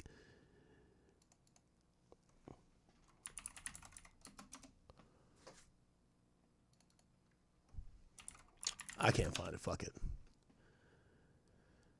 Yeah, I ain't gonna lie, chat. I am a little sick of this. Like the tour stuff. And this is coming from a nigga who don't pay for tickets. Yo, I'm telling you about this shit, chat, and I don't pay for tickets. Chat, I'm telling you I'm fed up with this shit, and I don't pay for tickets. The artists usually just invite me, like, yo, come through, act. Got you, whatever. But when I look at the prices, I'm like, yo, how fans coming to this shit? What? I see why when y'all show up to these shows, these niggas should be singing their heart out, man. God damn.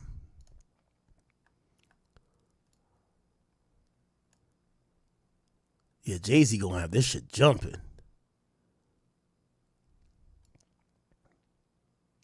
What other shows coming up?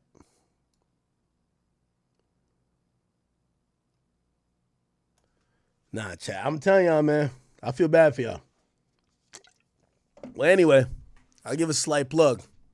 If you don't want to spend $5,000 on a ticket and you want to find some reasonable shit, I could just get tickets to my show, okay?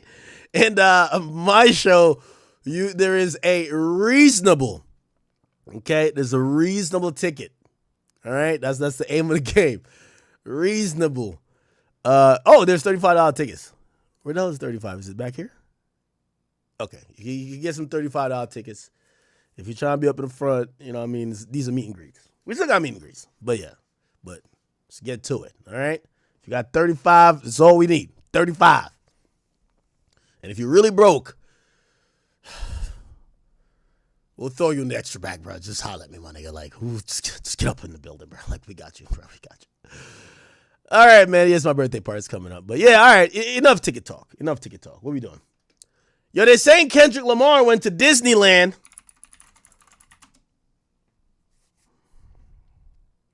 Why Kendrick dressed like he Kanye or something like that? What's going on with Kendrick, man? Let me see what's the vibes. Think crazy. Hear this bullshit. Crazy happened to me yesterday, and there will be no pictures and no evidence, just my story. On April 11th at 1 p.m., I went to Plaza Inn for lunch. I was standing in line to order when I heard a little boy behind me. Naturally, I turned around and smiled and got a look at his dad. And he looked familiar, but I didn't clock it immediately. And if you've been to Plaza Inn, you know there are 2 lines for chicken. He got out of the line behind me and went to the one next to me. So now we are standing shoulder to shoulder. And I look at him again and I notice he has a plaid with him. And that's when internally I started freaking out and I whispered in my husband's ear, "Oh my God, am I standing next to Kendrick Lamar?" So my husband looks around, sees his wife, and also 4 very large bodyguards standing in the back of the restaurant. And he looks at me and whispers in my ear, "Yep." At this point, I'm dead. I don't know how to act. I forget my words. I don't say anything. I would never take my phone out and record. He's with his son. And we're standing right next to each other. I had zero chill. Frickin' K. I'm such a fan. So I'm going to consider this a little pixie dust from the hip-hop gods. But he was simply there to enjoy Disney with his family. And sometimes we regular people forget that celebrities are kind of just like us. Of course, I looked for him all day and I never saw him again. I wanted some kind of photographic evidence, but I didn't get any. And I searched social media and saw no evidence of him there. And he was wearing all black, and he had a black bucket hat on, and he had a black mask, but when I saw him, he had it pulled down. So he truly was incognito yesterday. If you were at the park on April 11th and you saw Kendrick Lamar, let me know in the comments. I'm dead. Okay, so that popped out like this. I don't.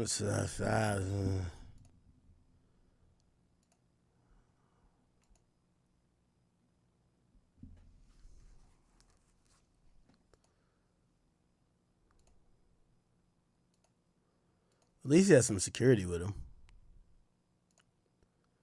Is this Whitney?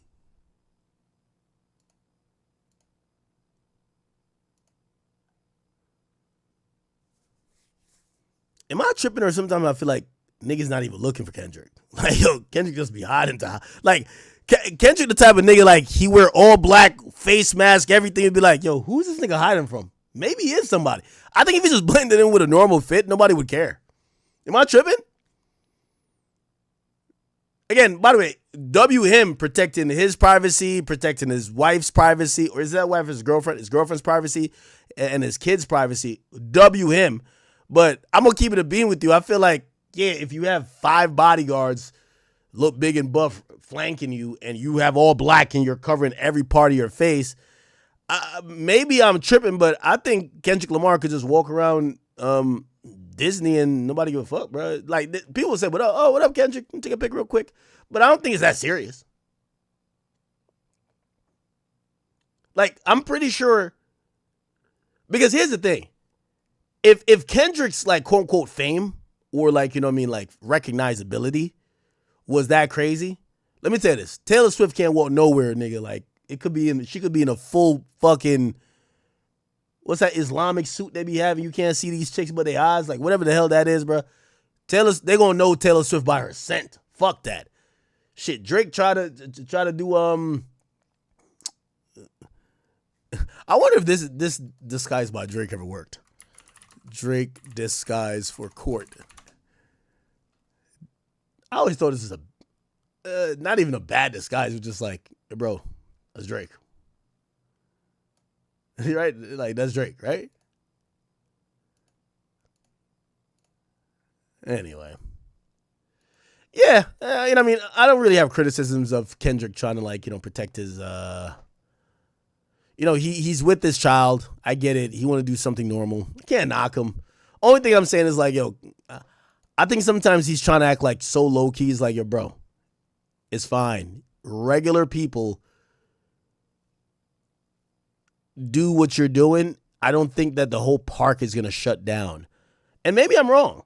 Like, I just think the levels of fame, like, of course he's famous, but the levels of fame that Kendrick is at, I don't think the entire park stops and says Kendrick Lamar is here. I think a couple people say, what up? And maybe that's what he's trying to avoid, right? He just doesn't want to be bothered. But again, why even go out in public like that? It just kind of feels a little bit uncomfortable if you got to walk around. Is this Disney in LA or is this Disney in, like, Florida? What's Disneyland? I think one's Disneyland, one's Disney World. Oh, is it Disney? Okay, so that's in California, right? Let's look. Anaheim, California weather. Oh, it's 60 right now. Well, if it was like 80, I would be like, yo, bro, you stick out like a sore thumb. Everybody's like short sleeves, like light colors. You have a bucket hat. Like, you actually look like you're on some shit. Like, you the first nigga I'd be like, yo, that's the terrorist right there.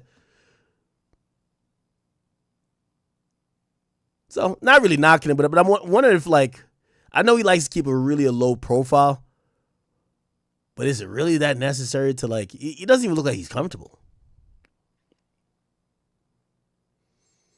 Anyway, all right.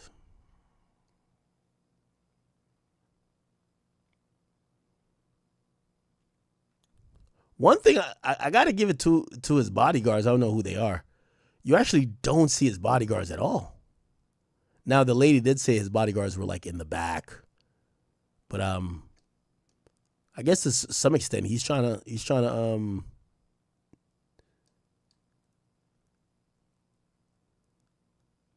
He's trying to not look like he's some super celebrity. I don't know. I don't think it's a big deal.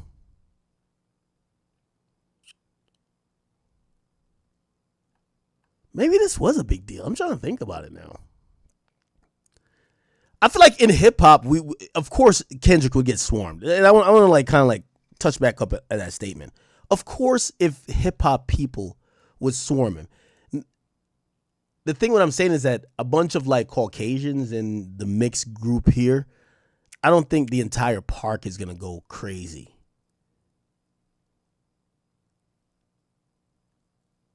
But I got to be honest, a lot of people seem to be posting about this. Well, I guess I searched it. One of the most famous rappers of our time, completely unrecognizable.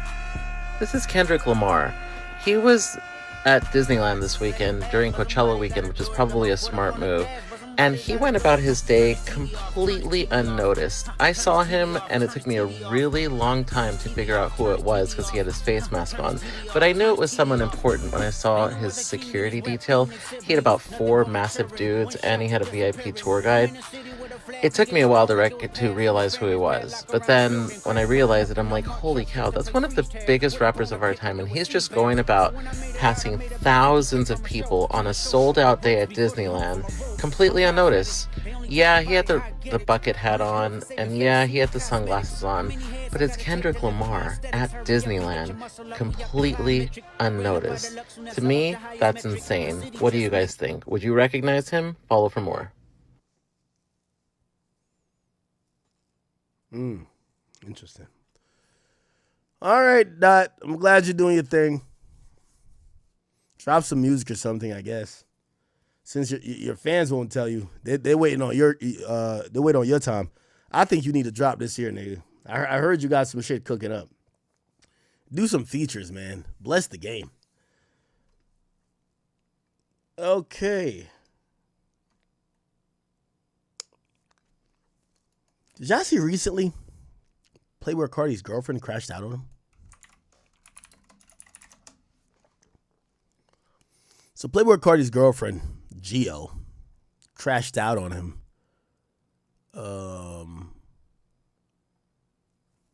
Let me see if I can find the crash out. She went live with Neon today, but Gio, she went crazy and she called him a lanky bitch. Okay? She said, Playboi Carti, you got till 11 to answer me before I turn this bitch up. Okay? She then said, you met your match, bitch. Cardi, I play with a lot of things, but with a bitch-ass nigga, I ain't never been the case. She then says, you lanky bitch, you, on my dead granny grave, you won't know rest until I'm dead. Call whoever on me, I'm just getting started. Let's ask the audience which song they want first, Cardi. And she said, you think you're the only psyched out person in the world? Bitch, I'm going to smear dog shit down your back before you think some shit like that. I'm going to harass you till the day I die, bitch. You think you're the only psyched out person in the world? Bitch, I'm going to smear dog shit down your back before you think some shit like that. I don't know why you choose to play with a bitch like me. I'm going to put my paws on you every time. What? Every time, you bald-headed bitch? Okay. She later removed the post.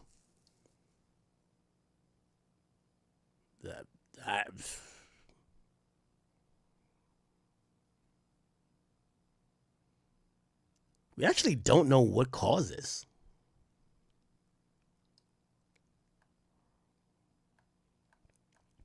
You know what's so crazy? A woman will say this. Yo, if a guy, imagine this is why I say like women gets treated like kids. And by the way, I've met her, we didn't really have words. We didn't speak to each other. I don't think we spoke to each other. But, this point is not even about her. It's about just men and women. And this is why I always say to people, because, when they say, oh, you attack women, I'm like, yo, I kind of deal with men and women the same. I deal with men way harsher, right? But I realize with women, you kind of just got to like treat them like kids, right? If a guy said this, on my dead granny grave, you won't know rest until I'm dead, they would say, lock that person up, right? If a guy said something like, I'm going to harass you till the day I die, bitch, You think you the only psyched out person in the world? Bitch, I'm gonna smear dog shit down your back before I let you think some shit like that. I don't know why you chose to play with a nigga like me. Really, that's a guy. Like a guy saying to a woman, I'm gonna put my paws on you every time. And he asks his girl, every time. You bald-headed bitch. They would call for the police. A woman says this and they're like, oh, what did Cardi do? That's the instant thing. I wonder what Playboi Carti did. So this is one of those double standards for women, right? A woman could literally say she's going to put hands on you. She's going to do this. She's crazy. And everyone's like, damn, I wonder what he did to get her to that level. If a guy says, yo, every time you play with me, I'm going to smack the shit out of you, they're going to say, what an abusive idiot. Like, he needs to get off the streets. It's kind of interesting, right? Anyway. She did a stream with Neon today, and this is what kind of came out of it. Here we go. Definitely drink Ice Cup all the time. Okay, cool. That shit, because you're very fit. But definitely drink Ice Cup all the time. Okay, cool. That shit, because you're very fit. It didn't make you, like, bloat?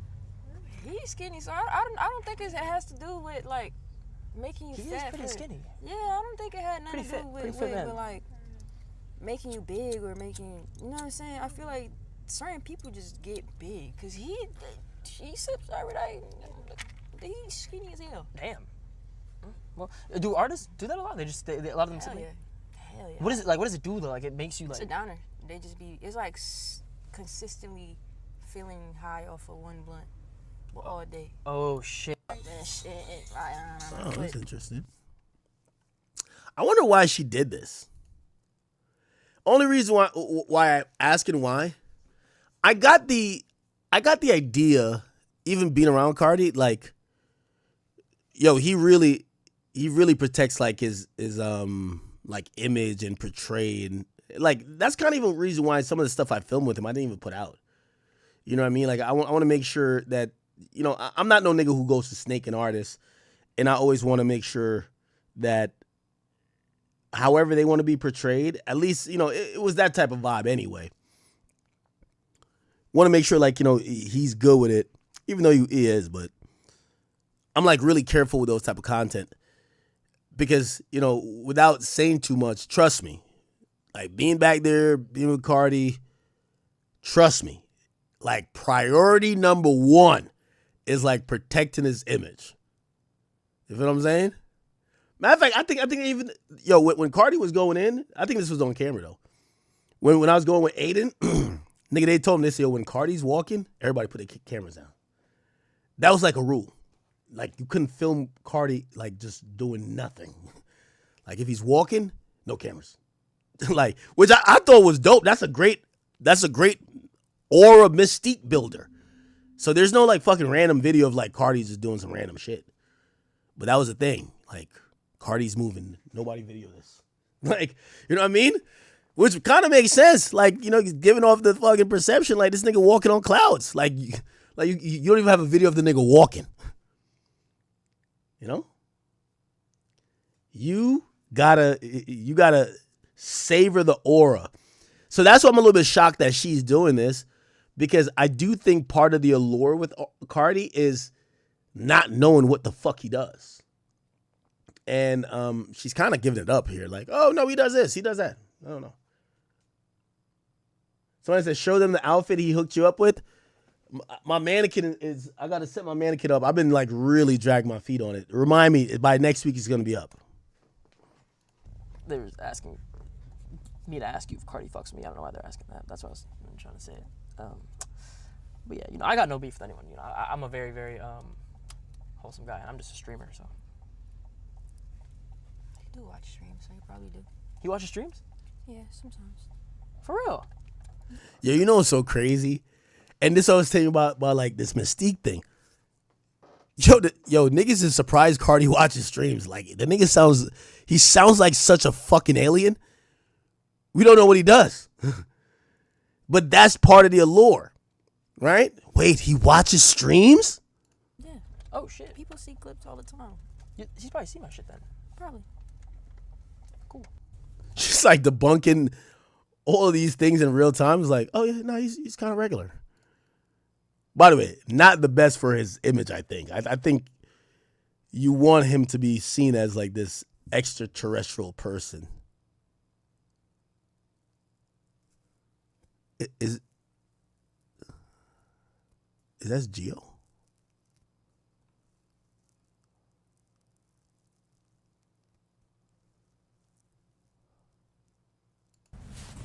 Whoa! Yeah, imagine with a white tee. Yo, this shit might look Yeah. Good shit, Neon. We did that. Yep. We did that. Did you pick out the piece that though? We up. What? No, I'm picking. I said we up. Oh, we up. We up. We're grateful. We're happy. All right, talk to chat. BRB. Don't he look nice, y'all? Ain't that? Shout out me. Shout out me. Nah. This is. He know he like it the way he This came is out worth in it, there. though. That nigga feel like the birthday. Oh shit. So whose card this bitch going on? He's the birthday. Whose card this bitch going on? Yeah. Just put it on the tab. Put it on the tab. I think it's a fire fit. Hold on. Like this is like. Look at my work standing there, y'all. What do you think? Rate it 1 through 10. I fuck with it the long way. You just need. Okay.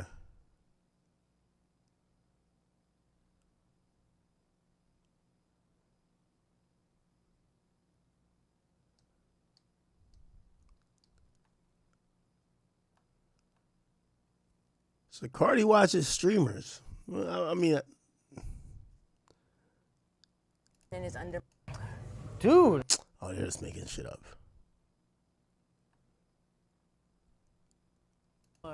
What? Yo, this is crazy. She leaks Cardi's cologne on Neon stream. Is the best cologne that you like on guys? I'm trying to find a new cologne. Jordan be wearing this Byredo cologne. That shit tastes. Whoa, that shit smells good as hell. I meant to say it smells good as hell.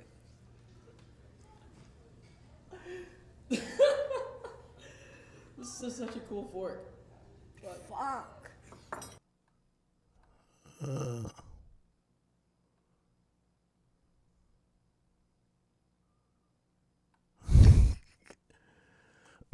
All right, chat.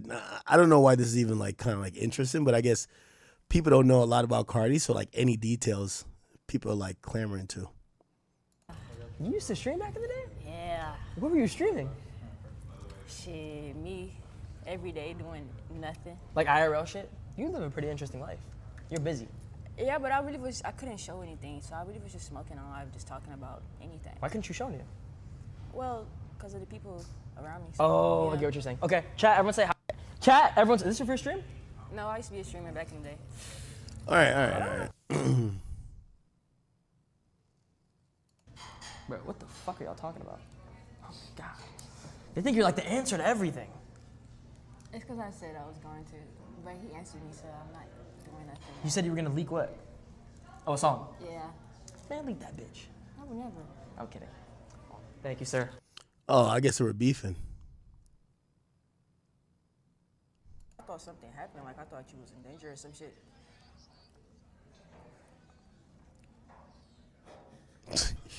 This is like such cap.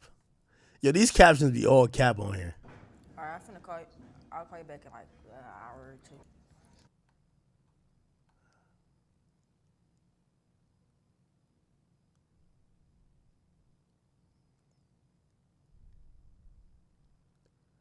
You don't Neon do a stream with like Iggy Azalea?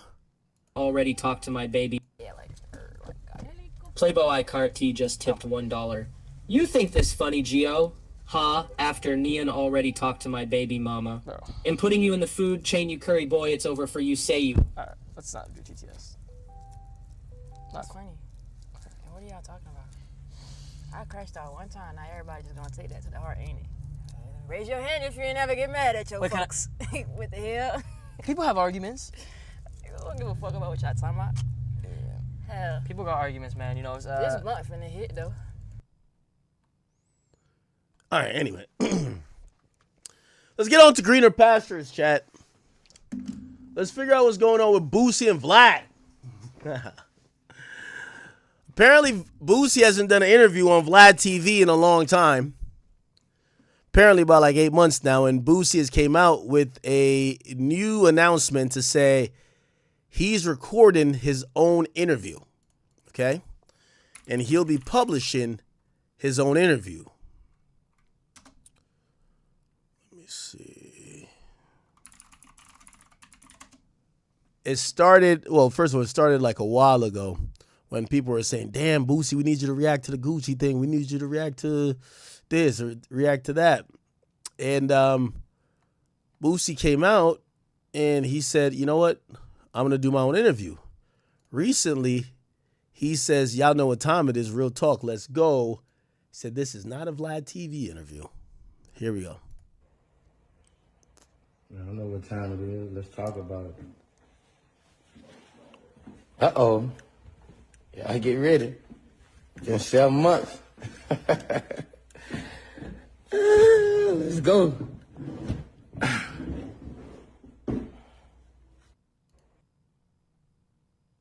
ain't do Vlad no more.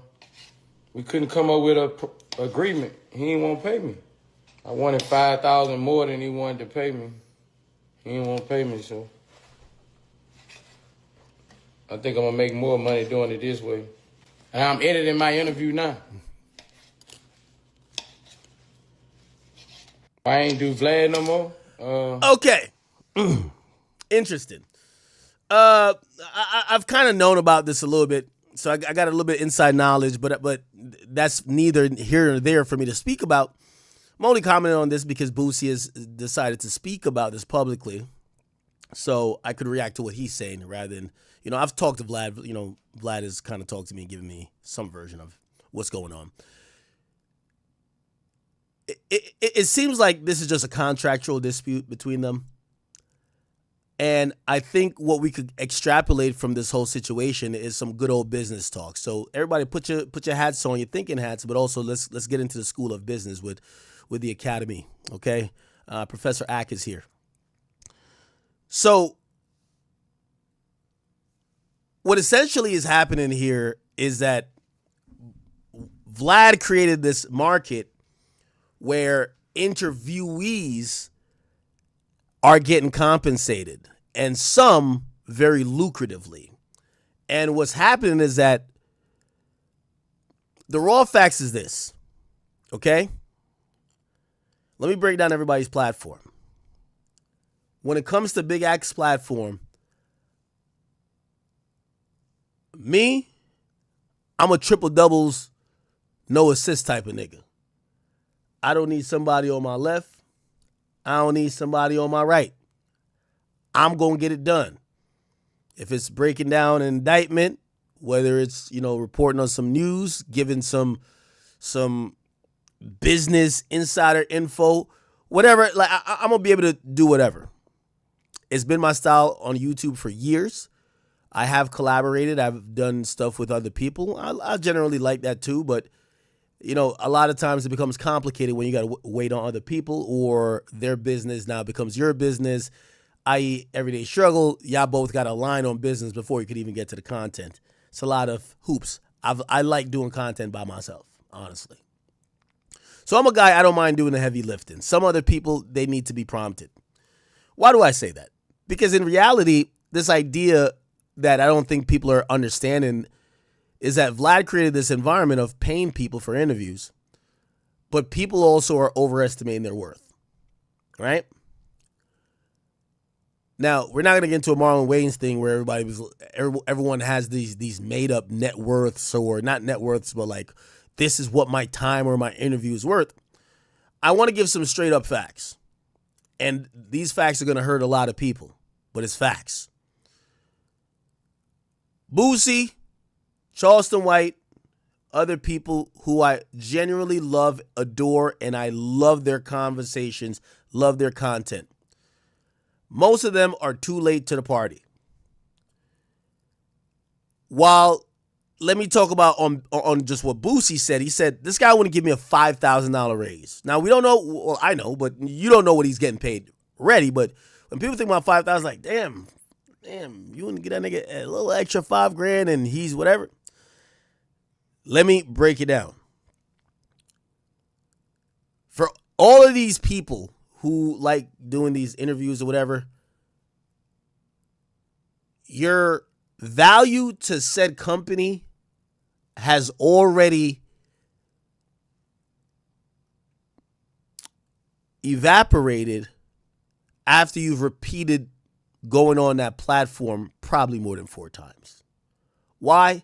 2 particular reasons. Number one, you've helped build the platform. The platform only gets bigger. It's like when we went to Complex, at the end of the day, we helped build Complex. Complex then did a deal, hundreds of millions of dollars. They're not coming back and say, hey, Ack and Joe, thank you for getting us to get rid of print. We fired 150 people. You guys got us to go in this new model. We now only do video. We then did a deal with so-and-so with BuzzFeed, and now we think we owe you a couple million. No, they don't say that. They say, kick rocks, nigga. Thank you for your service. What we gave you is what you deserved. That's it. So the number one thing here is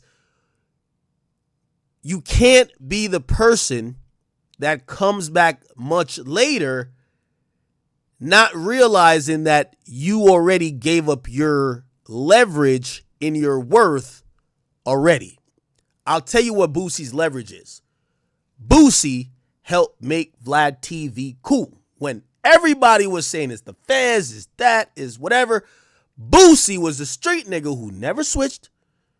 He ain't fall back like Lord Jamar and a few of these people. He stayed down. I don't give a fuck. Vlad, my partner. Boosie attracted more folks to kind of say, you know, I'm going to go do that. That probably has a price tag on it. Here's the thing. If you didn't charge it back then, it's too late. Okay?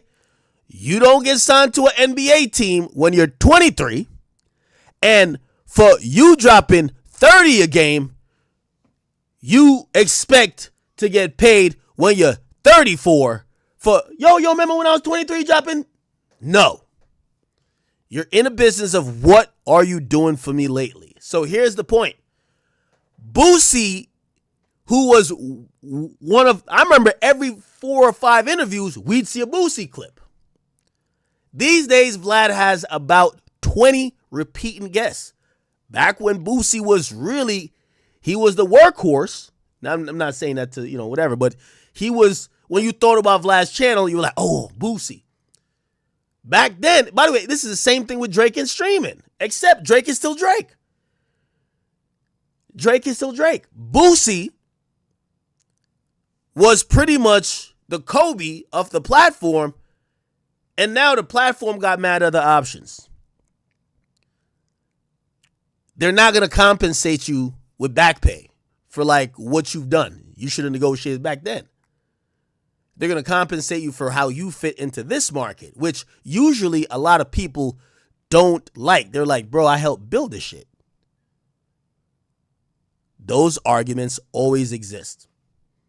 You put in the work, you help make it cool, you put them on, and then when other people start fucking with them, they treat you like you one of the rest when you took the first chance. Now, granted, I'm pretty sure if Boosie's now arguing about 5,000, I guarantee Boosie, when nobody was fucking with Vlad, Boosie said, yo, Vlad, how about this? Don't pay me for no interviews, but I'll do 2-3 interviews a month, but whatever your channel make, I want 10%. Now, granted, I don't know if Vlad would do that. But back then, there was a time that Boosie was needed, really. What am I saying? There's too many fucking, everybody's a talking head. And what created that was Vlad start paying people, but then all these niggas start advertising, hey, yo, we're getting 10,000, 15,000, 5,000 per interview. And what that did was it brought a lot more people to the person that you were the first person to fuck with. Now you got people that will get decent views, maybe not your views. They paying you 20. That person want 3. At some point, it becomes business. The second thing, when it comes to this whole Boosie and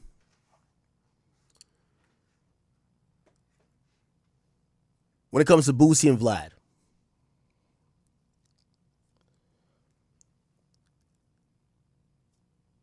I don't think Boosie and a lot of these people who are on the interview circuit realize that usually past your third or fourth interview, you're a declining stock for Vlad.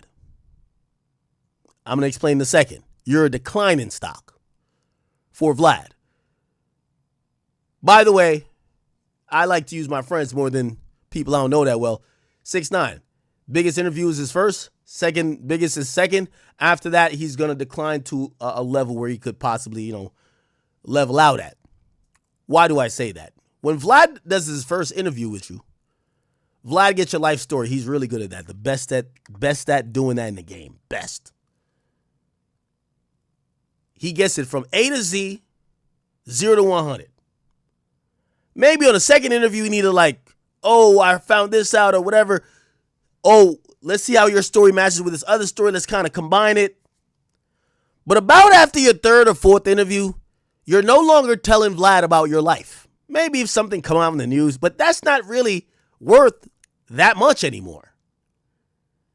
So your life story he basically got a free documentary off of you, right? He got your autobiography, right? You told him everything about your life. You told him everything about your story. Now, you've now turned into a glorified commenter per topic. Nothing wrong with it. I do it too. But you're just a cog on a chessboard or a cog in a wheel where let's hear what T.K. Kirkland thinks. Let's hear what Aries Spears thinks. Let's hear what D.L. Hughley thinks. Let's hear. There's nothing more proprietary. Yes, maybe certain special topics okay, somebody snitched. It's time to hear from Boosie. Okay. But the price tag for Boosie isn't worth that much anymore unless somebody's snitching. And that there is the problem. Because at that point, Vlad is the hot bitch with all the options. You ain't the only show in town no more. And where you fucked up if you wanted to be competitive and ask for raises rather than just take what he gives you, once you get past the actual interview part, I hate people saying they're paying for interview. You're not getting paid for interviews no more. You're getting paid for commentary. You're doing what I do, except Vlad is just prompting you with the topics.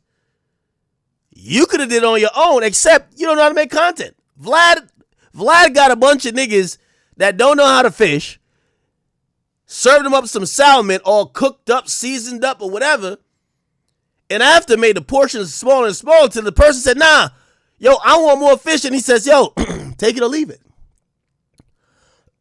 Now these niggas trying to learn to fish. Boosie put himself in a negotiation disadvantage. Boosie don't even know what the market is for he only knows what Vlad gives him or what he thinks. You know why? Boosie don't do interviews for nobody else.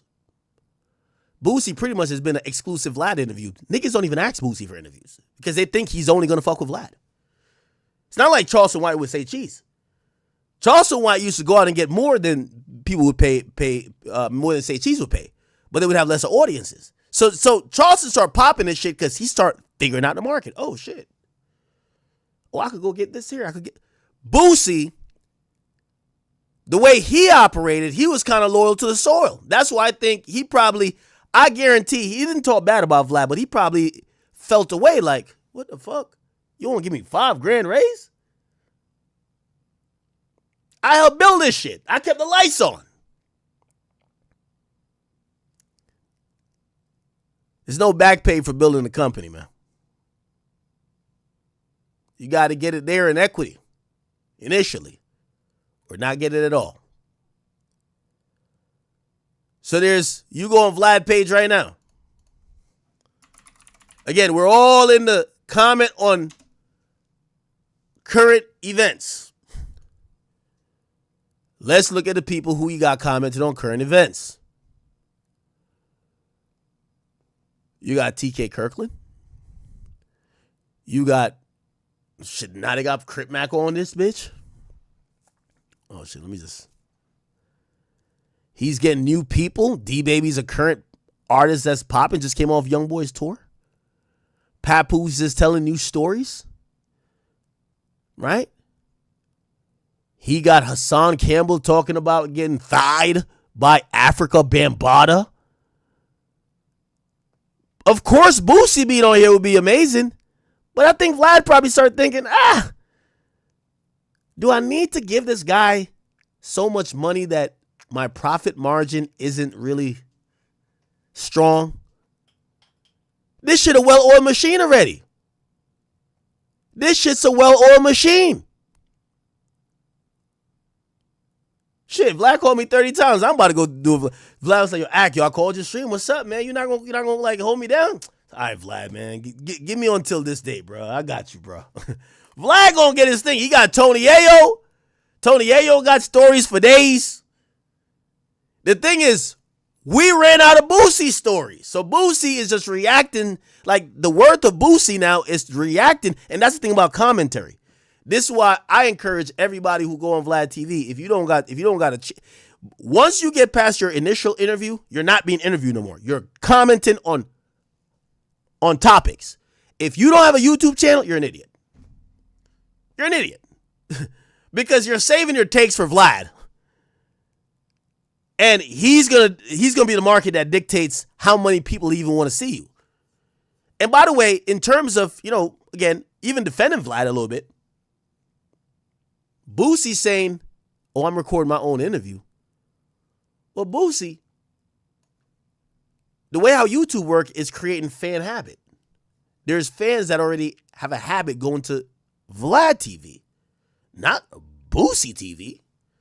So whatever you think you're going to get in views that you used to get over there, you're not going to get. Now, if you think you're going to get more money, you're probably not going to get that. And here's the most probably embarrassing thing. I think Boosie's probably going to do one interview, see the math ain't mathin', and go right back to Vlad. That is going to be the most embarrassing thing, rather than you saying, hey, I'm now building my platform. And that's the problem with people in content. It takes more than one interview to build a This is why when I just seen Polo G streaming. Shout out to Polo G. I know he was joking a little bit, so I'm not trying to get on him. Polo G streaming, and he said, yo, where the gift is at? Where the bread at? Brother, it takes a while to build it. Vlad built this platform for over 20-something years. Oh, what you think that, you just about to go get some cameras and drop an interview and your platform is lit? No, you're going to have to build it. I built my shit for 15 plus years. No Jumper been doing anything for 10 plus years. These platforms has went through the ebbs and flows, the ups and downs. They've built it. Here's the thing. If Boosie actually builds his platform, I think it will work. But I'll give you this. There's a big difference between being a content creator and being a platform owner. It's way easier to show up when niggas have a camera ready, a mic to put on you, and they're prompting you with questions, than to build that platform when that shit is boring, that shit is not hitting. But let me move on to another point. Boosie is also one of the people that don't realize that, and I give Vlad some more credit. Vlad extracts a lot of the best content out of these guys. Vlad is the person you need to sit across from, because if you sit across from your homie, he won't say certain shit because he don't want to be police.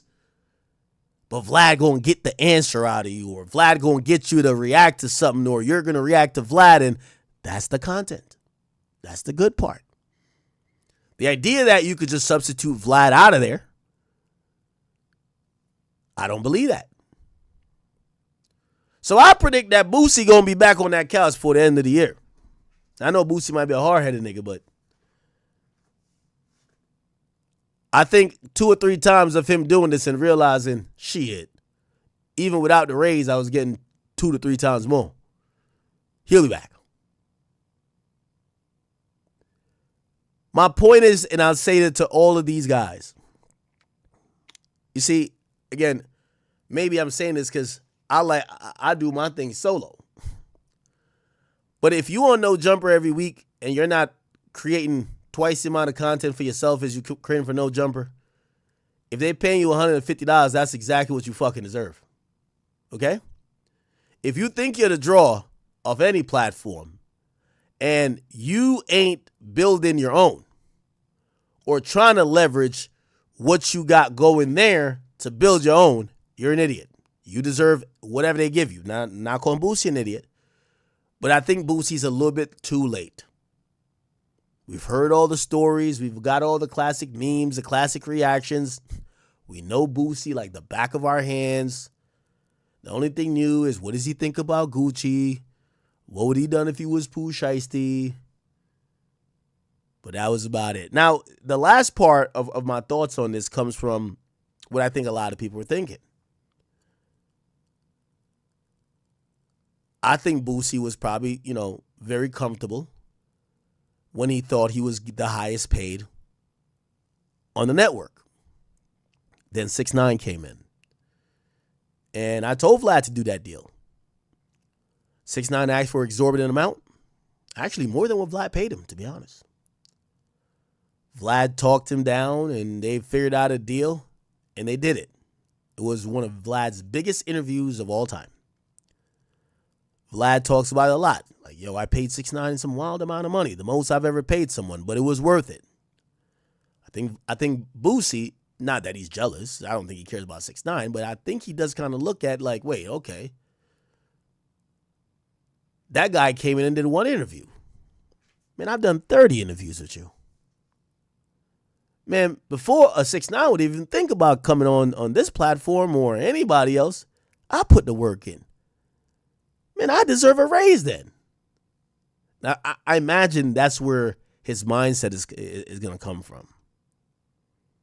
Okay? I imagine that's where his mindset is going to come from when it comes to that.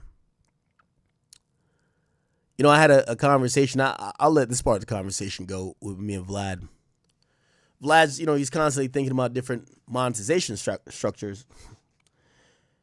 He was floating this idea. It's like, he's like, bro, like, these guys don't really know. I'm not trying to rob them. Like, I'm just doing business. Like, Vlad is a strictly business guy. Let me tell you this. One thing, I think I'm a pretty shrewd business person as well, but if I value you, a lot of times I take a loss. And I take a loss as an investment. Let me say that again. When I value someone, I take a loss sometimes as an investment. I ain't gonna lie. I think even currently, when I've processed payroll, I think I'm taking a loss because I'm paying people for shit I don't think they've done. But I'm hoping that investment is gonna pay off sometime in the near future or a little bit long term. Okay? Loyalty is definitely very important. That's how I approach things. So, for example, if I had a podcast going and I had a bunch of people doing the news for me, let's say it cost me $4,000 to pay for the podcast, pay the producers, pay the clipper, whatever, for the podcast. And let's say they were grossing, I don't know, $3,000. So every time that happens, I lose $1,000. If I believed in these people, I wouldn't mind that loss. I've taken loss and offset it with other things in business a lot of times. There's some people, and I actually think this is more like Vlad and also Adam. The moment you turn into a loss for them, you're out of there. It's time to go. Canceled, get out of here. Now, there's many different ways to skin a cat. That's not my way. You get what I'm saying? That's just not my way. I'm not saying their way is either wrong.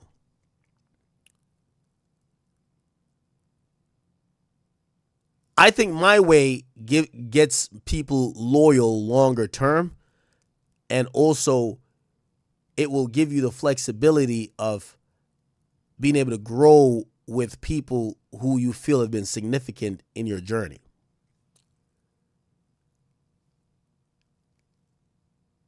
I think when it comes to Vlad, he's looking at it straight dollars and cents. So his idea was, you know what?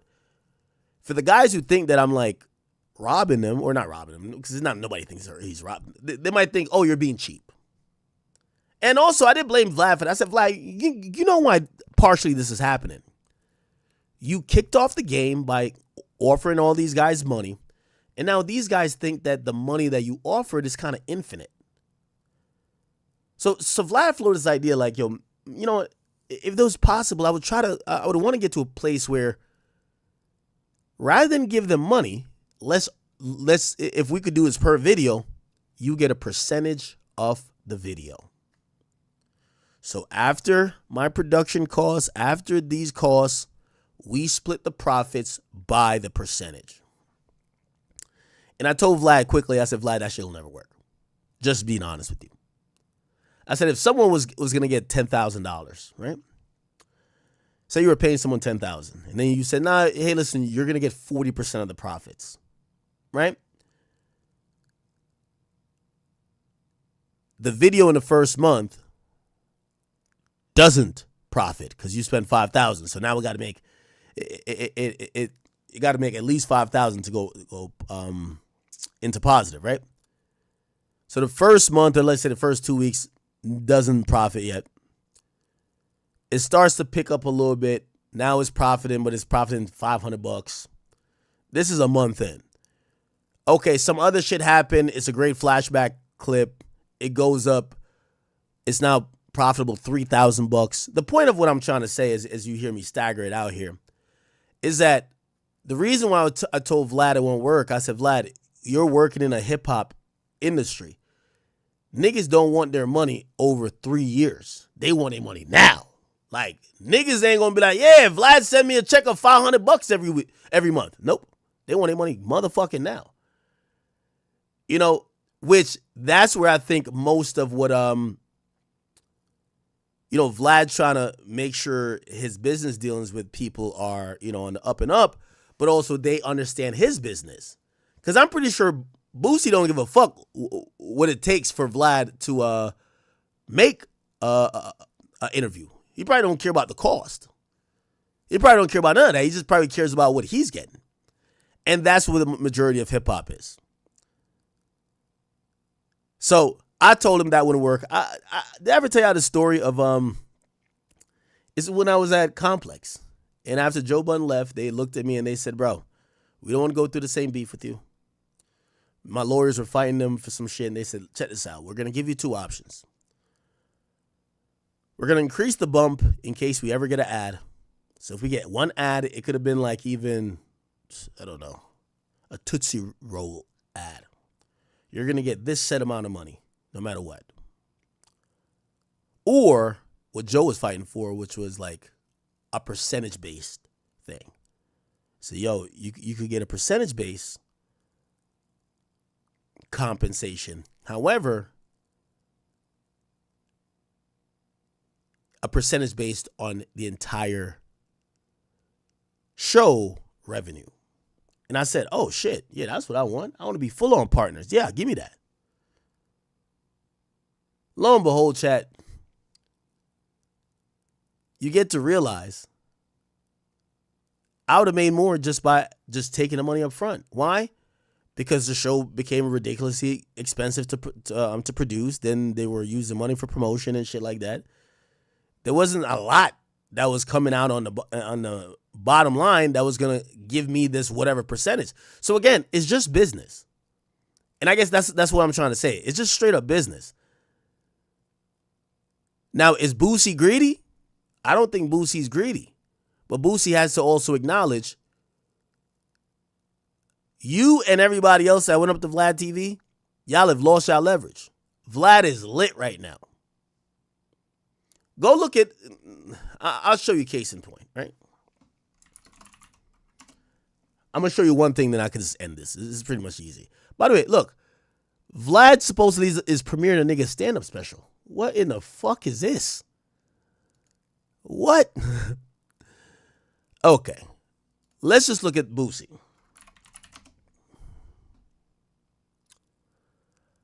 I want to just go to all Boosie shit. Yeah. This is when Boosie was hard carrying back then. 5 years ago, right? Yeah, look at these clips. Part 37. This is fucking part 37, nigga. Part 37 got 1.6 million views 5 years ago. Let's look. 2021. I want to show you something interesting. That's March 2021. Let's go to Social Blade. Let's go to DJ Vlad. Let's go to DJ Vlad. Here we go. Okay. First and foremost, currently Vlad is doing 30 million views a month. Okay. What we're going to do to extrapolate is we're going to go. Here we go. We can't go further. Oh my God. Sorry. Okay. Here we go.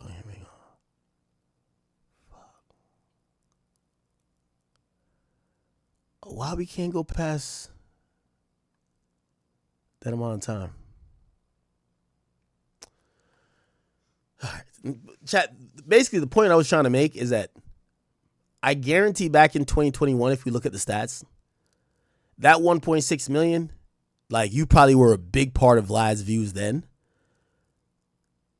Vlad's views now, you're probably, I'm not saying that you don't make a sizable thing, but you're a drop in a bucket. It's kind of what Drake is to streaming, right? Like the streaming, Drake could have had streaming companies by the ball sack in 2016. Drake helped establish streaming. Now, did y'all see the streaming numbers? Yeah, Drake is top 5, but one Bad Bunny is 2 Drakes, just by the numbers. This is most streamed artist globally this year. One Bad Bunny is 2 Drakes. Taylor over Drake. Okay, let's say you don't have Drake, but you got Bruno. Huh? Not that bad. Weeknd. Not that bad. The point is, Boosie loses a lot of leverage because now Vlad TV got a lot of options. A lot of people who used to like them Boosie interviews, they like the Yayo interviews now. That's how it is. A lot of people who thought he used to keep it funky, they want to hear 6ix9ine keep it funky. And then, this is the last part of what I was going to say. And we'll move on from here. Apparently, Charleston White, and well, not apparently, I was at the event with both of them. Charleston White and Boosie,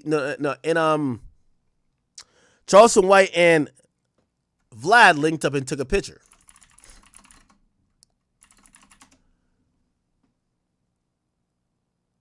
They linked up and took a picture.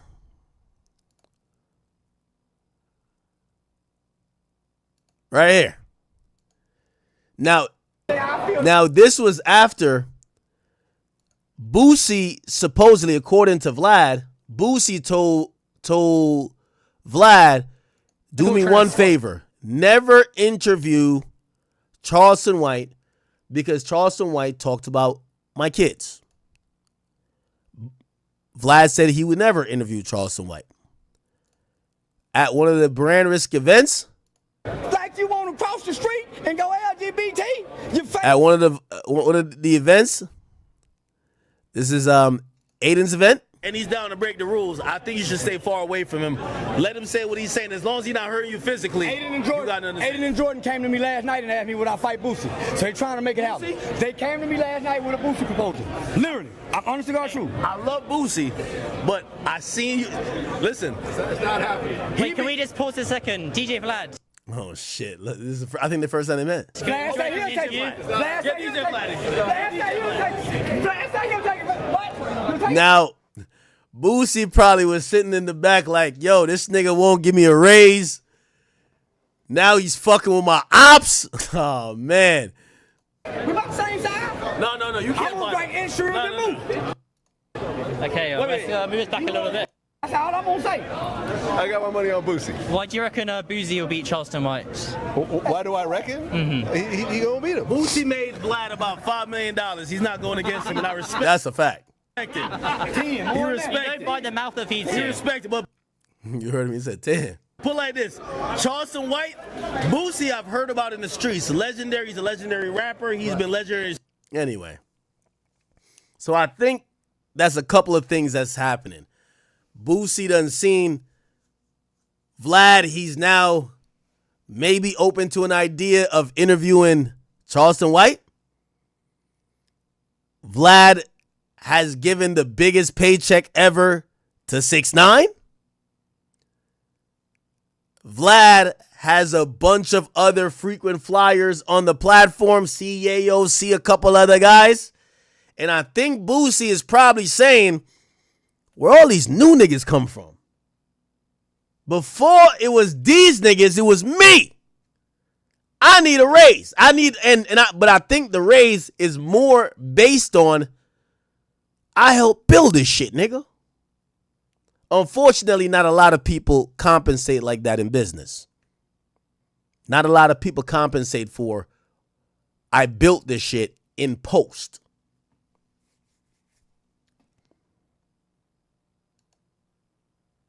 That's what's taking it so long for it to go green. This is Okay. Anyway. Boosie did come back around and clarify that he is not beefing with DJ Vlad. He made the clarification here. Hey, y'all on social media trying to make this like it's a beef between me and Vlad, bro. Like, that's my guy, bro. Like, I can call Vlad right now, bro, and we'll laugh about shit, bro. Like, me trying to find a, better way to make more money off my interviews. I'm a hustler, bro. Like, if two people can't agree on something, that's what people do. Like, it's nothing, man. It's no big deal at all, bro. Like, call Vlad right now. We gonna laugh this shit out, bro. Like, Yeah, see, that nigga Boosie smart. He hedging his bet. I'm gonna tell you why Boosie's thing won't succeed. Vlad's formula is unmatched. Vlad's gonna do a 3-hour interview with you, cut it up in 50 parts. He has 50 chances at monetization. He also is gonna release the full thing at first to the members, and then he's gonna release the full thing at the end. 51 parts, 51 videos. Let's just do the math on that. The win is if he could make $1,000 on half of the clips, or let's say $500 per clip. 50 parts, including the full thing. If he could average $500 per part, $500 per clip, he would have made 25 grand on the interview. And that might be a low ball for certain people who their clips are going to go crazy. So again, that's Vlad's strategy.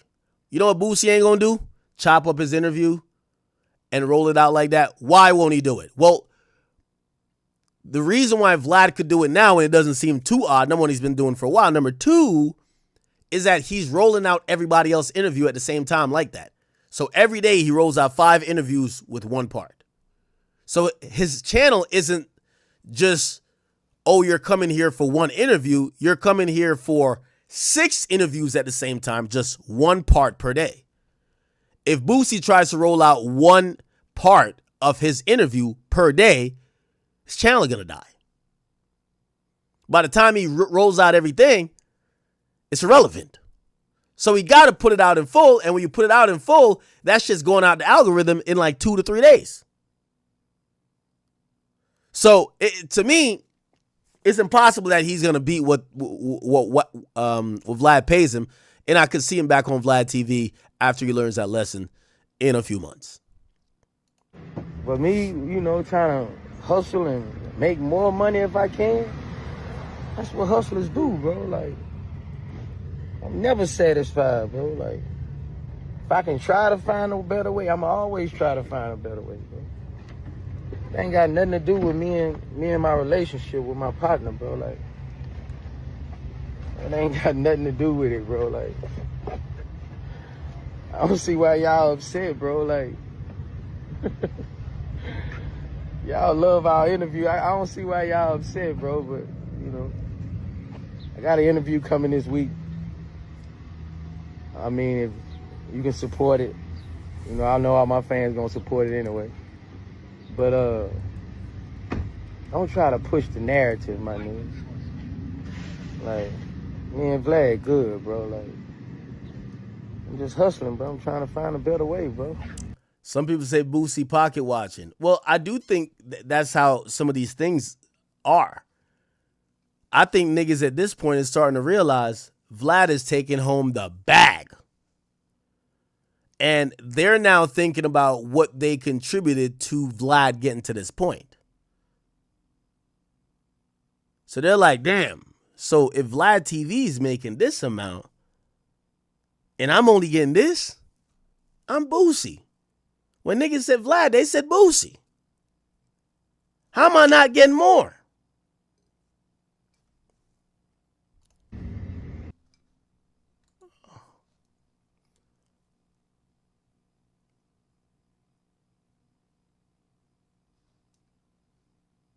Did we get cut just now?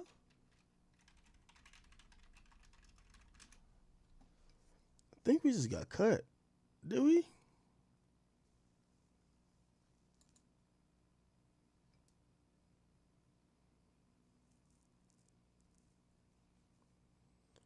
Are we still here? Hello?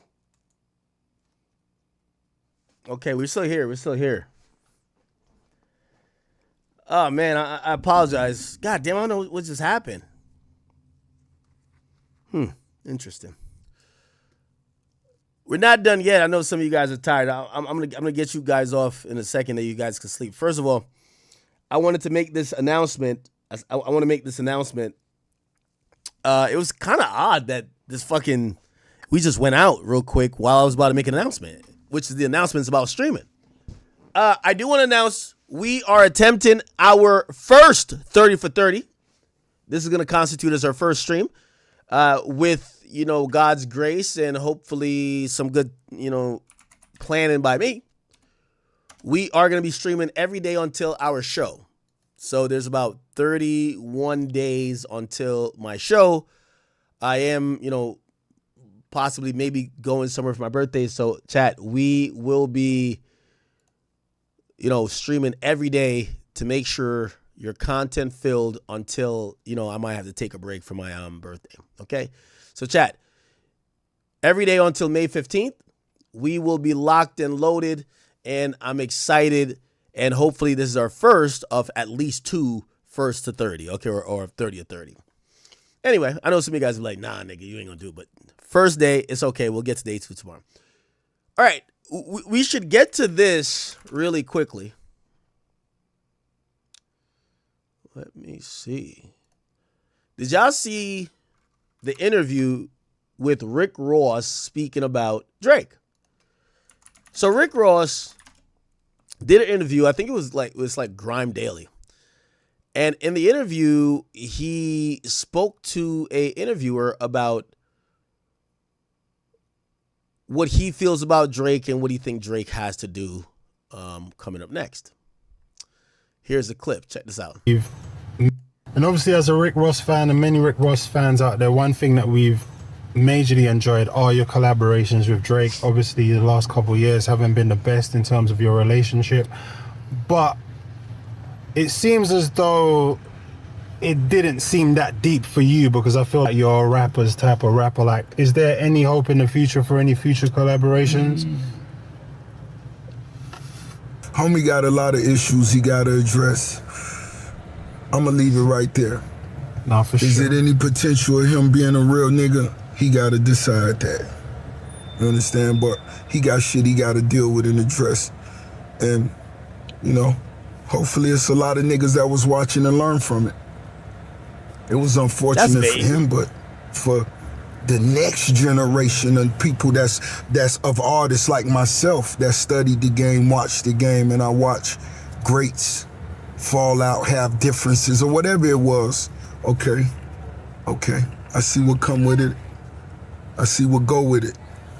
And shit, that's what it is. Yeah, one thing that went viral was you playing or performing one of the songs and you commented or something. Is that because you're still proud of the music that you still made regardless of what has gone on? Right. I'm a real nigga, so and being a real nigga, you never change your past. The music I've created in the past, I could never change. I enjoyed it and I'ma still enjoy it. Can't no lame nigga or nobody having differences make me not enjoy something that I've, was a part of. So that's that. I control what goes on from here on. That's what the boss decides. The shit in the past, that I'ma just enjoy that. And I let my fans enjoy that. And the sad part about it is when I play those records, everybody just be standing and they don't sing his part no more. They like, we not going, and I be like, no, y'all could sing it. Sing the little man part, man. Whatever, you know what I'm saying? That's when I hit my joint. I like him to sing his part because that's when I can hit my joint and sip my Luke Belair. Yeah. Love Ross. This is really confusing to me, though. I would have asked some different questions. And if I sat with Ross, I think the question, first and foremost, I would ask is,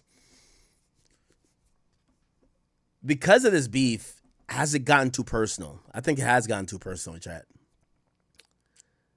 I felt like when we were watching those videos or these DM exchanges, Rick Ross, DM, Drake, and they were arguing with each other, I felt like there was no coming back from that. Felt it was no coming back from that.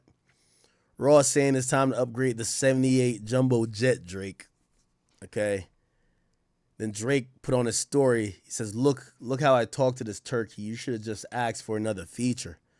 Says, imagine you having $88 million to spend on a crib. Your shits be like steel you got them from a police auction. Your Star Island house on a sliver of cheesecake. Your 40,000 square feet. My crib. He said, what? Your lot is 40,000 square feet. My crib is 40,000 square feet, Leonard. And you put a wrap on your timeshare jet. And that shit's coming off when the other people's turn to fly. You're a Brett Berish worker. How many cases you got to move before you get a check finally? Shit probably took a lifetime to see some real bread. You're Brett's son. You not Rose anymore. Drake also put up, he said, Rick, you sandwich in, which is on brand, because the vacant land is not yours. This shit, the Miami starter pack, you living in a content creator crib. Wow. Yeah, I felt it got really personal. You saw Rick Ross calling Drake a lot of names. It's like he kept making fun of his nose. He was saying some stuff. I feel like it got really personal. So I think first and foremost, I would ask Rick Ross, I would probably ask him, is there any coming back from that? Right? Oh, it's such a beautiful day.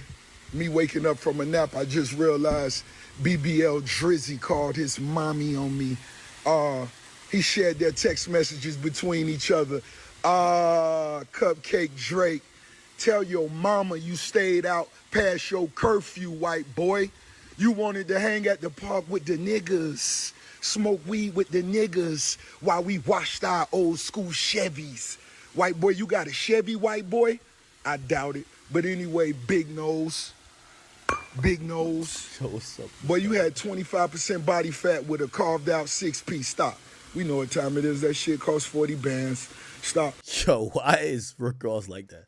But tell your mama, well, in Miami, we say old girl. Tell your old girl she a beautiful lady. I told you that before, and I meant that. But you tell your mama, white boy, you stayed out at the park too late, and you can't call her when you get in this shit. This shit too deep to call your mama, white boy. Yeah, a lot of things happen, chat. By the way, chat,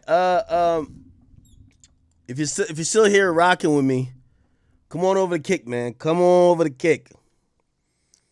If it's acting up on YouTube, come on over to Kick.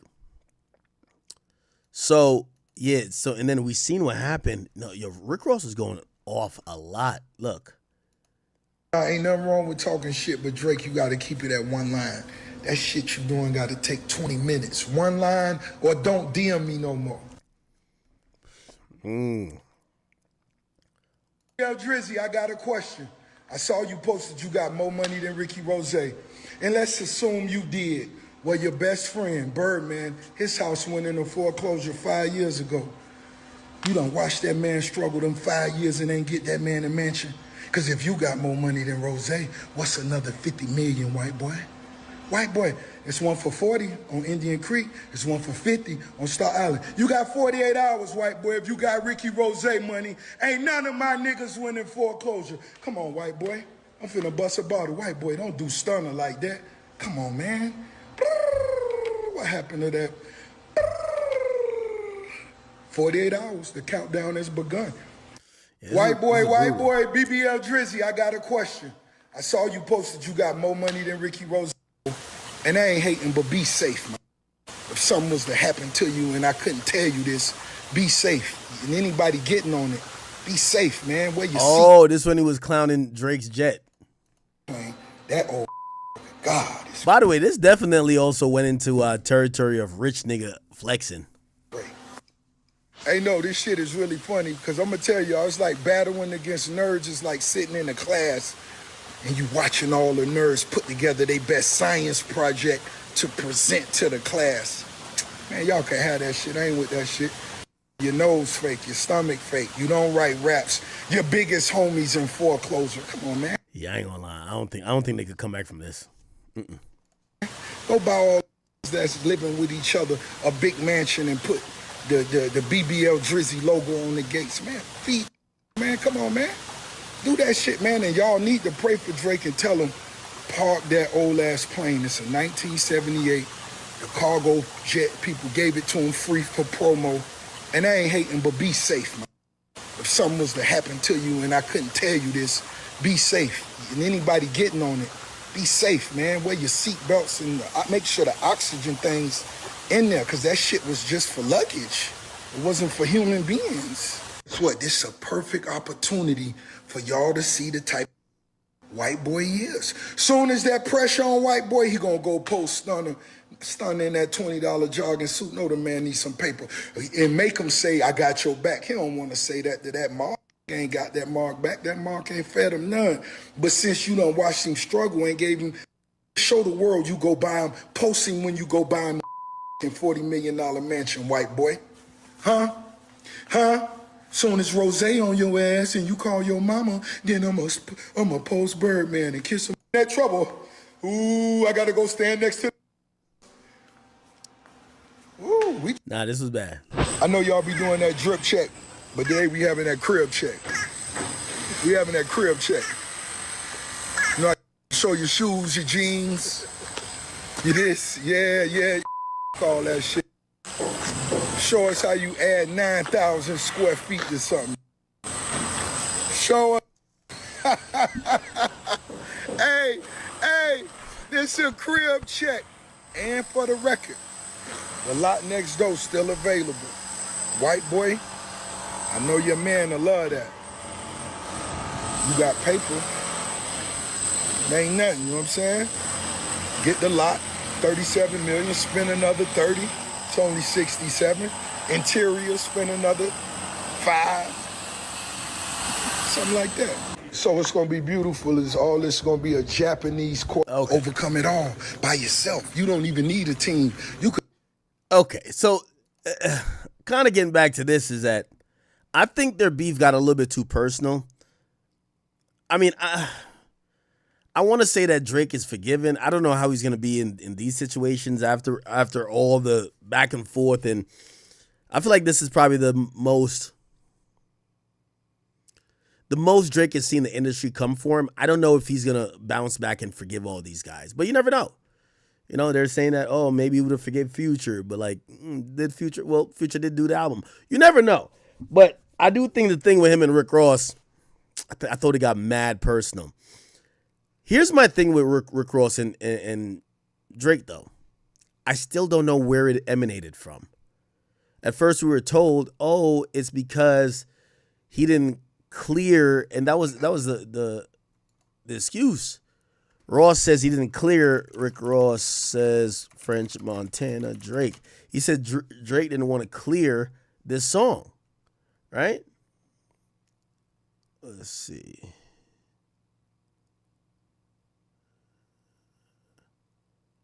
Where's that one interview where he did? And he basically said, oh, here we go. He said Drake didn't want to clear it. Strongest talent is writing. That is my... I'm like, what the Actually, as the original version had been leaked and originally delayed from being on French's album. Okay, here we go. Here. But the reason this song is important is Metro Boomin apparently produced the beat for this song. So it makes sense that Drake would not want this song released, because he doesn't want to help Metro at all with their beef going on, even if it comes at the expense of his friend French Montana getting a feature. Because let's be real, a Drake song is going to make a lot of money, and that's going to go right in Metro's pocket. But even though this makes sense, it might not be the actual reason. It seems that Drake was originally on the song Splash Brothers that appeared on Mac and Cheese 5. As the original version had been leaked and originally delayed from being on French's album, They Got Amnesia in 2021. And on Drake's verse that got leaked, he takes serious shots at what seems like Kanye West and Kim Kardashian.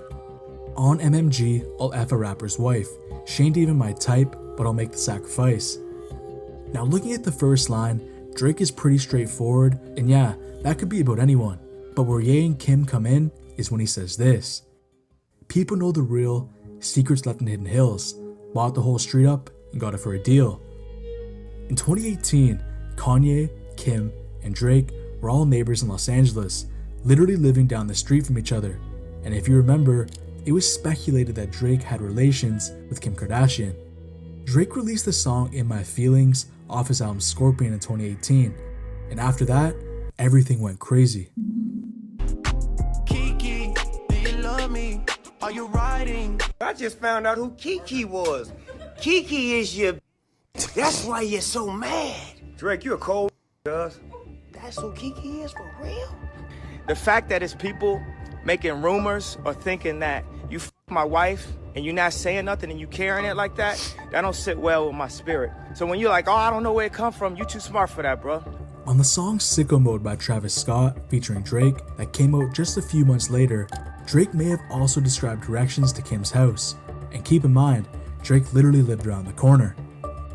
And I crept down a block, made a right, yeah. Cut the lights, yeah. Pay the price, yeah. And Drake clearly confirms he was dissing Kanye at the end by saying checks over stripes. Checks over stripes, yeah.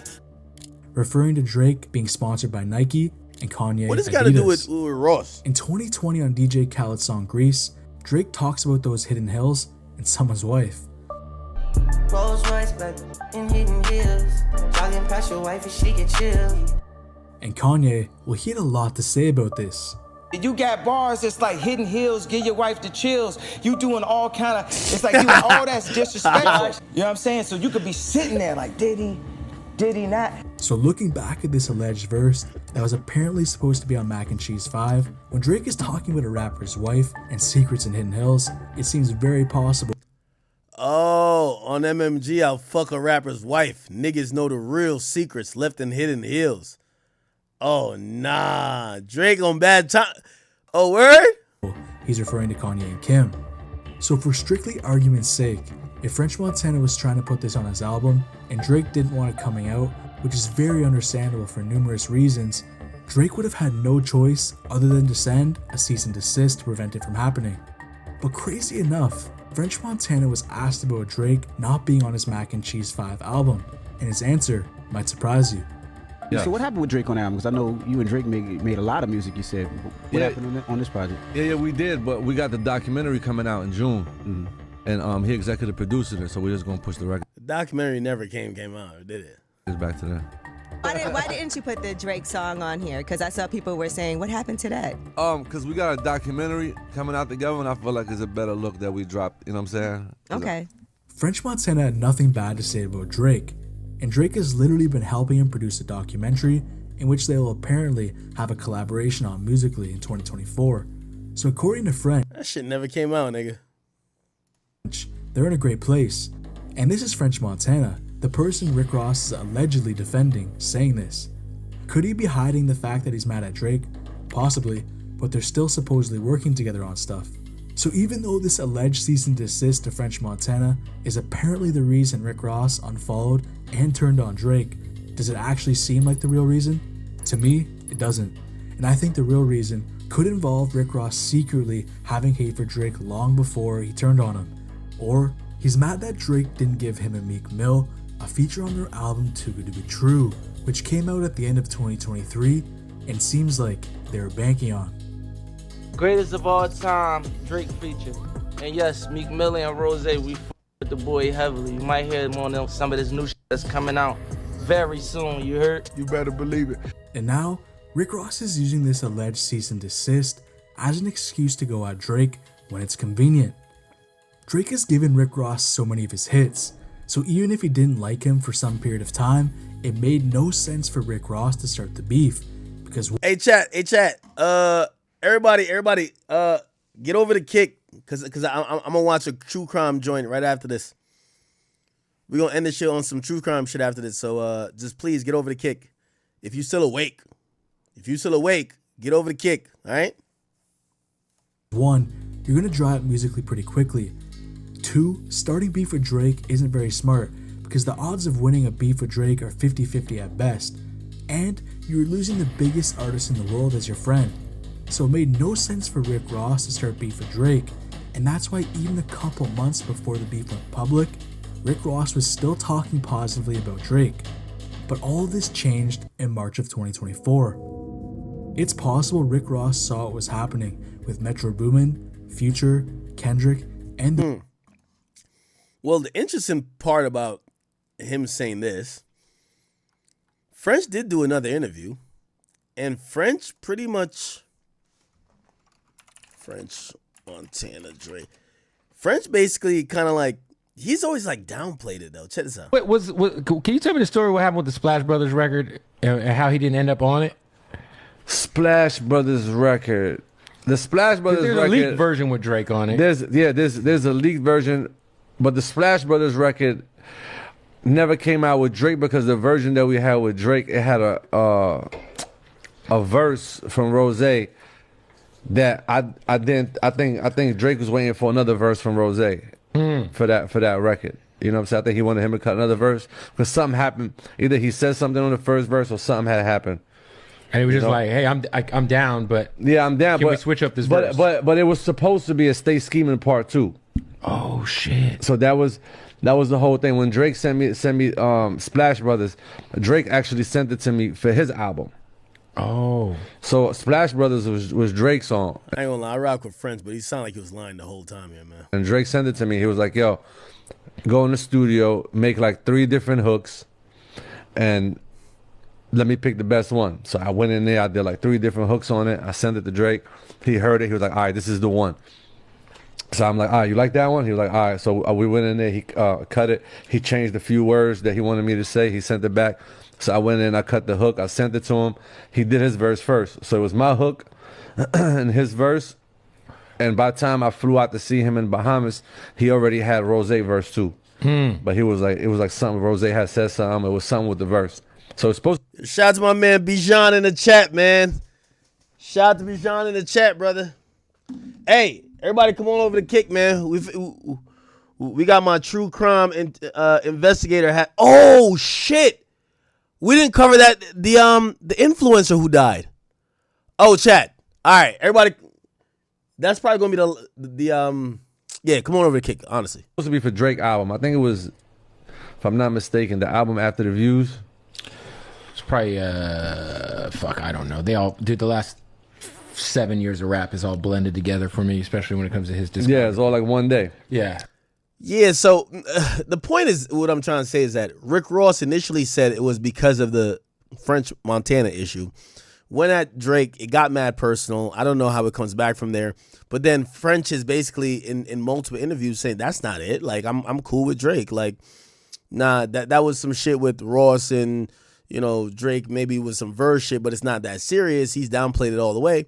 And we now know, we don't know why they have gotten into this seemingly feud. And even if it was about just Drake and Ross, why would Ross throw French in it and say, oh, this is over French? I don't know, man. I don't know. To be continued. All right, chat. Yeah, hopefully you guys come over to come on over to Kick. Please come on over to Kick.